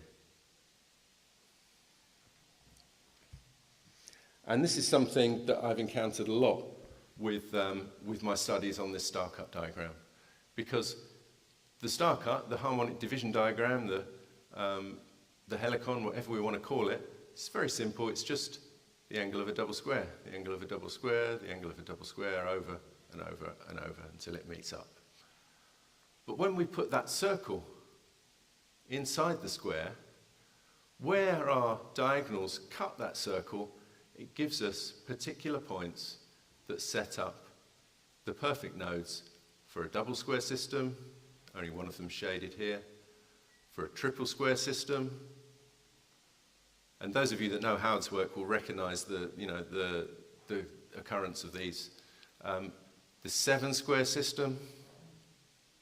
And this is all perfect, you know, all of these nodes are free once you put those diagonals in and draw your circle. In fact, even this one here will fit an extra square here. So out to the square, it'll actually be 9 by 9, whereas inside the circle it's 7 by 7. And there's all of them overlapping, and there's, you know, various mirroring positions that you can put those in to get lots and lots. And so, where were we? So we're seeing this double square system set up by our distance from the center of the pyramid to 30 degrees north. And that's our double square system. Even though it's tilted here, it's just as easy to extract that one as this one. And I've kept it all symmetrical and upright so we can understand it better. So here, I'm going to do a zoom out on this. So here we've got the Great Pyramid. Edge length 760.32 to the sockets. This circle here perfectly touches it. It perfectly fits in this harmonic division diagram within the square. And very interestingly, when you have these circles within this harmonic division star-cut diagram, this makes a beautiful golden section relationship. So if that distance there was 1, that distance there would be 1 over the golden section, and so would that be. It's a bit of an aside, but it's very beautiful that it fits. So that all fits perfectly. We zoom out further, we can see that we've got 3 squares here and 3 squares here, and, you know, we could very much fit this square here to get this triple system in.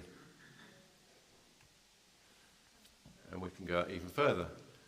We've still got our 30 degrees north line. This is our new square.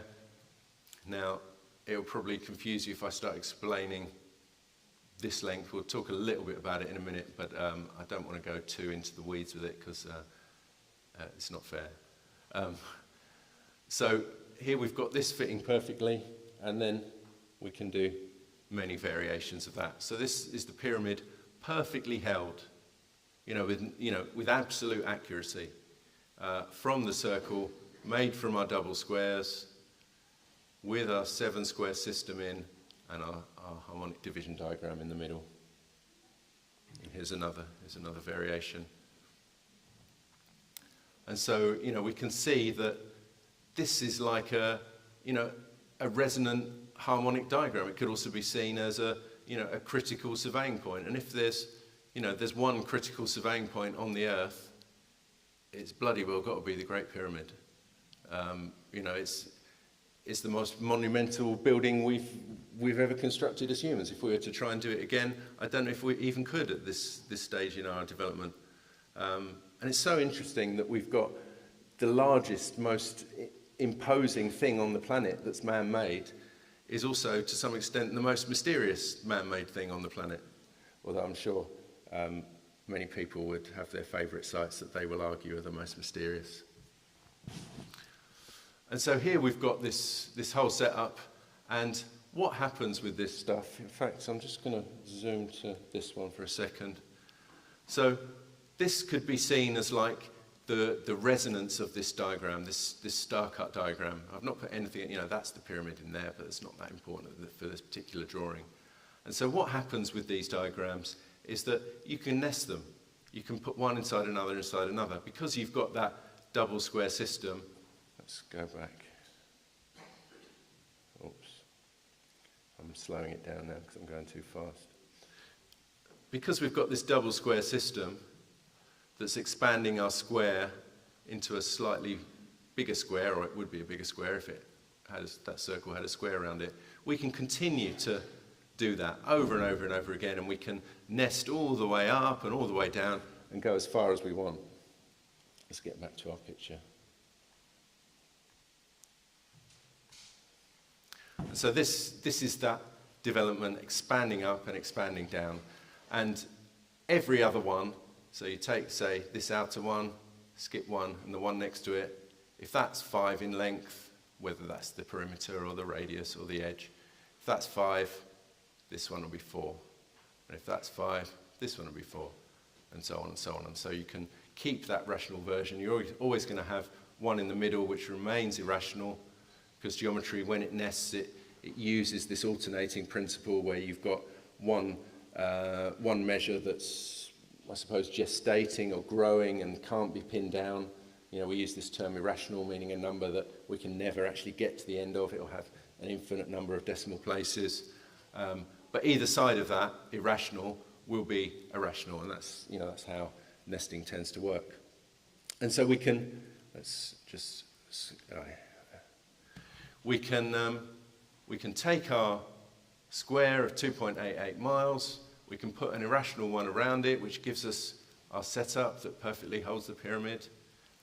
Very interesting symbolically the way that you know, the pyramid is actually held by this, you know, this most rational of objects is held by this grid of irrational lengths. And here we've got our original inner one at 30 degrees, and if we were to nest out a couple of layers, we'd have this one, and that would be not 2.88 miles or 1.4 in diameter, it would be 3.6 miles or 1.8 in diameter. And the difference would be 0.36 miles. So, you know, what I'm saying is that, you know, these grids can continue to expand and continue to overlap.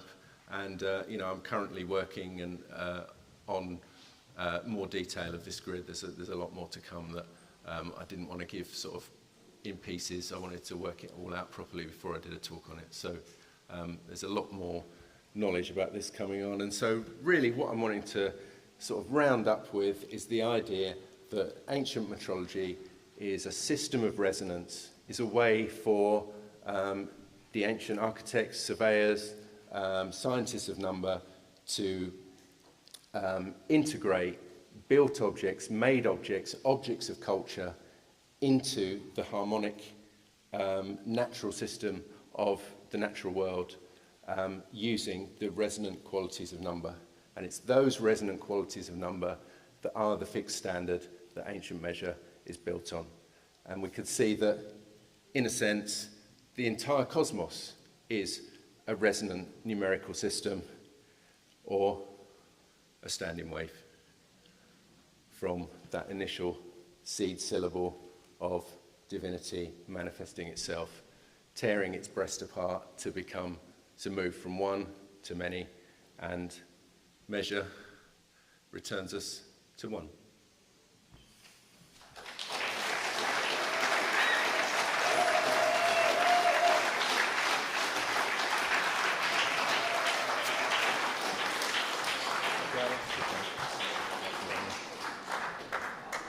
Wow, thank you, Adam. That was a mind teaser for sure. So super appreciate that.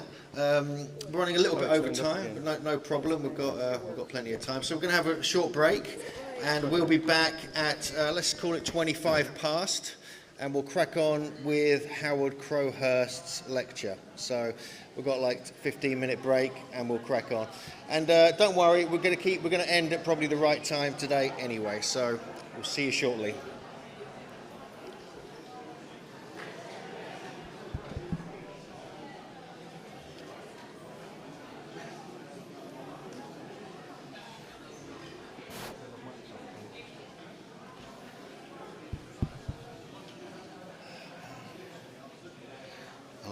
Hello. Can the mics be turned on?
The sack. lecture, but we also have the speakers forum, remember, after the lecture, so please don't run off anywhere. And also, if you're thinking about questions, sensible ones, please gather them, and we'll have them for the speakers forum, which will be after Howard. So, and also note, if you can settle down, please, thank you. Also note that we're going to have one mic at the front for the speakers forum, where you come up and you give a question. You have to kind of queue up for it, but we'll deal with that after Howard's lecture. So anyway, so welcome back, and we're delighted to introduce our next speaker. He's been researching the area of Carnac in Brittany for many years, where he's been living also for many years, although he hails from North Wales. I've been over there a few times to his remarkable summer solstice events. And since 2009, he's been a speaker at Megalithomania. He's published several books, mostly about the area around Carnac, but also, more recently, a book called The Megalithic Plan, where he looks at the British Isles. And today's talk is an extension of that. Some of you saw some of his movie today, Megalith's Forgotten World. That's being published officially tonight at 8 o'clock on YouTube, and you can watch it at your leisure after that from that time. And you were the first people to see this version of the film today. So it gives me great pleasure to welcome all the way over from France, Howard CROWHURST. All the way from... On your private jet. All the way from France. It's not very far, really, you know. Well, it's further than it used to be before the Brexit, but, you know. Anyway, let's not get into that. Right, so I'm going to be talking about a sort of discovery I made a few years ago, which I've called the Megalithic Solstice line of southern England. And it's a part of the book that I wrote called The Megalithic Plan. So it's what I'm going to be talking about is in that book in part, but not everything I'm going to be saying today is in the book. Okay, I'll just go back to this photo. That was taken at winter solstice in 2014, when I'd come over to check up on some of the stuff I've been working on. I'm on the top of the Cheddar Gorge there, and I walked up there with my wife and some friends to watch the sunset over the Mendips at winter solstice, and we discovered this stone, which is not, you know, it's not recognized as an official standing stone, but there it was. So this whole thing started some years ago when I was reading a book by John Wood, a book called Gwilym, which is the name he gives to Stonehenge. John Wood was an architect from the 18th century, and he was asking the question, where was the town of Camalodunum, the seat of ancient Druid knowledge in Great Britain? John Wood was what they call a neo-Druid. And so he was trying to find out more about the history of the Druids in England. And he says in this book, there are various conjectures as to the location of this hill, but Pliny informs us that the town of Camalodunum was about 200 miles south of the island of Mona. Mona being Anglesey in North Wales. And so I thought that was rather strange, because Camalodunum is normally supposed to be Colchester, which is not at all 200 miles south of Anglesey. So I thought I'd check up on what Pliny had written, and so I went to the Natural History, his book Natural History, and in a chapter called Where the Days Are the Longest and Where the Shortest, which is rather a strange title because it's the same place. Where they're the longest, they're also the shortest. He should have said when the days are the longest and when the shortest, but anyway, that's a different thing. So that's a chapter of his book Pliny's book. And he talks about the Arctic Circle, where it is continuously, daylight continuously for 6 months at one point of the year. Okay, he says this can be seen on the island of Thule, thought to be Iceland, which he says is 6 days sailing north of Britain. So we can see here on the map that you can see how the Iceland just touches the Arctic Circle, so what Pliny is saying seems to be quite true. But then, in his text, Pliny adds, some say the same of Mona, which is an island about 200 miles away from Camalodunum, a city in Britain. Now, what on earth has that got to do with anything? Why is he suddenly talking about Anglesey, which is much further south, and Camalodunum? It's totally out of context. Now, I know that the Roman authors underwent censorship. You know, they weren't allowed to write about any stuff. It was the Roman Empire, wasn't it? You know, so they had to, if they wanted to get certain information across, they had to be very subtle about it. And I thought that maybe this is what Pliny was doing here.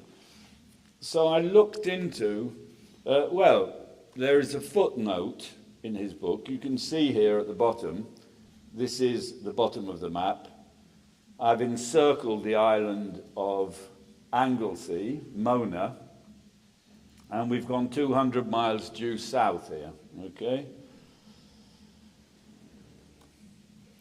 And so there's a footnote in John Bostock's book about the natural history by Pliny, and he says Camalodunum is supposed to be Colchester in Essex, while the Mona of Pliny appears to have been Anglesey. It is not easy to conceive why the author measured the distance of Mona from Camalodunum. So he sort of says what's going on, but then that's it. And nobody seems to have sort of thought about this since. So let's just look into what was happening before the Romans turned up in southern Brittany in France. Julius Caesar turned up in 56 BC, and he came to southern Brittany here. This is where he attacked. Oh dear, I've just gone back a few slides.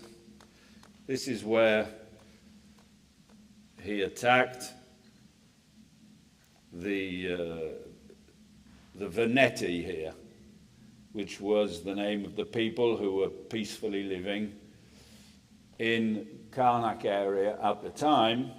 He attacked there in 56 BC, and it was rather violent. He executed the entire Veneti Senate, and so a lot of people moved out, and the Druids especially moved out, and they moved north towards Wales and to Ireland. They moved towards North Wales, called Gwynedd, which is still the name of the area in Van, which is just near Karnak. So it's still called Gwynedd in the area. So there's the same name for those two areas, okay? And the people who lived there in the 1st century were called the Venedoti, which is very close to the Veneti. Okay, so there's an obvious link between the peoples. So here you can see the island of Mona.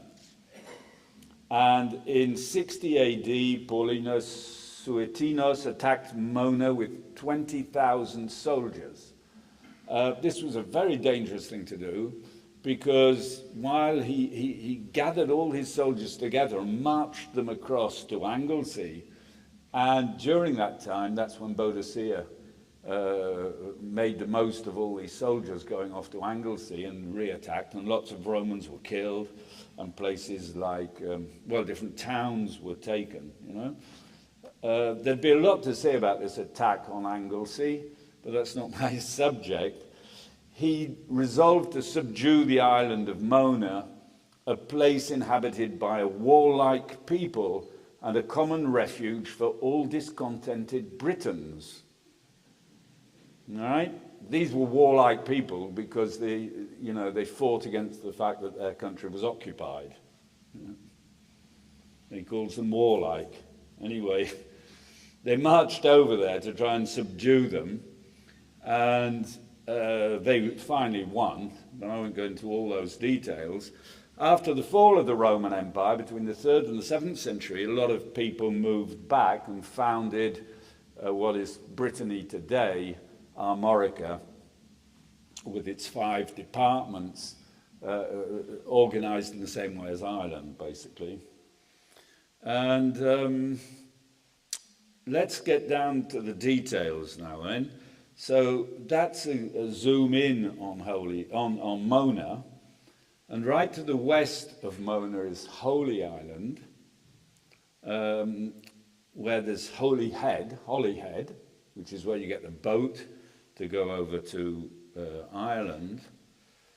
And we'll zoom in on Holy Island, okay, and Holyhead. And at the top here is a mountain. It's the highest point of the whole of Anglesey. It's called CROWHURST. I don't know if my Welsh pronunciation, haven't spoken Welsh since I was 9 months old.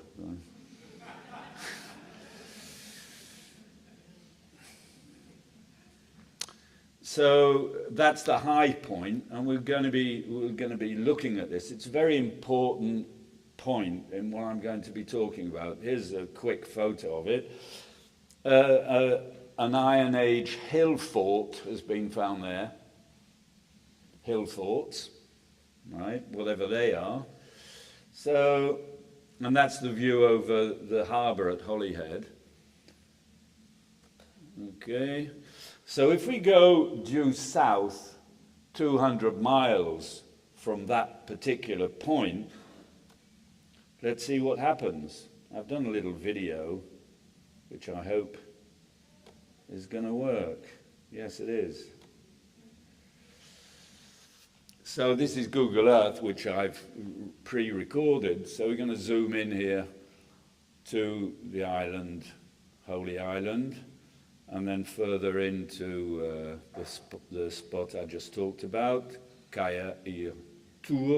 Tour could mean tower. Okay, so it could be the stronghold of the tower. Okay, and we're going to zoom in and see the view from there. Okay, so we're on Google Earth, so you can go around 360 degrees and see that's the harbour, and then that's the sea over towards Ireland. And then if we keep turning, you can see towards the south and, okay, towards Wales. You can start seeing southern Wales there, and the whole of the island of Anglesey. You can see how flat it is. It was a very good farming land, and Anglesey provided food for most of Wales.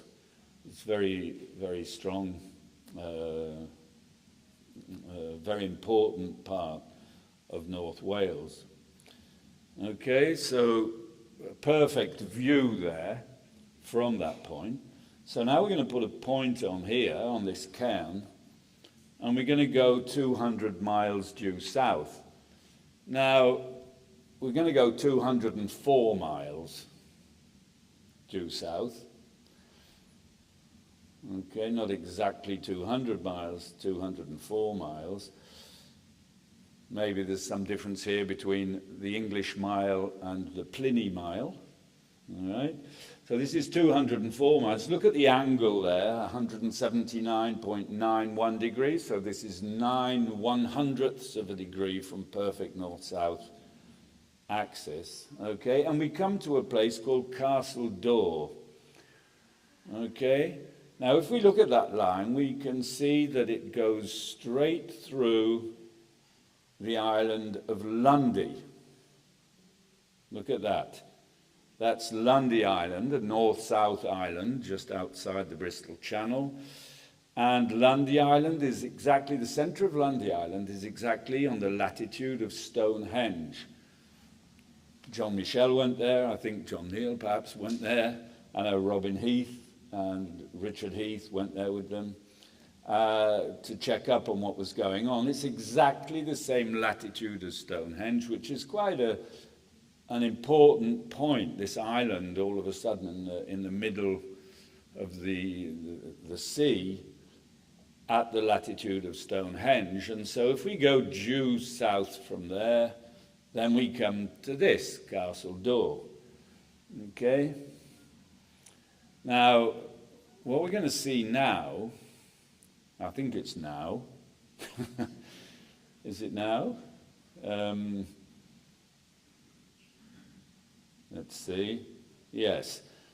We're going to see that from this particular spot, if we go up to the highest spot in the whole of southern England, which is called High Willhays. There are two high points here. One is called Yes Tor, and the other High Willhays. They're north-south. That's Yes Tor, where we're zooming in, and that's High Willhays to the south. They're not far one from the other, and these are the two highest points in the whole of southern England. Okay? 621 feet. Meters. Must be meters, mustn't it? Yeah, 621 meters. So that's that's a relationship which we're going to see is important. I'll show you in a second why. Now, this place is called Castle Door, also goes under the name of King Mark's Castle, and it is said that it was the court of King Mark of Cornwall. He was based here, and there is some evidence around to corroborate that. His other name is Cunnamoor, King Mark. He's said to have reigned in Cornwall in the early 6th century. And there's a stone, the Tristan stone, 2.7 meters, which marks the grave of his son. Well, it used to mark the grave of his son until it was moved to put a bus shelter a few years ago. Yeah, this isn't a joke. This is actual fact. So now it's a bus shelter that marks the grave of his son, Tristan. Yeah, we can understand why he's sad, right? So Tristan was the guy who had a terrible dramatic love story, Tristan and Iseult, and there's a plate on the base of the stone which says, Tristan lies here of Cunnamoorus the son, okay, and it says Cunnamoorus was Marcus Cunnamoorus of the medieval life of St. Sampson and King Mark of Cornwall in the love story of Tristan and Iseult. So I'll come back to this King Mark business because the fact that this place is called King Mark's Court is very important. This is an embroidery of King Mark dating to 1350, but if he died in 600 and something, then well, probably doesn't look much like him. Now, if we look at the arrangement of Castle Door, it's a sort of henge monument, ditches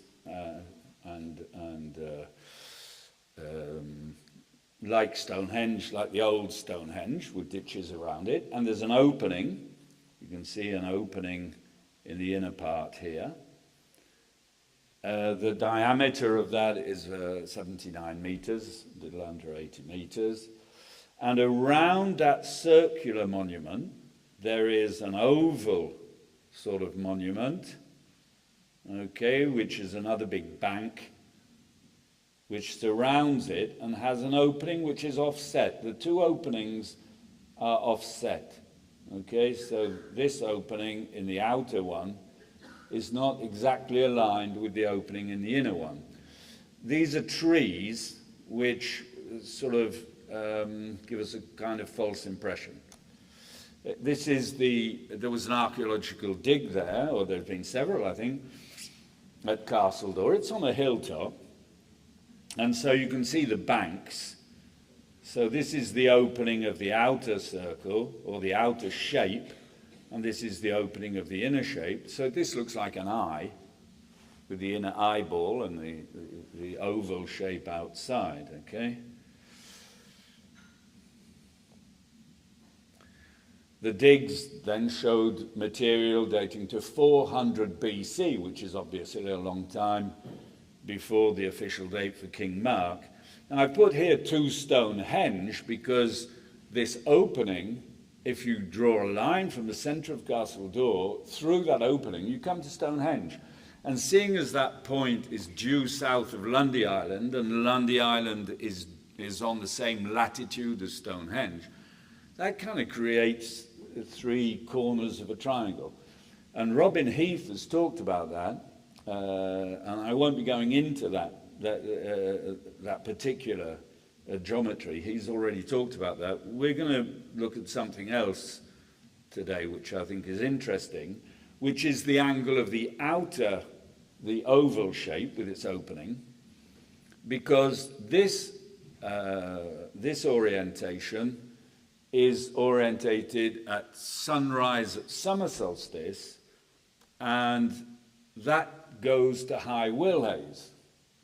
So if you're at Castle Door at summer solstice, then you will see the sun rising over the highest point in the whole of southern England. Okay? It's, in fact, I'll be showing you the angles on this. I've done it in the book, showed it in the book. But between Yestor and High Willhays, there are 2 peaks. They're north-south, and so from Castle Door, there's a little dip between them, and that will be the angle of the summer solstice sunrise in the dip between these 2 highest peaks, okay? So it's about 59 kilometers away. The height difference, Castle Door is 117 meters above sea level, and the High Willhays 621 meters above sea level. Here's a picture of High Willhays and Dartmoor. Pretty tricky place to get to. I've never been there. I watched the thing in the other direction. I was in the Mendips, watching the sunset at winter solstice in the other direction. This is a pretty difficult place to get to, especially for sunrise at summer solstice, because you have to walk there in the dark, unless you sleep there overnight, of course. This is the level between the 2. I've put the Egyptian hieroglyph for horizon here at the bottom, which shows the sun sitting between 2 sort of high points. Most of you must know that horizon comes from Horus zone, which is the place of Horus, or the sun, right?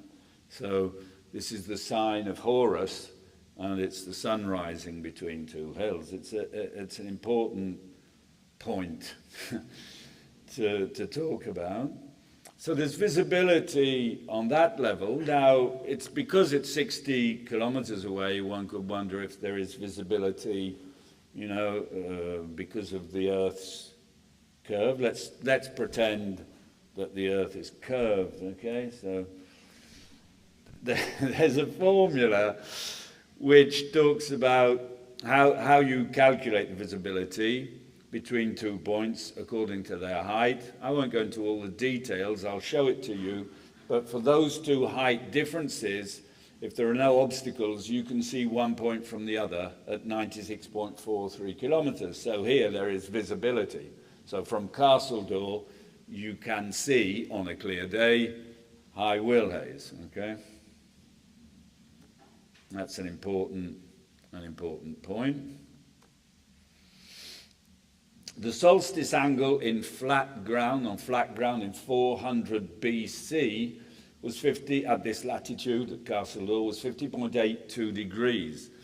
Now, because the archaeological digs give 400, I've taken 400 BC as a date. You must realize that the summer solstice angle doesn't change all that much. It changes slightly. It doesn't change all that much. This is not the precession of equinoxes. There's no relationship between the precession of equinoxes, where the stars move a lot, and the solstice angles. The solstice angles move because of the change in obliquity, and obliquity changes by 2 degrees over 20,000 years, okay? There's a lot of confusion about this. A lot of people say, well, if you can see it today, you couldn't see it then, or if you could see it then, you can... No, it's very slightly different, okay? But for exactitude, for exact angles, let's just give the exact angles. So 400 BC, 50.82 degrees, and the sun's observable angle between the summits, 51.93 degrees.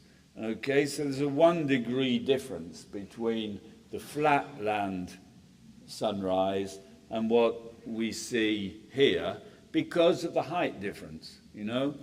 So this is a Google Earth video flying over at winter solstice, and you can see, okay, you come to the hilltop and the point between the two high wheelhays slightly higher on the right. Okay, so here we have the sort of sun's first flash, the first ray, because I'm taking into account the height difference here, 51.42 degrees, and the sun is sitting on the horizon at 51.93 degrees. Okay, so that's the angle we're going to be taking. 51.93 degrees is the angle we're going to be taking for the line that we're going to draw. Okay, along this line between Castle Door and the highest point in the whole of southern England, we go through a spot called Lidford Gorge. Don't know if you know it. Oh, well, we go through Little Link's Tor. Thought I'd show it. Think it's quite pretty.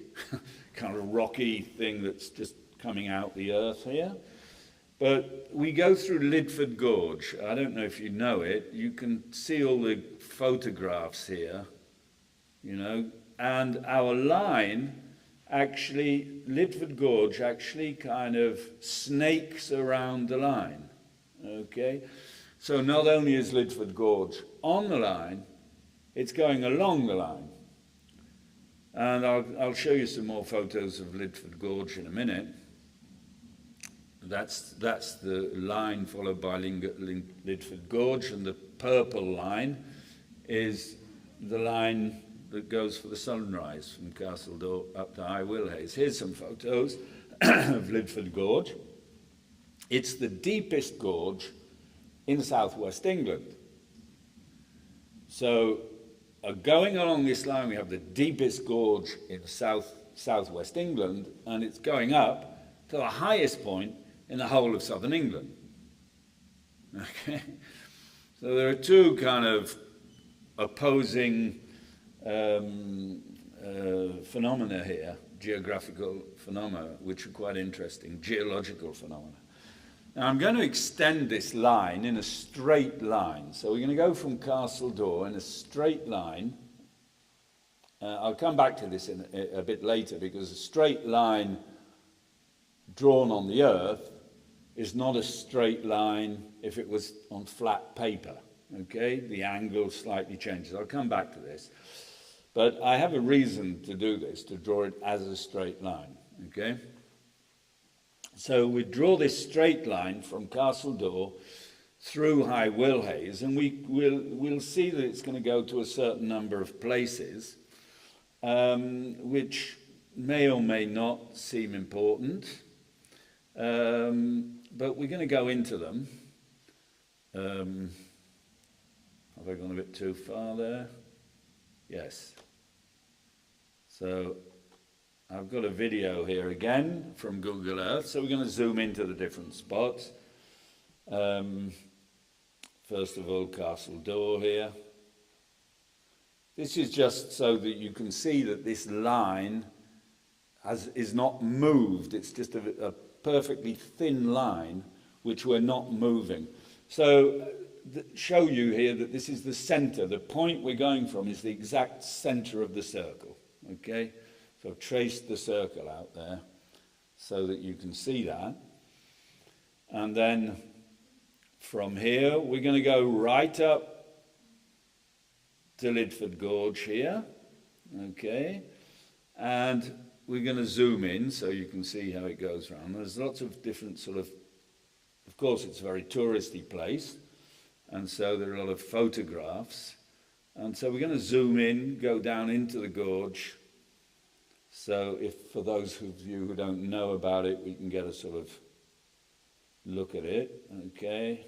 So you can see the deepest gorge. There are a lot of waterfalls there, okay? The deepest gorge in southern England. So we'll come out of there and go along, have a look, go along the river a bit. We'll go and see another spot. This is armchair tourism. Let's go up here a bit. There, let's go in there. So here you can see these massive boulders that are on either side, massive stones on either side.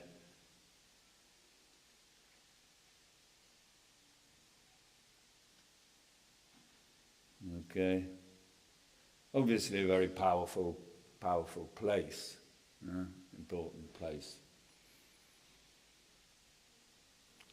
All right. So from Lidford Gorge, where are we going to go next? We're going to move up the line to the next point. Let's see. Right. This is High Willhays, of course. High Willhays, Yes Tour. So again, we're going to go into Yes Tour and get an idea of the view from up there. This is important because you can see that you can see for miles and miles and miles. All right, and you can see all around. So if you're organizing the landscape, it's a very important point. And we're looking south here. The point you can see in front of us is High Willhays. There's only a metre or two difference between them, you know. So that's the impression that you get from up there.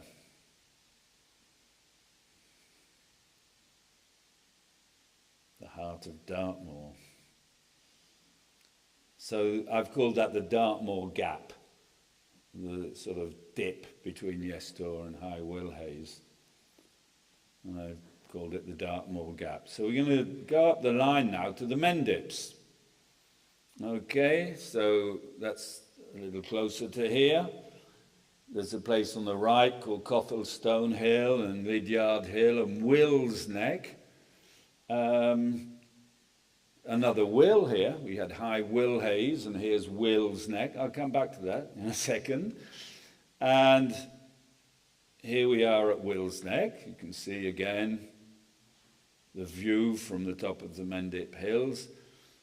So we can look back from here at winter solstice. If you go up to Will's Neck at winter solstice, then at sunset you can see the sun setting into High Willhays. Right?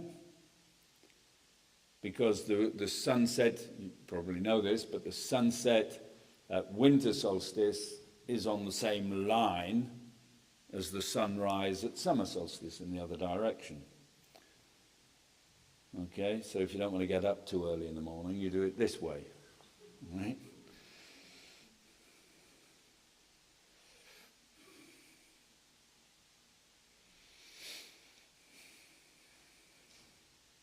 And there's another gap here. Our line, in fact, goes between Cothelstone Hill. There are barrows on the top. Lydiard Hill, there are a lot of barrows up there, of course. It was a very important point.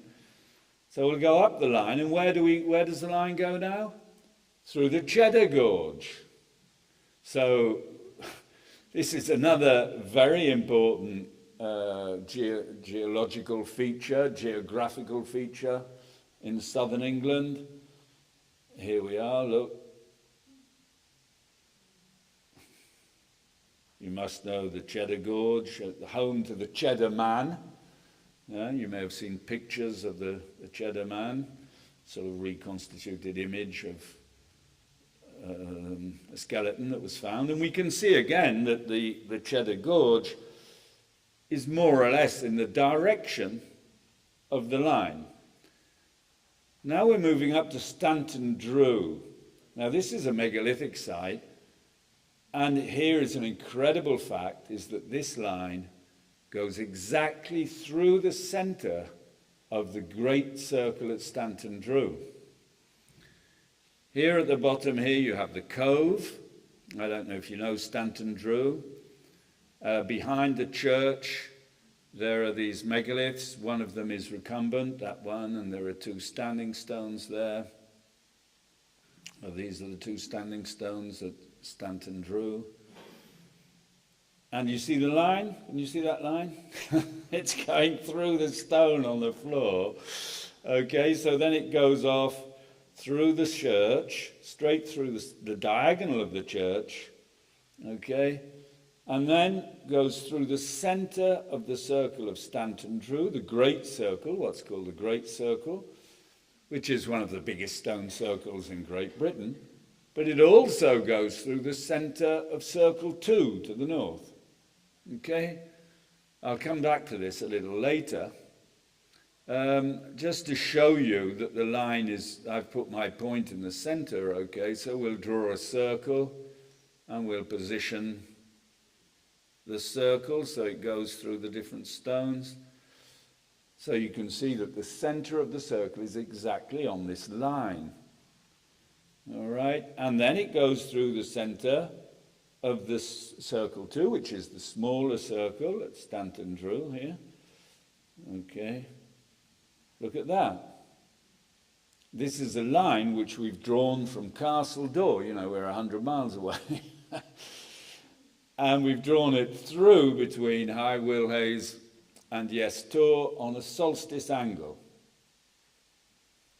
Do you think this could be a coincidence? Now, I'm going to draw, if it's not, what is it? What were the ancients up to? That's the question that people have on their T-shirts here. Now, I've drawn a line here in yellow from the cove going up through the center of the circle at Stanton Drew and towards the center of the circle 2. Okay, I'm going to draw that again. I talk about this in my book because, in fact, the cove itself is not exactly aligned to the center of those two circles. It's a fact which is given out in certain contexts. People say that the cove is linked to the two centers. It's not, in fact, the case. And there's nothing easier than lining up three things, okay? You have two things, and then you line up a third thing. It's very, very easy. So I'll come back to that. Now, I missed out on that, did I? There was an angle I gave there. In fact, the angle of the line at this particular point is 53.13 degrees, which is the angle of a 3-4-5 triangle. So as the line goes through Stanton Drew, it traces the angle of a 3-4-5 triangle. Okay? Now we just went down to Tog Hill. I'll be coming back there. That's another high point along the line. And then we come up to Malmesbury. So I don't know if you know about Malmesbury. Malmesbury became very famous a few years ago because of two pigs which escaped. The Malmesbury 2, okay? And, but Malmesbury is much more important than that. They managed to stay hidden for a week by swimming down the river and covering their traces. It's a very interesting story. Pigs are very intelligent, you know, but we're going to try and see another side of Malmesbury, which is the Abbey, Malmesbury Abbey. And here you can see the angle. You see, I'm drawing the lines with the angle at the top. You can see 51.93 degrees. That's the angle we're drawing. and it's 225 kilometres, or in miles, 140 miles from Castle Door in a straight line up to Malmesbury Abbey. Okay? Do you know about Malmesbury Abbey? People been there? Yeah? It's not very well known. So here's the whole of the line. Okay? There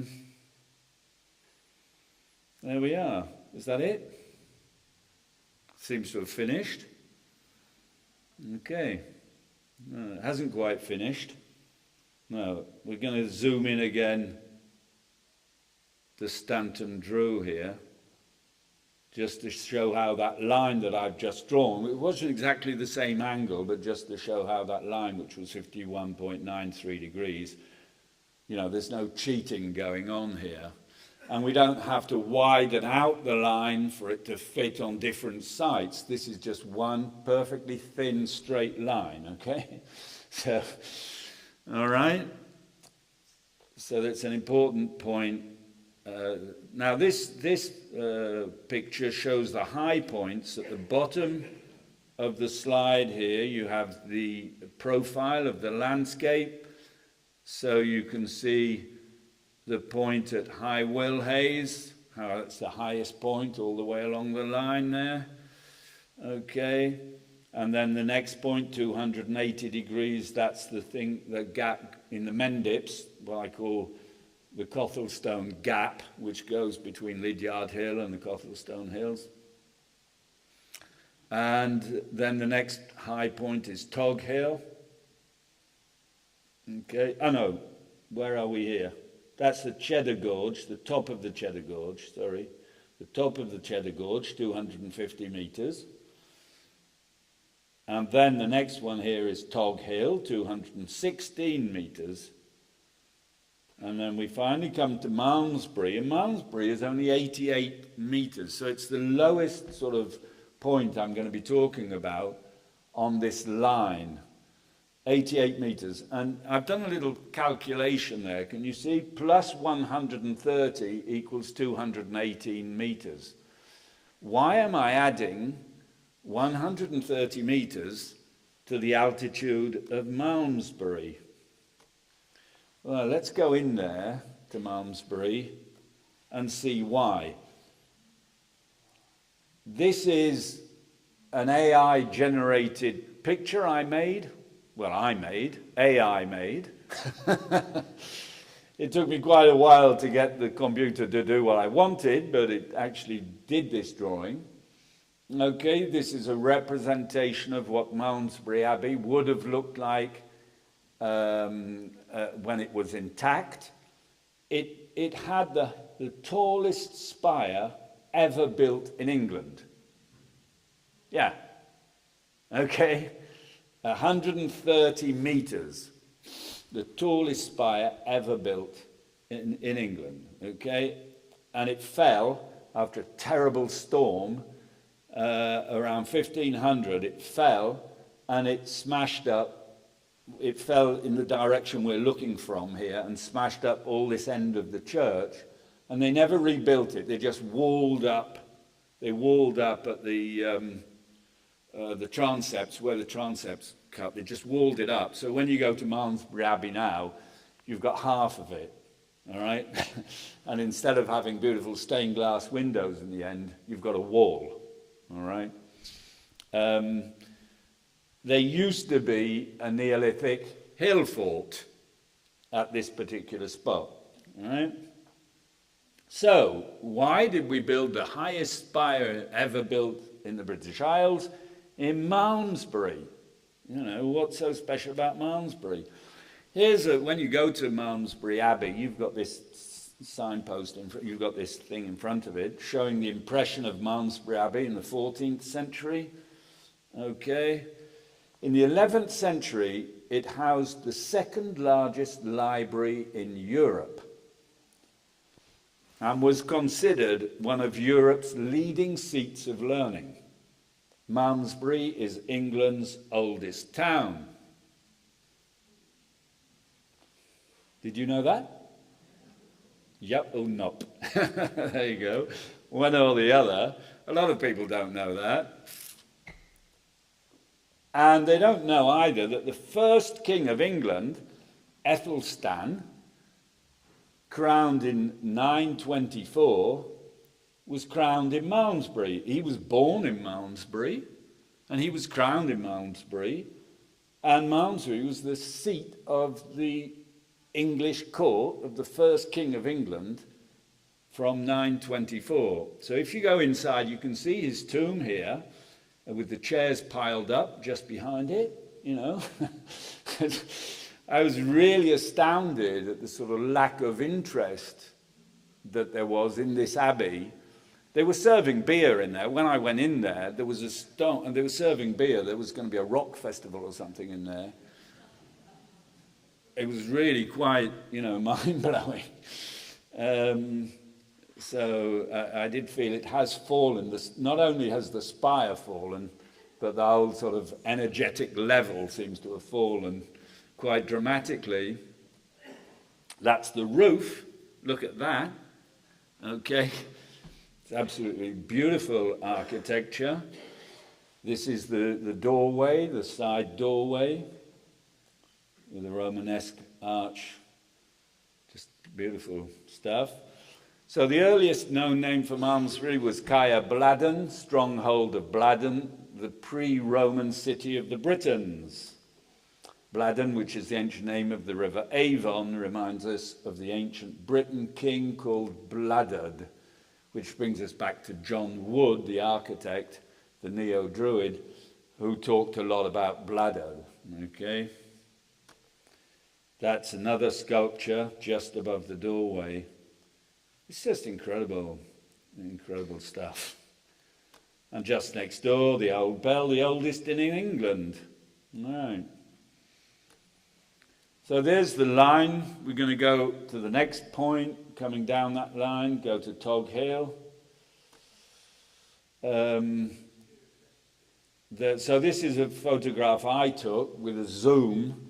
You can see May Hill in the distance there. That's 80 kilometers away. All right, so you get a very good view from Tog Hill. And you can see the Cheddar Hills. And of course, you would have been able to see Malmesbury Spire from there. This is a memorial. There are faint remains of ancient fortifications that run parallel to the hill there. And there's a little plate there. The Battle of Dirham took place near this site in 577 AD. Two Saxons, Guthrum and Cedwyn, fought the Britons and killed three kings, Conmail, Condidon and Farinmail. As a result, they took the cities of Bath, Cirencester and Gloucester. So there was a very important battle went on here between the Saxons and the Britons. It says Bretons, sorry, that's a Britain. From the edge of the hill, so the 130-metre high bell tower at Malmesbury would have been clearly visible before it collapsed. So we're going to miss out Stanton Drew for the time being and come down to Cheddar. I'll be coming back to Stanton Drew, come back to the Cheddar Gorges. Okay, so that's a view towards sunset. This isn't winter solstice. This must be sometime either in November or beginning of February. The sun would be rising further south at winter solstice. Okay, I've pushed a line showing where Will's Neck is. Okay,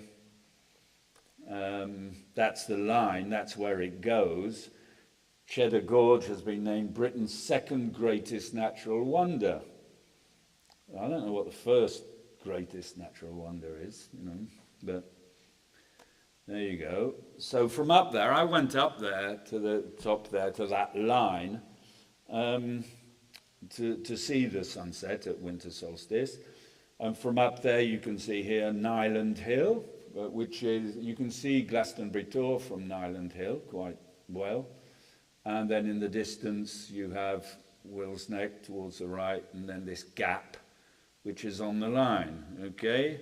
So here we are at winter solstice watching this sunset in the Cothelstone Gap, and we discovered this stone there. There it is, unknown standing stone. I put the reference if anybody wants to go and check up on it. You can do a screenshot, the screen thing. So we'll move down the line now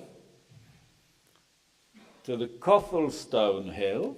Okay, so Cothelstone Hill, Lydiard Hill and Will's Neck. Seems to be quite a lot going on there. You probably know more about these places. So according to Wikipedia, the name Will's Neck derived from the Saxon word for stranger.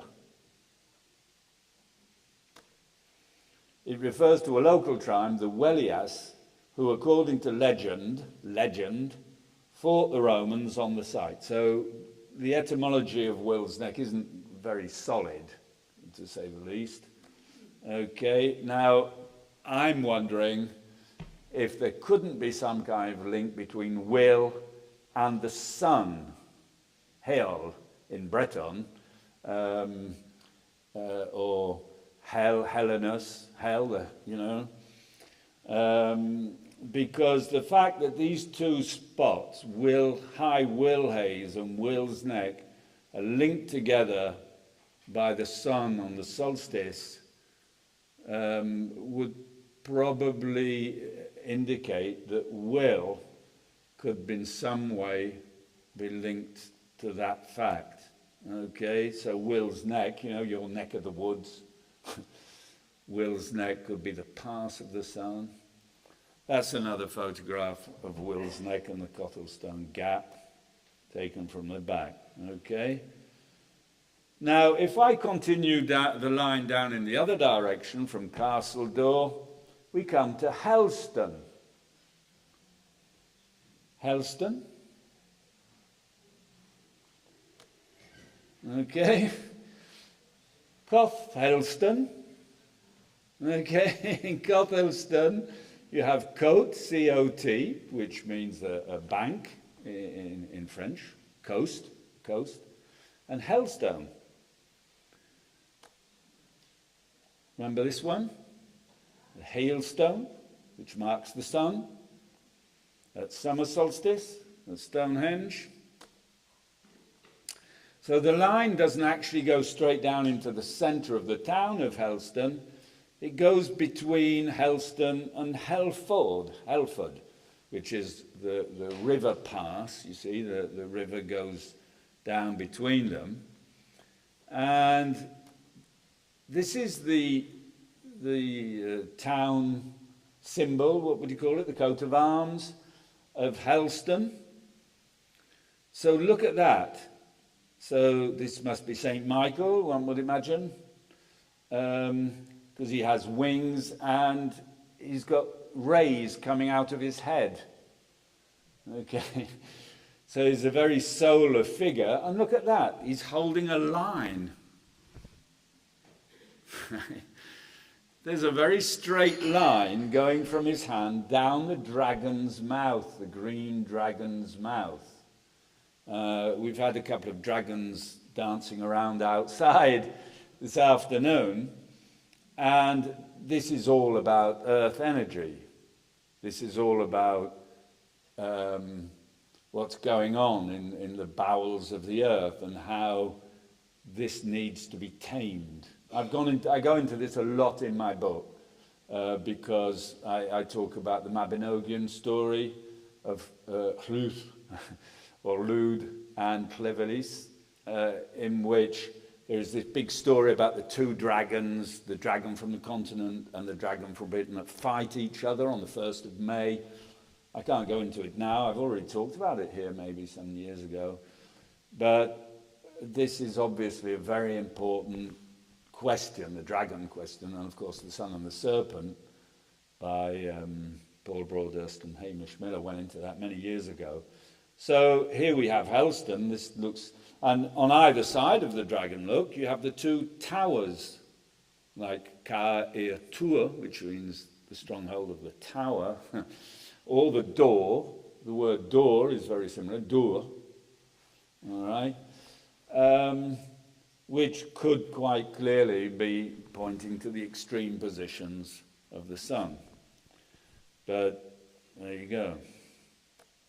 there's a spot between Helston and Helford called Morgan, and on the village lawn there's this stone which they call the Morgan Cross, but there's absolutely no cross on it. So I've called it the Morgan Stone. And if you stand at this stone, then you will see the sun coming. It's the exact angle of the summer solstice sunrise to high Wylhaze.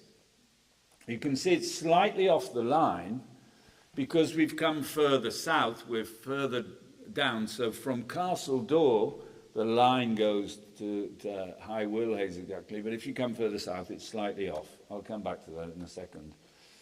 Okay, and if we go right down to the coast, we come to Gunwallow. Heard of that? Yeah, it's heard of that more. But perhaps it's not known how important Gunwallow was. It was the first entry in the Doomsday Book.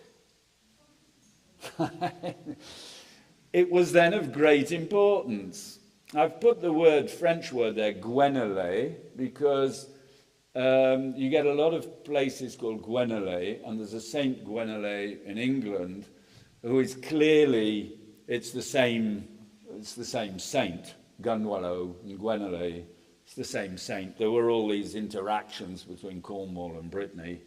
It's the same thing. This is Gunwallow Church. If you look behind the church, can you see those people at the top? Looks like a woman and a child up here. So you can see the church is just at the base of a big slope. That's another subject which would be interesting to look into. And then right at the point of Gunwallow, if you go to the headland at the bottom, the southern point, you have Llandywednach. All right, Llandywednach and Gunwallow. We'll just take a little move over to France here. Llandywednach, and St. Gwenole's Abbey. Okay, so this is St. Gwenole's Abbey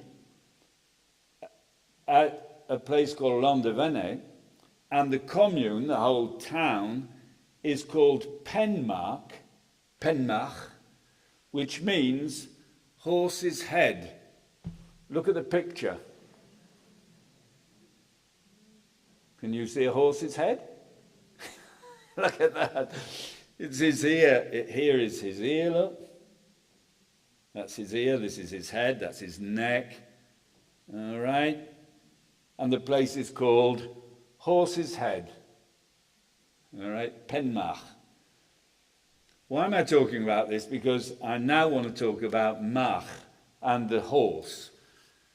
Mach is the Breton word, still today, for horse. And a lot of words come from that, like marchand, a merchant, a marchand, because the word people used to sell horses, all right, a lot. I'm showing here the solar chariot of Trondholm, which was found in a peat bog in Denmark.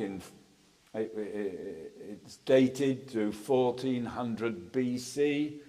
It's made from bronze with gold plating. So a similar kind of technique to the Nebra sky disk. I can't go into the details, but it's what is actually on that gold plating is very intricate and very interesting, and a lot of numbers come out of that. What I want to talk about here is the solar chariot, the idea for the ancients that the sun couldn't move. And it needed a chariot to be moved. All right? You can't get that in a chariot or a boat in Egypt, put the sun in a boat, and the boat would travel, and then it would go from the lowest point up to the highest point, and then it'd change boats, and then it would go back down again. And this is a very important point. There's a difference made between the sun and its movement. Its movement is the horse, and the sun is the sun. It's kind of immobile in a chariot. All right? This was quite obvious, and the association of the horse with the sun has been known since the Bronze Age.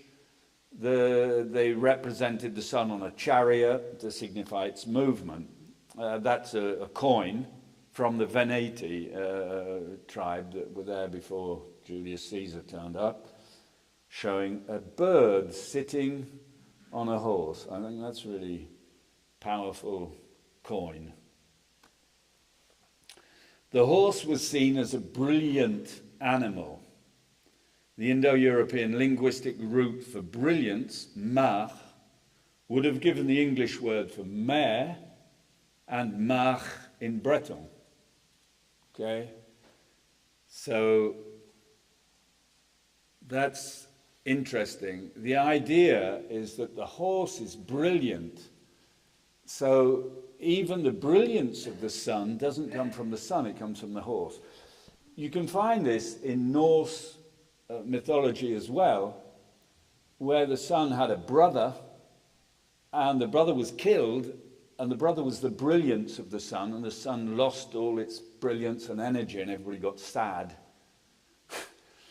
But again, it's a long story, can't go into it, but it's important to realize that there's a big link between horses and the sun, and there was a big link between horses and the sun. I didn't say this, but at Llanderfynech Abbey in Brittany, there's the monks. It's an abbey. It's been an abbey there since the 6th or 7th century, and the monks there painted Saint Mark. They did drawings of the Bible, and Saint Mark is drawn with a horse's head. Okay, so that's interesting. The oldest attestation of the solar horse is found in the Hindu text Rig Veda, which states that the gods fashioned the horse from the substance of the sun. So let's come back to our solstice line here. And if we push it up in the other direction, we come to a town called March. All right? Which means horse in Breton. Mach, horse. And we've gone from Castle Dor, which was the home to King Mark. All right?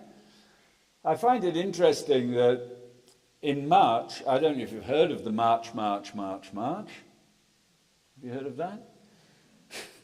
Students from Cambridge University go to March, the town of March, in the month of March, and they march from March to Cambridge, singing a song which they call the March.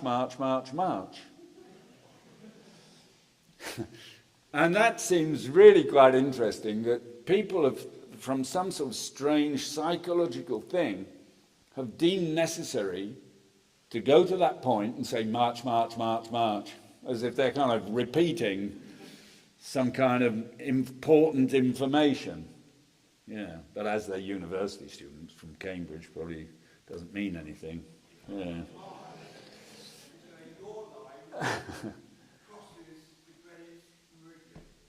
Yeah. Yeah, most probably.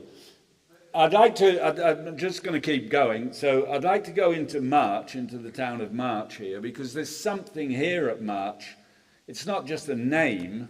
There's a church. There's the unique church of Saint Wendrida. This church originates from 650. The church you're looking at doesn't date from 650, but there are remains dating back to 650 on this particular spot. Have you heard of Saint Wendrida? No. She was a very, very important person, and has been recently. Apparently, there's been talk about her. In 1998, there was talk about her in what's that place called? The Vatican. Yeah. They said something about her. It's on Saint Wendrida's Wikipedia website, if you want to check up on it. But what's interesting is that according to Joseph Strutt, the body of Saint Wendrida, a virgin, was brought by Essinus, abbot of Ely, to Ely, where it was laid in a rich shrine, most superbly ornamented with gold and precious stones. So her relics were actually coated in gold. The remains were kept in a golden shrine in Ely Cathedral until 1016, when Edmund Ironside bought them and carried them into battle in the hope they would bring him victory against the Danes. Can you imagine the power that they give to Saint Wendrida?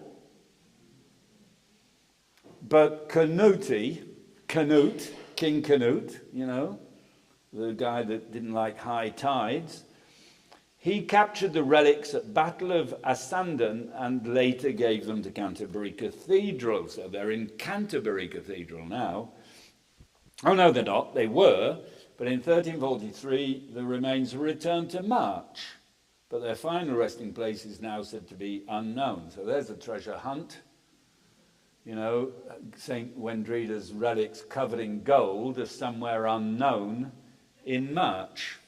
All right? If this line is continued, March used to be an island, apparently. It's a high point surrounded by marshes, and apparently, a bit like Glastonbury, it used to be an island.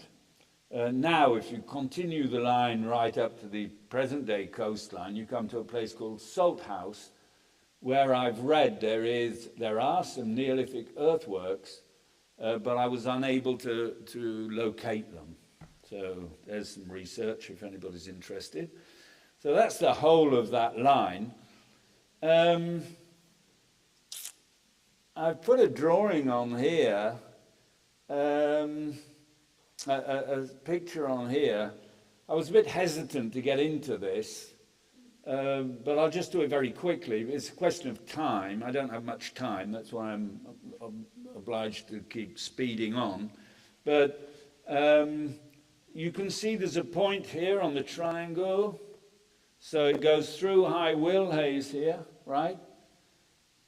It's an east-west line. This point here is Maiden Castle, which is the biggest hill fort in Europe, Maiden Castle, all right? On the top, there's a big flat spot, which is surrounded by all the banks, but the big flat top at the spot has an area of 50 football pitches, right, which is quite some space. That is perfectly due east of High Willhays. And if from High Willhays you go due west, you come to the island of Tintagel. Okay? So you go right due west from High Willhays to the island of Tintagel. So you can see how on the cardinal directions, north, south, east, west here, all sorts of things are linked up. And if you draw a line from Maiden Castle back up to the top here, where we started at Caer Ir Tour, at the top of Holyhead Mountain, that angle from north, I'd suggest everybody do this once you get home. At Maiden Castle, there's a little sort of square which is said to be the Neolithic shrine of some kind. If you put a point on that line and go up to the Caer Ir Tour point at the top, you will get an angle of 333.43 degrees, which is the exact angle of a double square. It's precise to 1/100th of a degree. So there's incredible geometry going on here, and where those two lines cross, where this long line here crosses the line up from here, the town here at the junction here is called Mark. It's in the Guinness Book of Records because it has the longest high street in Britain.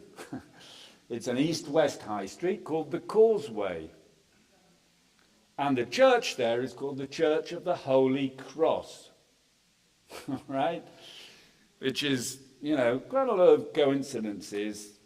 There you go, Mark, the town of Mark. And those are where the Solstice line and the line back up cross. Okay? That's the Church of the Holy Cross. Now, just a few details here about the idea of drawing straight lines on spheres. It's very important to do this. a lot of people just kind of reject my work as soon as I start talking, as if I don't understand what the Earth is, or if I was a flat earther or something. And there's something much more interesting going on here. The only straight lines you can really draw on the Earth are meridian lines. You know, if you draw a line towards North Pole and you keep walking along it, then you'll be going in a straight line towards the North Pole, right? And you won't change direction. You'll be going due geographical north. But if your line is slightly off from due north, then it will slowly bend around. So that once you, if your angle is off a bit further, like on this point, you will see that this line, although I start off at a certain angle, by the time I get to here, I'm going east-west. I'm perpendicular to the meridian line. So the line is curving round like that. Okay? That's an important point. So you have to realize that any straight line you draw on Google Earth, for example, is slowly curving away from the initial angle. So if I take the angle of the line from Castle Door to High Willhays, I've got 51.93 degrees. If I take it between High Willhays and the Cothelstone Gap, 52.43 degrees. 53.11 degrees between Cothelstone Hill and Cheddar, which is, as I was saying, the angle of a 3-4-5 triangle. So the middle part of the line is actually on the angle of a 3-4-5 triangle. And then when we get to Stanton Drew, it's 53.42 and then 53.55, etc. So the line is slowly, these are angles from north. So the bigger the angle, the bigger the distance from north, so the more it's turning away like that. Okay, the angle of a 3-4-5 triangle, 53.13 degrees. Now, conversely to that, the further north you go, the greater the solstice angle becomes, okay? Which, when you get to the Arctic Circle, then the sun won't set, okay? You can have the midnight sun. So the solstice angle gets bigger and bigger the further north you go. So if we have 51.93 degrees between Castle Door and the Dartmoor Gap, as I've called it, then between High Willhays, the next part, from High Willhays, your solstice line is going to be 50.5 degrees. Okay? So that angle, that solstice angle, doesn't go along the line, it goes to Will's Neck.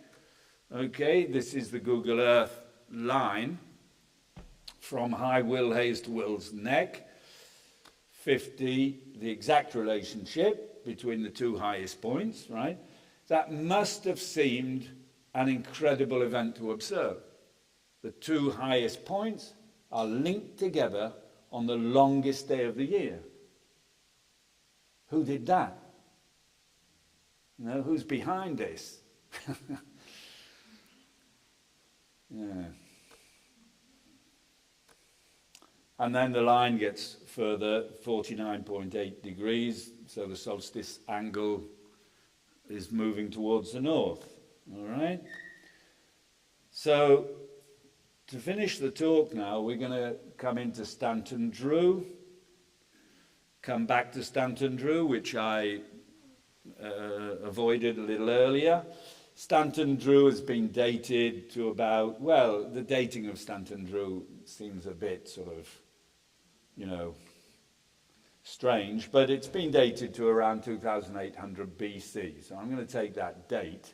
I think it could be older, but even if it's 3500 BC, that will only very, very slightly change the solstice angle, but whatever. So we have an angle for the solstice on a flat plane in the year 2800 BC.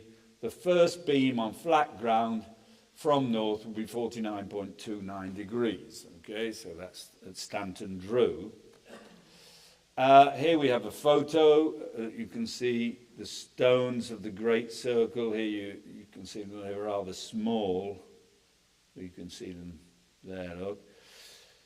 Circles 1 and 2, and we're looking towards the north, so you can see that there are hills here. So solstice sunrise on flat ground is not what you should be looking for at Stanton Drew, because it's not flat ground for summer solstice, all right? So I've got the profile of the land underneath, and I've positioned the Great Circle. So the summer solstice sunrise will be delayed by the hills. It will rise a little later and a little further south than it would do if we were on flat land. And I quite clearly believe that the builders used that. I think they chose that spot, probably for many other reasons as well, but because also that this was going to give them something very special as far as the solar geometry was concerned. So here's the profile of the land. That's the Great Circle, the point in the gap. So we have the profile towards winter solstice and the altitude difference, the angle, and summer solstice sunrise. There's the calculations with the slope, 1.75 degrees. So when you're working out what the angle of the sunrise, the visible sunrise would be, you have to take that into account. I put all the calculations here, but I'll go right through them. You know, if you watch this afterwards on the Megalithomania website, then you can stop it and sort of get excited about all these calculations if you want to. But it's just to show how it's done, you know. And the conclusion is that the total sunrise offset, because of the hills, is 2.535 degrees. So we have to add that to the flat land angle, which is 49.296, and that gives us 51.831 degrees, very, very close to 51.84 degrees, which is the ATAN 14/11. It's the angle of a triangle, which would have 11 on one side and 11 on north-south and 14 east-west. All right? These numbers are very important. Adam was talking about them earlier. Okay, so let's come back to the cove and the angle from the cove. This is the cove. You can see it here. You can see the two stones. Here they are. We saw them earlier. Between the two stones is an east-west line. Okay, so you can draw that between those. And if you draw that east-west line and you go up to the center of the Great Circle and the center of the Circle 2, so which is shown here, the line that links up the two centers of the circles, you miss the cove. All right, that's the angle of a 3-4-5 triangle, 36.87 degrees. So the east-west line goes through the cove, but the junction point isn't there. All right, the junction point of that is further away. This line coming down here is the line that links up the centers of the two circle centers. And as I say, you know, I think they could have lined up those things exactly had they wanted to. So what happens if we bring a line down to the cove itself? All right? It goes through the circle from the cove up to the center of the Great Circle. It misses Circle 2 center, but its angle, okay, so it misses the center of Circle 2, but its angle, look at that, from the Great Circle center down to the cove, 231.83 degrees. So that, if you take 180 degrees from that, that gives us 51.83. This is the angle of the summer solstice sunrise. So if you're standing from the cove, you will see the summer solstice sun rising over the hills, okay, at the center of the Great Circle. But the sinus of 31.17 is 0.0618. Basically, we obtain what's called the golden triangle. So the geometry going on here from the cove to the center of the great circle is not the 3-4-5 triangle, it's the golden triangle. Okay, so it's the relationship with phi, 38.17 degrees. So you have if you have one north-south, then you have 1.618 on the angle. And this is fairly well known. That's the geometry. This is fairly well known, right? The Great Pyramid. It's the angle of the Great Pyramid, 51.84 degrees. So the angle between the cove and the center of Stanton Drew is the same as the angle of the Great Pyramid, an 11 by 14 triangle. Okay? There's a difference of 0.016 degrees. Thought I'd just remind you about this. This is in my book. I think I've already talked about this here, but I thought I'd remind you that if you go from Lundy Island to Avebury, you have the same distance as Lundy Island to Stonehenge.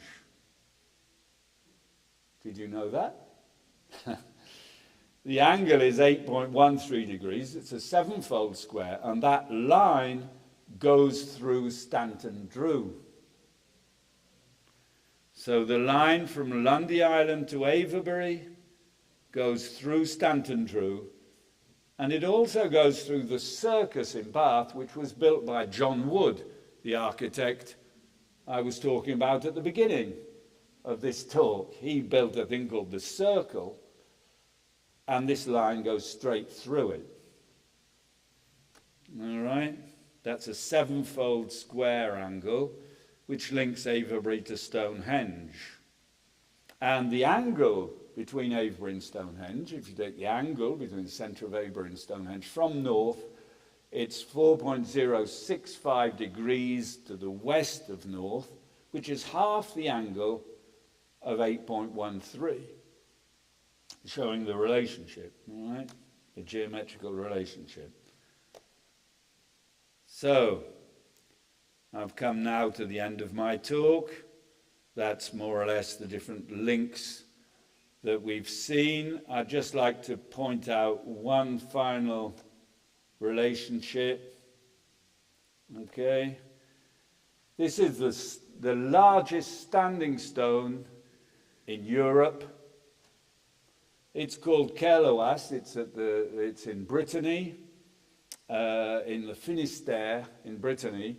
It's a beautiful stone, very slim, beautifully carved. It's got some strange kind of notches and carvings in it. It's at present 10 meters tall. It used to be 12 meters, but the top was chopped off by a lightning bolt at some point. The bit that's fallen off is on the ground beside it, but it still remains the largest standing stone, the highest standing stone in Europe. Look where it is. It is perfectly due south of the centre of Castle Door. So if you go from the centre of Castle Door down to the biggest standing stone in Europe, you have a north-south line which can then go up to Mona. All right? And from CROWHURST, if you go down to HUGH, the distance is 2,500th of the Earth's circumference on a 3-4-5 triangle angle. But that's another story. So thank you very much. I'd just like to say that I'll be starting between summer solstice 2024 and summer solstice 2025. It's the major moon. It's going to be a year where you can learn about the major moon, and you can see how the ancients were following it. It's a very important point, very important time. It only happens every 18.6 years, so it's an important time to get out and go and see these things. So I've decided to sort of, do things. So I'm going to be organizing visits to different places, be at the right place in the right time, You've got Callanish, Karnak, Stonehenge.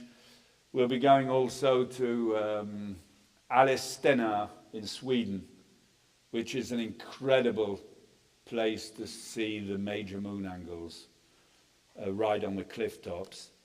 And so if you want to know more about that, then you can go on my website, howardcrowhurst.com. And also the film, we showed some of it earlier.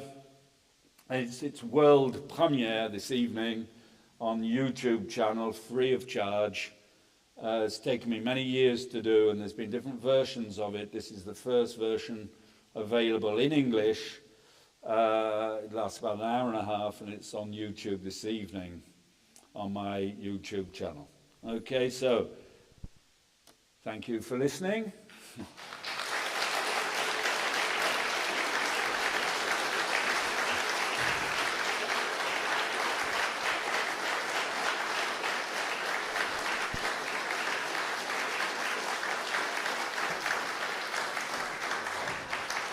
Am I on time?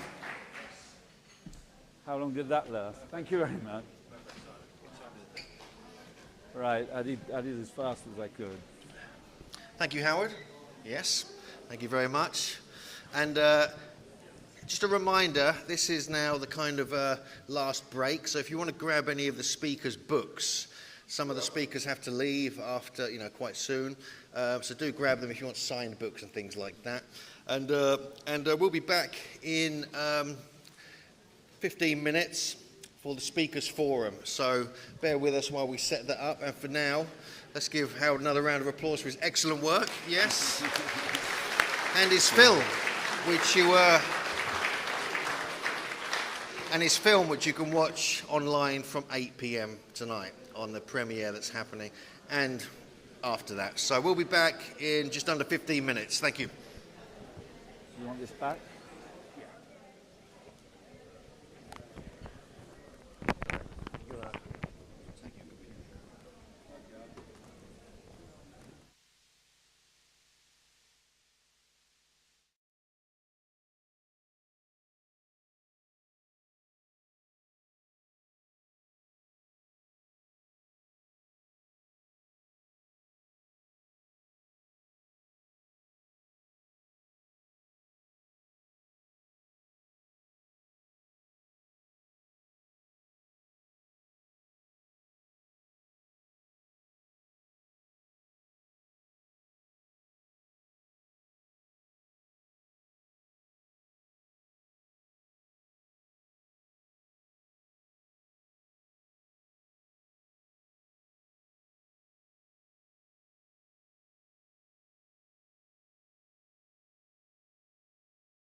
I know, it's a great idea. It's a brilliant idea.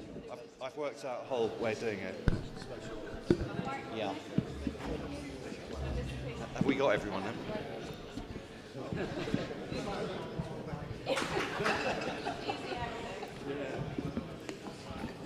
Right. Are you in agreement with Adam who said, we haven't got one of those with us in permanently?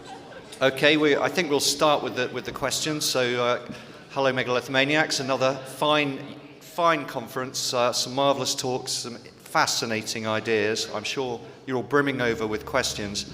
We're going to have a new system this year with the question asking, which is that we've worked out what the spirals are on these old stones. We now know that they're question marks. And so when you've got a question, you're going to come up to the question stone and ask your question in this microphone here, if that's okay. What we will then do is, once one person's asked the question, they can return to their seat, or should they stay there, Hugh, to in fact discuss their question as need be.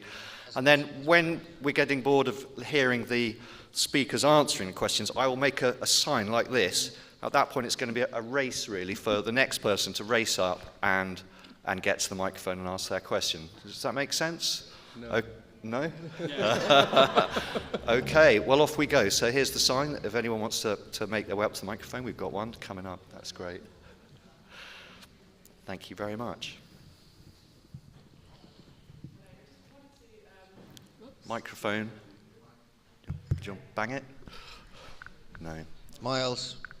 We've got them. It's the effect of the stone on the microphone. Yeah. Yep. It's microphones. What do you make of the theory that the Druids were related to the Levite priests, and that some of this marking out site could be to do with the calendar of feast days? So knowing, bearing in mind that with Enoch, it does talk about the sun in the chariot and the book of Enoch, which is about 3 BC, I think. And he also claims that the year was 364 days at that time. So the solstice would have been a sort of central middle marker. Is there a possibility that, as well as just worship, as well as just worship, that it had anything to do with the feast days of the biblical year, which the year has to start around the equinox or the equilux, according to the scriptures. So. Did any of the monuments and alignments have anything to do with tracking the sun, the equinox and the solstice, and the sun and the moon in their constellations in order to establish when the feast days were? The Hebrew connection. So would anyone like to tackle that? Yes. We need the speakers. We need the speaker's mic. You've got it now. Yeah. Did you want to say? Well, they're obviously marking the turning points and the calendar of the year, marking light, marking time. Yeah, are you talking about the Hebrew calendar? No? Yeah, the appointed times, Josephus mentions that the Passover, the great feasts of the Jews at the time, were the 2 equinoxes, so Passover and Tabernacles, that they were given to the equinoxes, and that everything had to kind of fall in line with that in order to create the feast year, which tied in with the harvest. It's also perhaps relevant to the constellation of Virgo, where on the equilux rather than the equinox in Israel, the star Spica, which is the sheaf, is the spring equinox in the sunset, and it has its heliac rising on the autumn equinox. So it potentially marks a feast year. And it would tie in quite nicely, it may not have anything to do with it. Say something, John? No, I think it's a really good example of a question asked and answered by the questioner. So I'm going to go on to the next question.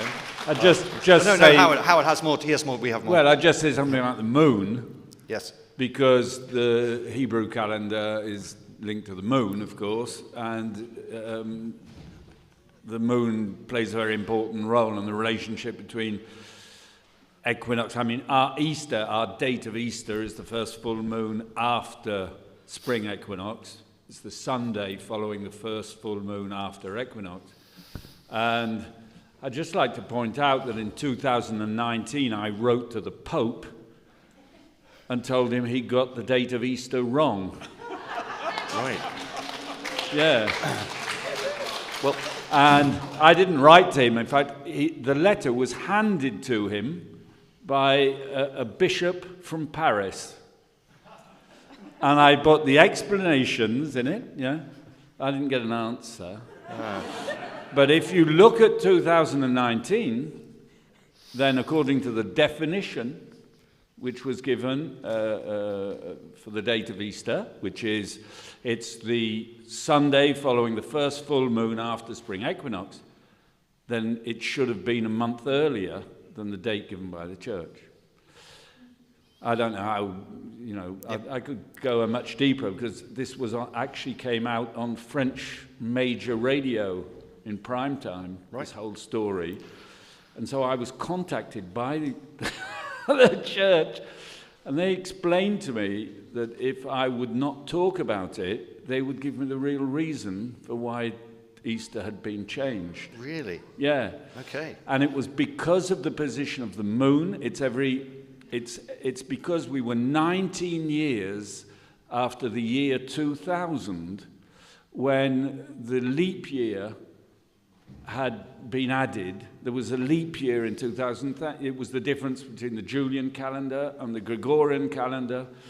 And so in the year 2000, there was a leap year, whereas every 400 years normally you take one out. And so the whole calendar is sort of pushed off. So 19 years later, in 2019, the moon, because although it's not stated, the moon should be in Libra for Easter to take place. But because the moon was off center, it wasn't yet in Libra. So there's a kind of esoteric explanation.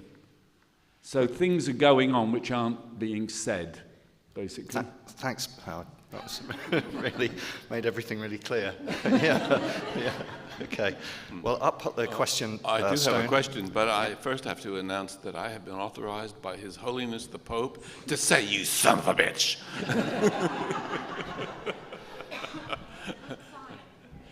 But of course, he then went to confession, and but he has not been absolved of all his sins. So, okay, that's enough anti-Catholic propaganda. You've got to behave, Robert. I'm sorry.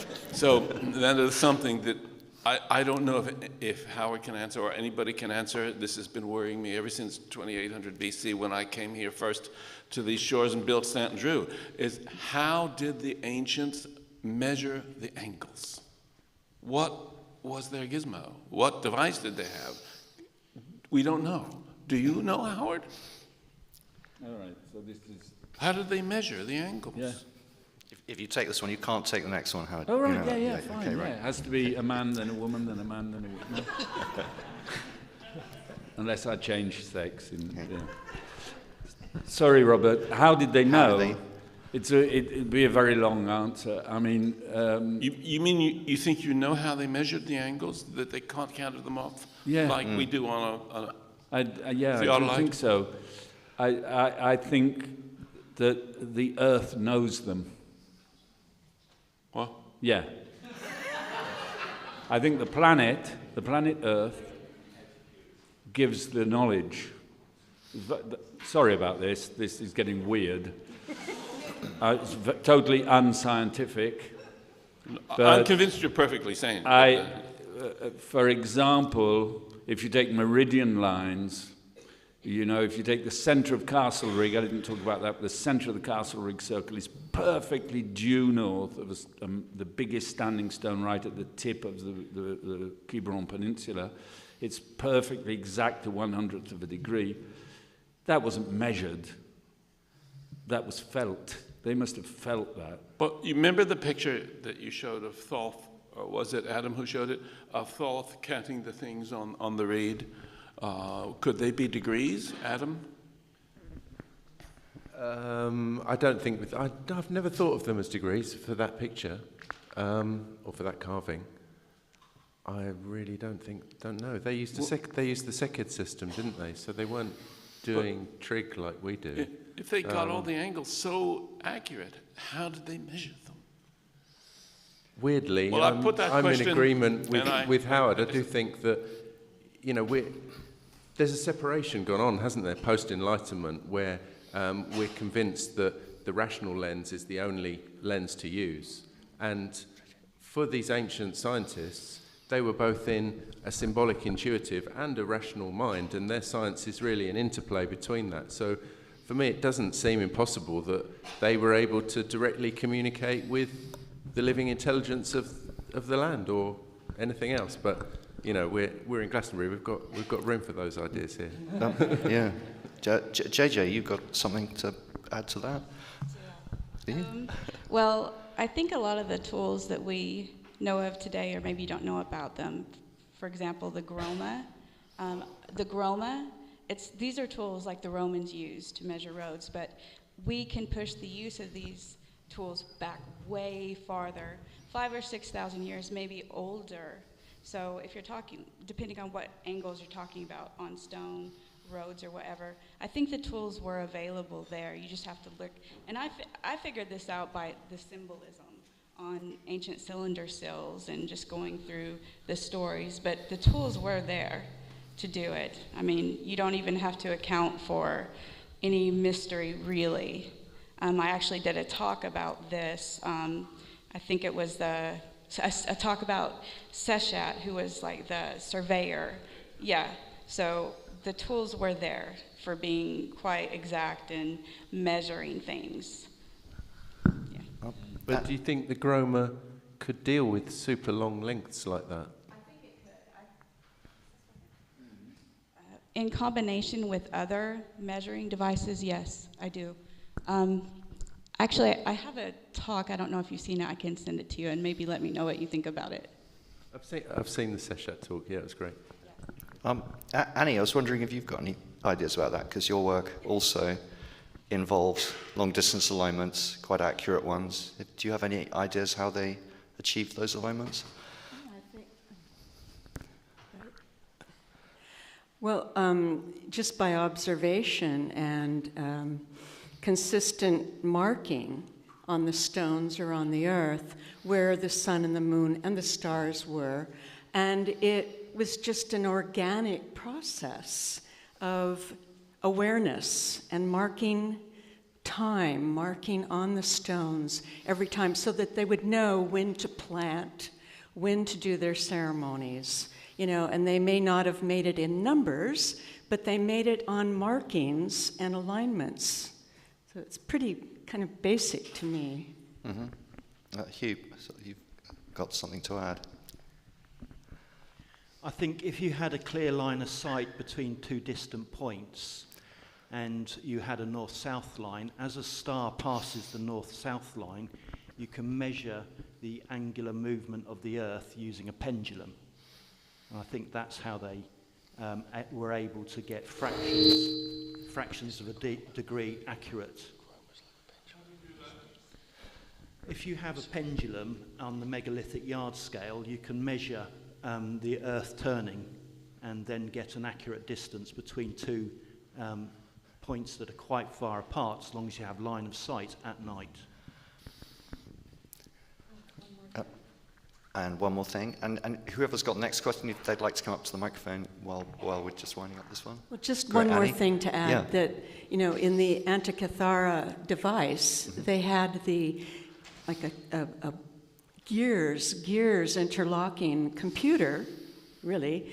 BC, we don't have the exact date, at least 200, but probably way before that, for navigation. And it had the gears that aligned with all the stars, or some of the stars rather, planets, sun and moon, so they could navigate across the Mediterranean, probably at least 800 BC. We don't have the exact date.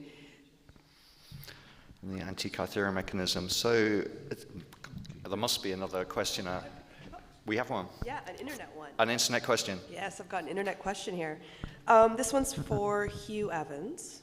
It seems that ancient cultures from many studies knew the constellations and mapped them into the earth as you have shown in Wales. Also at Glastonbury by Catherine Maltwood in Temple of the Stars. If these are depictions of journeys through 3 stages from spirit to earthly to underworld, how and who placed these stories in the heavens before man was conceived? Before man was conceived, That's what it that's a says. difficult one to answer. Well, if you go to the ancient British mythology, it was Minnegan who conceived the universe, and that was before man. And that's where the ancient British gods came from. But I think we're crossing over into a metaphysical area that I'm not very confident to speak on, to be honest. I wonder whether, Martin, you've got any ideas? Do we come in on the tail of a comet, or? I don't have anything to add. No. Great. Yeah. Another I question? did have something to add, but now I've forgotten what it is. So. Right. Okay. And another question. Well, I'd like to. I asked a question yesterday to Andrew. What are the political consequences of megalithomania? That's one. The other one is that I like to play with the concept that time and space do not exist, right? So we are aware of the fact that there are many civilizations where we know nothing about. And I wouldn't be surprised when they had the qualities, the talents, the gifts to work with an intuition that was much, much higher than what we are familiar with. And they would be able to know exactly where to go, where the north is, where the south, where the connections are. And I know a little bit because when I'm on the highway and I say, oh, I really like a nice meal now, I need a nice bar to go through, I feel I have to take the next, how do you call, whatever's, and I'm guided to a really nice place. How can I know that? That's because I allow this knowledge to come to me. So I think we are in a pivotal moment where a lot of knowledge is available, it will get available, and I think megalithomania should make a political stand there as well. Two very interesting points. I think, should we start with the first question about the political implications of megalithomania? I think we all saw the extraordinary fallout from Graham Hancock's series last year and just how amazingly upset quite a lot of people were about what he was saying. I was very much reminded of Wegener with his continental drift theory in the 1930s and 40s. It was the last time someone came from big time from outside academia, was shot down by all the academics and was basically proven to be right. So what's everyone on the panel think about the political implications of kind of really what quite a lot of us are actually really think was going on in the ancient world? Who wants to go first? I've got the mic. Well, politics is it's all bots now, isn't it? It's what did Chomsky said? Politics was the shadow cast by business over society. So, megalithomania is not at all about business; it's about ancient science, and so, yeah. I think since we're a very small and important group, we should have an M on the LGB, whatever that is. That's a fantastic idea. I think we should definitely do that. Yeah. JJ. I can quickly say something from experience about this. When we were on a tour to Göbekli Tepe a few years ago, the lead archaeologist there was let known that we were coming to visit the site by Andrew Collins. And when we arrived, we were met with extra security and we were treated rather rudely. And the expletives and things released by the lead archaeologists were not very professional, and it was all recorded, and it was unexpected. And that was some very unexpected things for us, but sometimes that's how it goes, and it shouldn't be like that.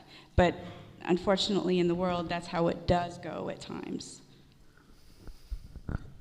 Another political agenda that's going on is, which is affecting a very important site, is the Stonehenge Tunnel, for instance. I think this, it may not be directly related to megalithomania, but it's certainly a very important thing. It's actually going to go under my house.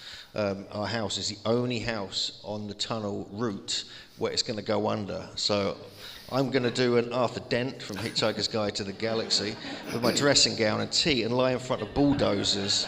But on a more serious note, this is really, they're really pushing this forward. I went to a meeting the other day in Salisbury. I got invited by Kate Freeman of the Save Stonehenge campaign, Stonehenge Alliance.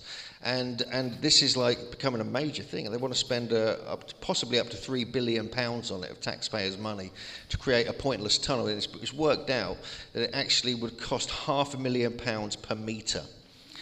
And so they want to spend that rather than, you know, get homeless people off the streets or fund the NHS or anything like this. So this is where the political side of where megalithomaniacs can have a stance and actually, you know, promote and campaign against these kind of things. And on another note, I just want to mention maybe Martin might want to say something here, because I know Martin personally got attacked hugely for his research on Göbekli Tepe and Pillar 43 and the whole kind of astrological symbolism and everything like this. And this is a reflection really of what's happened to Graham Hancock. And I think it's absolutely shocking and disgusting the way that people get treated if they come up with a great idea. And it's usually ideas that if they hit a nerve and there's a massive reaction to them, this is when you know there's nuggets of truth going on with this. So I think with Graham, with Martin, and with others, this is what's going on. Martin, would you like to just respond to that about your experience? Wow. I think there is perhaps part of in the academic community that feels that they need to fight against what they see as pseudoscience. But I think sometimes they have a bit of a problem actually figuring out what is pseudoscience, and because it's, you know, there's a grey area, and so I think they can be a bit overzealous at times. But it's also part of the academic debate. You know, we, as academics, we like to debate things thoroughly, and we like to make sure that we've, as far as we can, that we get things right, so that we don't go down the wrong path. So these things do need to be debated, but there's a way of doing that that's respectful. I think it is all about respect. Yeah. I would just add that I think it's always been like that. You know, the example that comes to mind is Giordano Bruno, and he was martyred for being brilliant. You know, and anyone that has a new idea or brilliance about something or sees out of the box is crucified. And so, you know, it's just the way of stasis and breaking free, you know, and let's all be pioneers. That's right. Giordano Bruno famously predicted many worlds, many solar systems, all sorts of things that we now just take for granted. So we're still on this question, really, to the second part of the question, which is really to do with intuition and the role of intuition in these design of these monuments. I could be really boring and tell a story of my own just to kick this off. Hugh and I used to do festivals.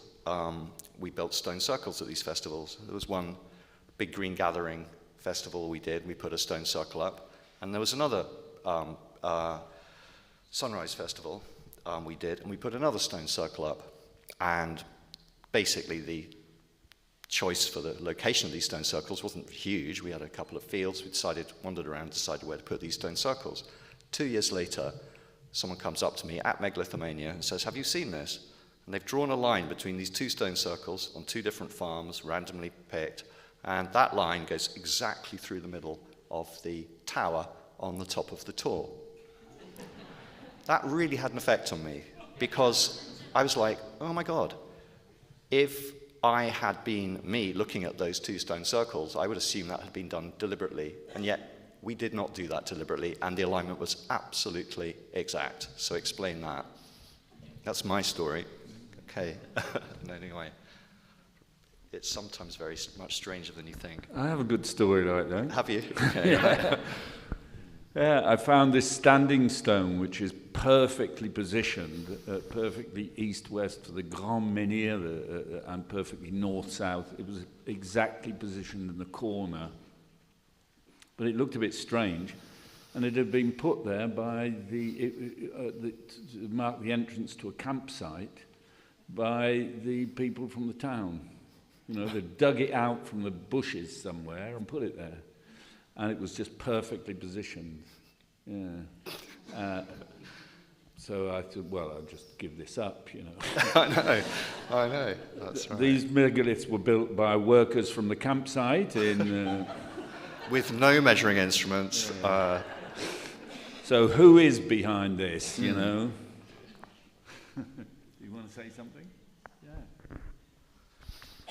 I think intuition plays a massive role in all our lives, you know, whether you're a researcher, whether you're a megalith builder, whatever you're doing. And, you know, Ian McGilchrist's work on the two sides of the brain, and, you know, he very much takes the point that there's an interplay between logic and intuition, and, you know, we need to have intuition as the driver and logic there to confirm what we've discovered.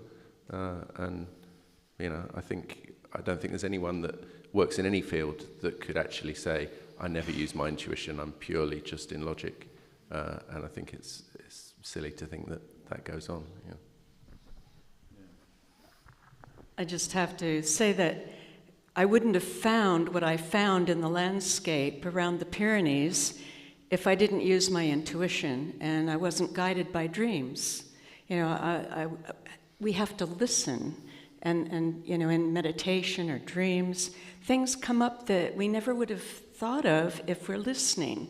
And then that led to exact alignments in the land that I had no idea about before. So I think the intuition plays a really important part in the inception of these discoveries.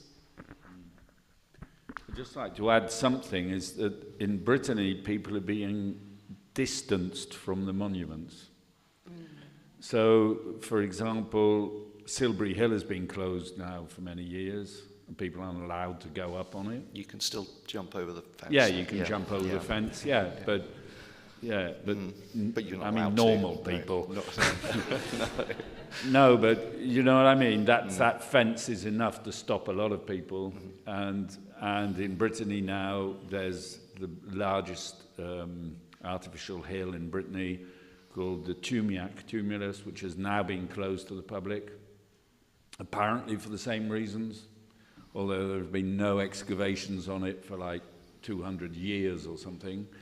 But they're building these sort of fences around all the monuments to stop people getting close to them. And there is definitely an idea that people have to be kept away from the sites. So, I mean, who is behind that? That's got nothing to do with academia. Yeah, Hugh, right? That's linked to political. Yeah. Hugh, you were touching on that with your idea that the Göbekli Tepe, demoting them from temples into abodes, is in some ways slightly political. Yeah, it could be seen as that, yeah, when you're talking about the sites in southeast Turkey. They're very much focused on making them dull, basically. That's fundamentally what it really does feel like that. Even another archaeologist in one of my quotes I put said that. They're trying to make the sites lifeless and dull and make them mundane. They want to make them mundane for some reason. And it really comes down, in my opinion, to a lack of understanding, a lack of knowing about all these multidisciplinary subjects which we cover at things like Megalithomania, with all the geometry, the geomancy, the archaeoastronomy, the mathematics, the metrology, and all this kind of stuff, the acoustics and other such things. So because there's a lack of understanding in that in the fields that the people who are digging at the sites, they've just put what they know on it, and they want to keep it simple where their level of understanding may be at. And so this is kind of frustrating, and it does seem to be going like that. And often they react to what alternative people are saying, especially people like Graham Hancock, and will actually make changes at sites. They banned him from Egypt, for instance. You know, Andrew's kind of been banned from Turkey. I've been threatened to be banned and been on blacklists from Turkey as well. And this is like kind of ridiculous when we're promoting and popularising these sites at the same time. So there are agendas at play for sure. I actually figured out, after your talk, I figured out what Karahan Tepe was. It is a giant water world. I kind of, that's what it is. If you were a kid, you could kind of swim around the pillars and you could go down the chute. I'm sure that's what it was. I'm convinced now. I think we've got another question. Could I just say something? Yes. You all know the book by David Wengrow and David Gruber, who has died, the late David Gruber. You know this book, The Dawn of Everything? Yeah, great book. Yeah, that's an incredible. I just thought I'd mention it because David Gruber was very politically, he did the Wall Street boycott thing. He was he was a political activist. But this book really goes back to history, and he accuses academia of being racist about ancient peoples, having a racist attitude, considering them as simple-minded, and we're superior, having a superior positioning, and he really attacks that idea. Of white supremacy and the fact that it's crept into archaeology, and that the way that we look at these ancient civilizations and ancient peoples is totally wrong. So I thought I'd mention it. No, that's great, very good. Well, that's also with exactly what Graham Hancock, he was talking on Joe Rogan recently with this archaeologist called Flint Dibble, and more recently he's been accused of being a white supremacist and racist. I mean, this is Graham Hancock. This is utterly ridiculous. I mean, this guy is just an excellent. Got an Ethiopian wife. Yeah, exactly. Yeah. It's kind of crazy, and it's really affected him because now everyone says it after these archaeologists say it, and they're fundamentally attacking his, and trying to ruin him in every possible way. And these are archaeologists doing this. This isn't just, people from the newspapers. This isn't journalists or people who've got a grudge with him. These are actual academic archaeologists who are trying to destroy him on the most dark way. And so if you've got this going on today, there's a massive concern. Well, we're in Glastonbury. It's peace and love. We need to... it's question time. I just want to say that everything you mentioned now underlines the political significance of Megalithomania, so thank you. Thanks so much. That was a great question. Well, I was going to go because I was feeling really tired and stretched my brain quite a bit, you guys. And then I just had a strange idea come into my head. The people that have been doing the maths, just this idea came into my head that maybe some of these proportions in sites like the Great Pyramid have a relationship with proportions of hydrogen and helium atoms. Sorry? Well, maybe some of the proportions and maths in sites like the Great Pyramid, has anybody ever looked to see if they have any relationship with proportions within the helium and hydrogen atoms? Because that would just blow everything out of the water. They are all based on harmony, yes. Yeah, there's definitely examples of atomic structures, protons, neutrons, electrons, that have harmonic relationships, and there's been good work done in the 20th century on that. Same with, crystal formation, and, harmony seems to be the substrate that life grows on. Yeah. And so all of life has harmonic qualities. Yeah. And I think there's the mathematics that we see in these sites is in some ways trying to, bootstrap onto those harmonic qualities, trying to be in harmony with them and take advantage of them. But of course, if you ask a mathematician, they will tell you that it's just all maths. Well, yeah. So, That's true.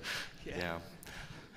What you were saying about making archaeology dull, well, if they want us all to have dull minds, they don't want anything exciting in the world, do they? No, very true. Okay, thanks so much for your question. Do we have one more question? How many? I think we're nearly out of time, are we? A few more, says you. Great, absolutely. I think this probably applies to everyone today, but we had knowledge going through thousands of years of history. I think Martin probably had the longest spaces of time. How do we think that this knowledge was transmitted? Seeing as we're not meant to know anything about the Neolithic people, let alone the people of Göbekli Tepe or Lascaux. Hugh. Verbal tradition. Absolutely. Yeah. And that's what the sites are for. When you work with the site, it teaches you about the nature of the particular aspect of reality it's focusing on. I would say myths and oral traditions, because we can prove linguistically and through etymology that the same stories have been passed down and spread across the world. But unfortunately, sometimes archaeologists and anthropologists dismiss myths as nothing more than folktales. But folktales and myths are different things. So just me researching myths and symbols, I can clearly see through millennia where these same stories are passed down, just maybe the names change. But it's real, and it's like memory spaces, like oral traditions of Native Americans, Siberians, from the Russian steppes all the way down to Anatolia. These spread everywhere into every country, and you would be hard-pressed to find some of the earliest creation stories not in some different country in any part of the world. Yeah, you mentioned the memory space thing. This is a big deal. This is something that Klaus Schmidt wrote about in his book on Göbekli Tepe before he died. Also, there's a book called The Memory Code by Lynn Evans, and she believes, as did Klaus Schmidt, that much like the song lines of ancient Aboriginal tradition, they would record information, knowledge, history, even mathematics, star law, initiatory teachings on different levels of initiation, and place it within the landscape through song and applying knowledge to particular sites. So when you get to a site, you remember there's information by you remembering the song, and you decode the song, and you can work it all out. And this is all across their landscape. And Klaus Schmidt suggested, and so does Lynn Evans, that all this, prehistoric, going back to the Paleolithic knowledge, was gathered over millennia. And eventually, when they started to settle at places like Göbekli Tepe, that's why we have all the carvings there, because it's recording all this high knowledge from thousands and thousands of years of that being collected. Martin. Yeah, I think as well as oral tradition, I think we are seeing that there was some degree of symbolism. I mean, obviously not writing, but the symbols in the cave and the paintings. So they were able to transmit knowledge that way, I think. And probably you've heard of Genevieve von Petzinger, I think, who has studied symbolism in these Paleolithic caves. So that would be a good place to look at. Annie. And you just reminded me of something that is core to my work, and that is that sound, by using whether it's the voice or the drum, and this would happen in the ancient grottos, in the Magdalenian era, that they use sound to access the other dimensions so that doorways of knowledge would open up. And, that way you can receive unlimited knowledge and awareness. Absolutely. And I think regarding the symbolism, we see only the symbolism that's sufficiently permanent that it survived. Presumably, a lot of the symbolism was recorded on perishable things which are obviously no longer survived. And, just wanted to say that the Egyptians believed in reincarnation, so they left information for themselves.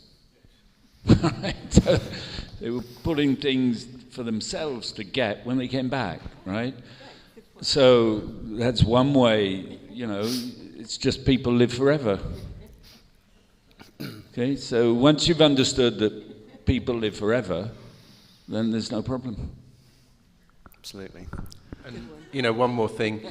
The ancient measures, you know, if you want to preserve a set of knowledge for as long as possible, what's the best way to do it? Hide it in plain sight, the ruler on everyone's desks, and encode numbers that when people are sufficiently able, you know, when they analyse them, that this knowledge will come back to them. And, you know, I think the measures themselves are one of these keys. That's a great question. Of course, yes, Caesar famously said that the Druids refused to write anything down, and actually said that the reason they did that was to improve the people's memories. Can I just also add to what I said before Yeah. again? There may be an element of secret societies here, or elites trying to control information, and so it may be that they were perhaps recording some of these symbols, but keeping the knowledge within them, you know, to their groups, rather than it being such, you know, a widespread. Yep, absolutely. Well, there's also the fact that when you say something to someone, you can see if they've understood what you're saying. Whereas if you write it down and they read it when you're not there, they can understand it wrongly. So oral tradition is all about keeping truth, making sure that what the person understands is what you're saying. When you write something down, you take the risk that people are going to misunderstand it, and you can't check up on that. Okay? That's a very important thing to understand, you know. And of course, people are taken up with power things and all that, but not people of knowledge. People of knowledge have got past power. And I'd like to add quickly to what Howard has just said, that when you have a verbal tradition, you can only maintain that verbal tradition by everybody in the community understanding and agreeing with the information. As soon as you move to a written tradition, a small group of people can write what should be known, and they can then impose it upon everybody else. And the worst scenario in all these instances is a virtual tradition, which we have today, where no one can believe anything at all. Yeah. Great. Thanks very much. So the next question, Kia. So I'm going to stand on my tiptoes. Thank you very much, all of you. I really wanted to say it was an extraordinary weekend. I've never been before. So for me, it opened a lot of doorways, and I'm very grateful. And my question is this. I'm not a geometer, but I look at these drawings, and I look at the numbers, and I look at the lines, and I think they look so static. But are they? So for me, it feels like the line across southwest England is spiraling, and maybe a double helix. But I look at the drawings, and that information seems hidden behind what I see. So I just love any observations about the limits of our technology in conveying maybe some of the deeper truths that you might be aware of that I'm just guessing. That's a fantastic question. I think, let me put it this way. I think we all as a community, I can remember when The Sun and the Serpent came out, that book, and up till then we'd thought of the Michael line as a straight line, and that book suddenly made us aware that there were these two kind of currents almost that were weaving across the landscape, interacting with one another, and the evidence was very compelling that was put down in that book about that being the case with the Michael current following the high hills and the Mary current going for the holy wells, and the churches of St. Mary were all following that, and the churches of St. Michael too. So there was a sort of expansion of our perception at that moment. I think what the question is might that expand further? Is that? And how could we show that visually? Yeah. As y'all are presenting, Mm-hmm. how could that whole idea that this is not something static, it's something moving, and maybe even in the geometries itself, the lines that look so fixed and solid are actually moving. So that's right. Does the panel think that this could be more organic, really, than we're maybe thinking of it at the moment?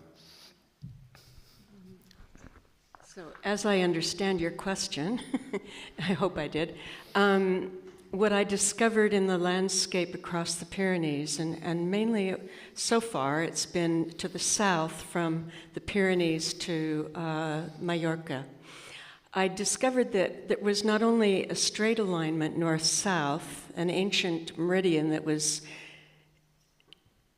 in place before the measuring of the meridian officially, but around that was a serpentine alignment of Mary churches, in this case to Magdalena. And what occurred to me in working with those lines is they're not just flat lines on a map, they actually have dimensionality.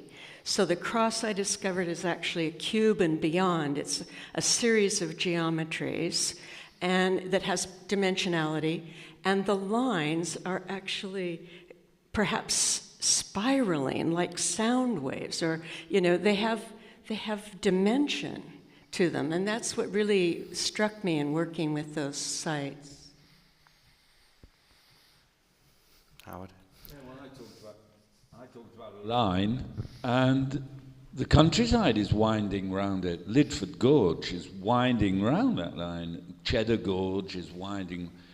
Rivers, there's water in those things. They're actually running, it's actually physically happening in the landscape. And I think, it's mind-blowing, really, to tell you the truth. Yeah. But everything's moving. I mean, the Earth's axis is moving, the solstice axis is moving. Things that were true at one point aren't true anymore because things have moved. Everything's moving, so, yeah. Just add one more thing. Yes. So adding to what I said, what I also discovered, like you just said, Howard, is that the main river that runs through Catalonia was actually following this serpentine Mary path. So it was the geology, it was the churches, it was everything in the landscape working in this similar kind of simulacra. But it's almost back to that idea of, there's that great book by David Wade, Crystal and Dragon, and so you've got these, these energies that are moving, undulating, flowing, and then these direct energies as well. If you look at the light of a star or the sun or the moon, that's a linear line, and when it enters the Earth or when it interacts with the Earth then gives it its organic response. Thank you, panel. Thank you, Kiev. Good question. Do we have another question? We do. Stu. Thank you, team. Brilliant event. I'm just wondering, is this a Druidic college of the highest order? And I've just stumbled into it. I think so. Yeah, I think it's got some good druids here and some trainee druids, and so we're good. We're all good. I've got another internet. We have an internet question. This is a question for Howard. In general, have you found some sites and their solstice lines to be the major highways overriding the individual sites and their own solstice lines? So do some kind of take over other ones? Every site has its own solstice line, but do some override the other ones? Yeah, that's a very interesting question. I was actually thinking of asking you that myself if there wasn't a question, and it's simply that solstice line starts off as a solstice, but it hasn't gone very far where it's no longer a solstice, it's just a straight line. So why doesn't it, and then you showed that second site where they'd built in the solstice again. So. Well, and the Will's Neck. Mm-hmm. I don't know if it came across enough on the talk, but the fact that two highest points, Will's Neck and High Willhays, two highest points in the whole of southern England are perfectly aligned with the longest day of the year. What do you do with that? That's a kind of, that's something which just takes you out of rational thinking and it just takes you out of, wanting to sort of explain things and just accept them, really. So that but the line that keeps going, it's like it's a ley line, it's a straight line, and it keeps going. And it changes what it's saying as it goes along. It's really astounding. But, I mean, is there a hierarchy? Don't know, really. Don't know. But I don't know if I'm answering the question. No, that's great. There's the same thing going on here in Glastonbury, of course, because you've got the Tor and Wiriel Hill, which are aligned. They're not round. They have an alignment. That alignment is the line that goes right down to St. Michael's Mount and is the May Day sunrise line. It's sitting there in the landscape. The same thing again. The landscape's doing this thing that's quite extraordinary, really. Yeah, all by itself, without anyone building anything. Brentor, I didn't talk about Brentor, but it's virtually on this line. It's just close by. Brentor too, yeah. Yeah. Okay. So, in coming to this place at Beltane for many, many years, I discovered that, and I'm sure many of you know this, that there's a relativity in the size of the lays or the dragon lines, the lines of force, the naughty paths. They change, and they're more active at certain times, like alignments of planets, sun, moon, or at Beltane. I've noticed that the rush of current is just more powerful at those times. So I think there is an ascendancy of the alignments at certain moments, depending on what's happening in the sky and the earth. Thanks so much, Jenny. I think we've got time for one more question. So, do we have one on the internet? Yes. Great. This one's for Adam. So often we see the mathematics of the celestial sphere and separately the math of Earth and buildings. Does anyone work on the connection between the Earth and the sky? Yeah, Howard's better to answer this than me. I didn't hear the end of it. Yeah. So often we see the mathematics of the celestial sphere and separately the math of Earth and buildings. Does anyone work on the connection between the Earth and the sky? Degrees. I do. We kind of, isn't that what it's all about? Isn't that what everyone's doing? Yeah. I have a lot of stick in France. I work in France. Most of my work has been in French up to present. And so I come up against a lot of stick from French archaeologists who, I get badly treated. But, it was asked if it was political. But in French, a lot of archaeology, there's a part of an organization called CNRS, the National Research Center for Scientific Research or something like that. And it's notoriously left-wing.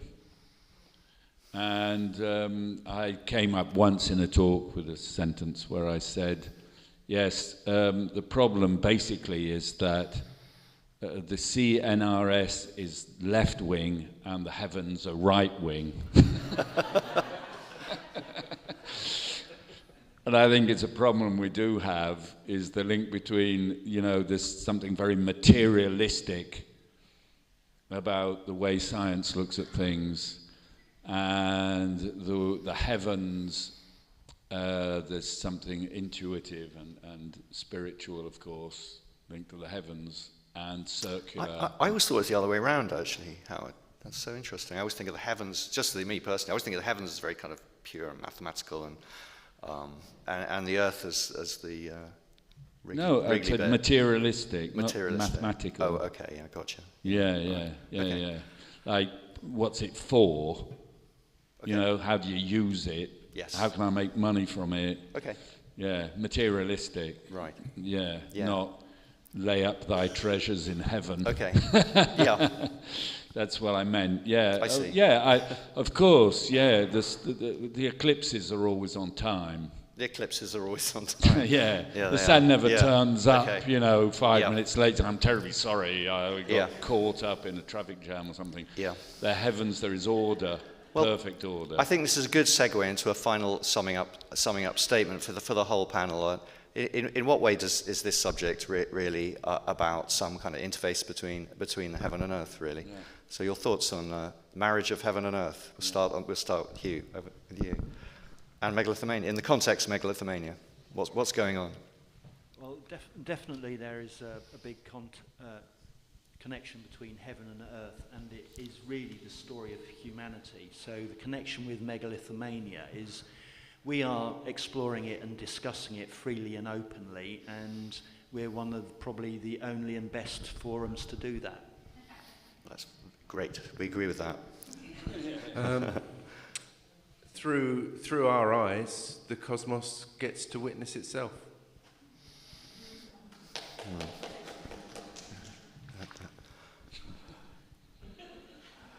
I guess ancient people were trying to understand the cosmos, right? So you look at the sky and they could figure out the cardinal directions from monitoring the sky, and that's the beginning of science, isn't it?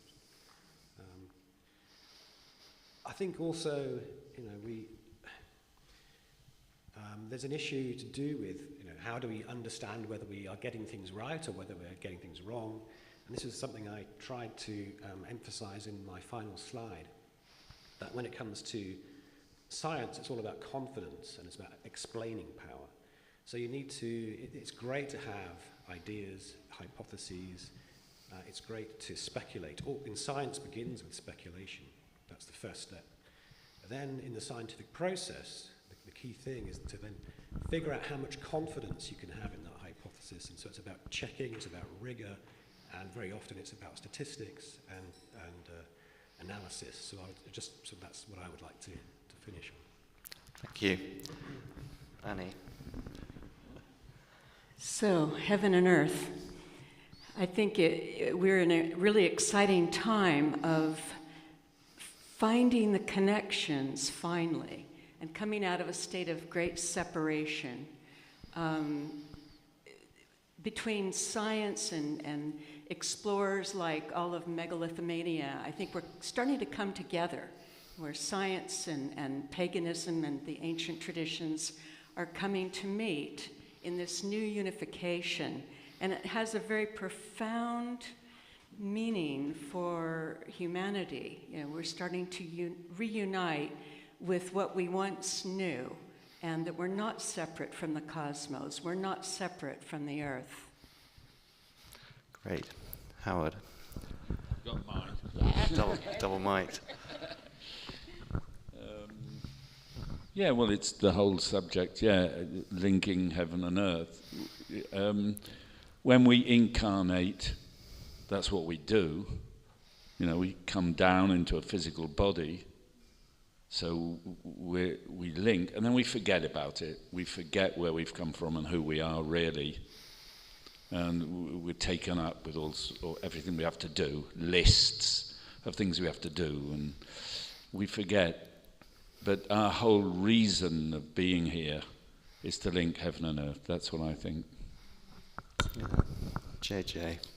Well, I think today we're more confused about the cosmos and the heavens than we've ever been. We're not looking up there near as much as people used to in the past. The amazing alignments that they created, the complexities. The heavens was their movie, that was their internet, that's what they looked to. And about talking about archaeology making things mundane. So Hugh and I discovered the winter solstice alignment at Tepe, and when the lead archaeologist was asked about this, he said that they weren't looking to the sky, they were looking to the ground, which is that can make it very mundane if they're just looking what's right in front.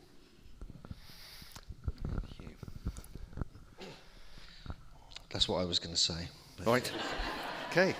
That's it. Well, the other thing, I agree with virtually what everyone said here. It all makes sense, and making everything mundane, and especially when we look into the sky. And I think this is, getting attacked because you're into archaeoastronomy is just bizarre. I mean, it's become one of the most accepted fringe subjects in the last 30 or 40 years, thanks to Alexander Thom. So why is it still a problem, when if they're recording all this information, like with Martin's work on Pillar 43, Hugh's work in the landscape, CROWHURST, Tepe, where they're burying these sites and preserving this knowledge. So, and for us to suddenly spot something, you know, as soon as it got excavated, we would have these beautiful synchronicities that got us to the site. Well, in fact, they were quite troublesome synchronicities. But we got there, and we suddenly saw this thing for the first time in 10,000 years. So these things are being preserved by the ancients because they're really important, and the study of the stars, sun and moon was important to them for various reasons. It could have been, you know, a future cataclysm coming, or it could be because this is where they feel all the knowledge came from. So I think, you know, we've got to keep our eyes to the skies. Eyes to the skies. Great. Well, thank you very much to the panel for all their invaluable insights to your questions, and a big round of applause.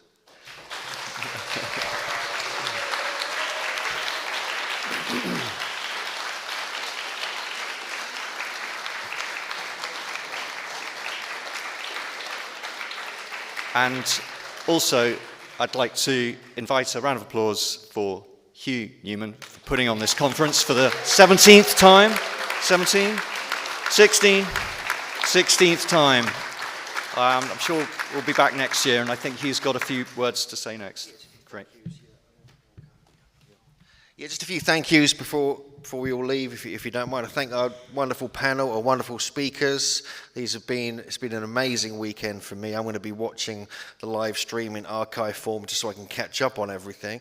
But thanks to John, Martineau and Gareth Mills for founding the conference with me way back in 2006. I've got to thank our core crew with Diana and Claire and Roma, who couldn't be with us, and Stuart, who couldn't be with us, and Miranda, and also our tech crew of Miles, Renee, Scotty, Gary, Rob, and all the team. And also, you know, thanks to Jeff and Michael for doing the driving on the tours and guiding us on the tours. And also the crew in the cafe, Anne Webb and her wonderful team. And I'm sure there's lots of other people to thank. So yeah, thank you everyone for coming. I hope you're into megaliths now. You should be, really. By now, we've been doing it for 18 years. So in 2 years' time, we're going to have a big extravaganza. So look out for that. But we should be back next year. And do join us at the Origins Conference in Wiltshire on the 2nd of November. We'll be getting more into the ancient mysteries. So thank you, Megalithomaniacs. Thanks, everybody. And we'll see you next time.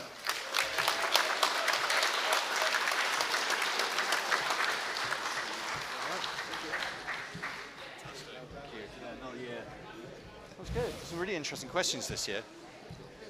I thought the politics one was really cool. We've never had that question. No, I'm sorry to scroll back. I take that back.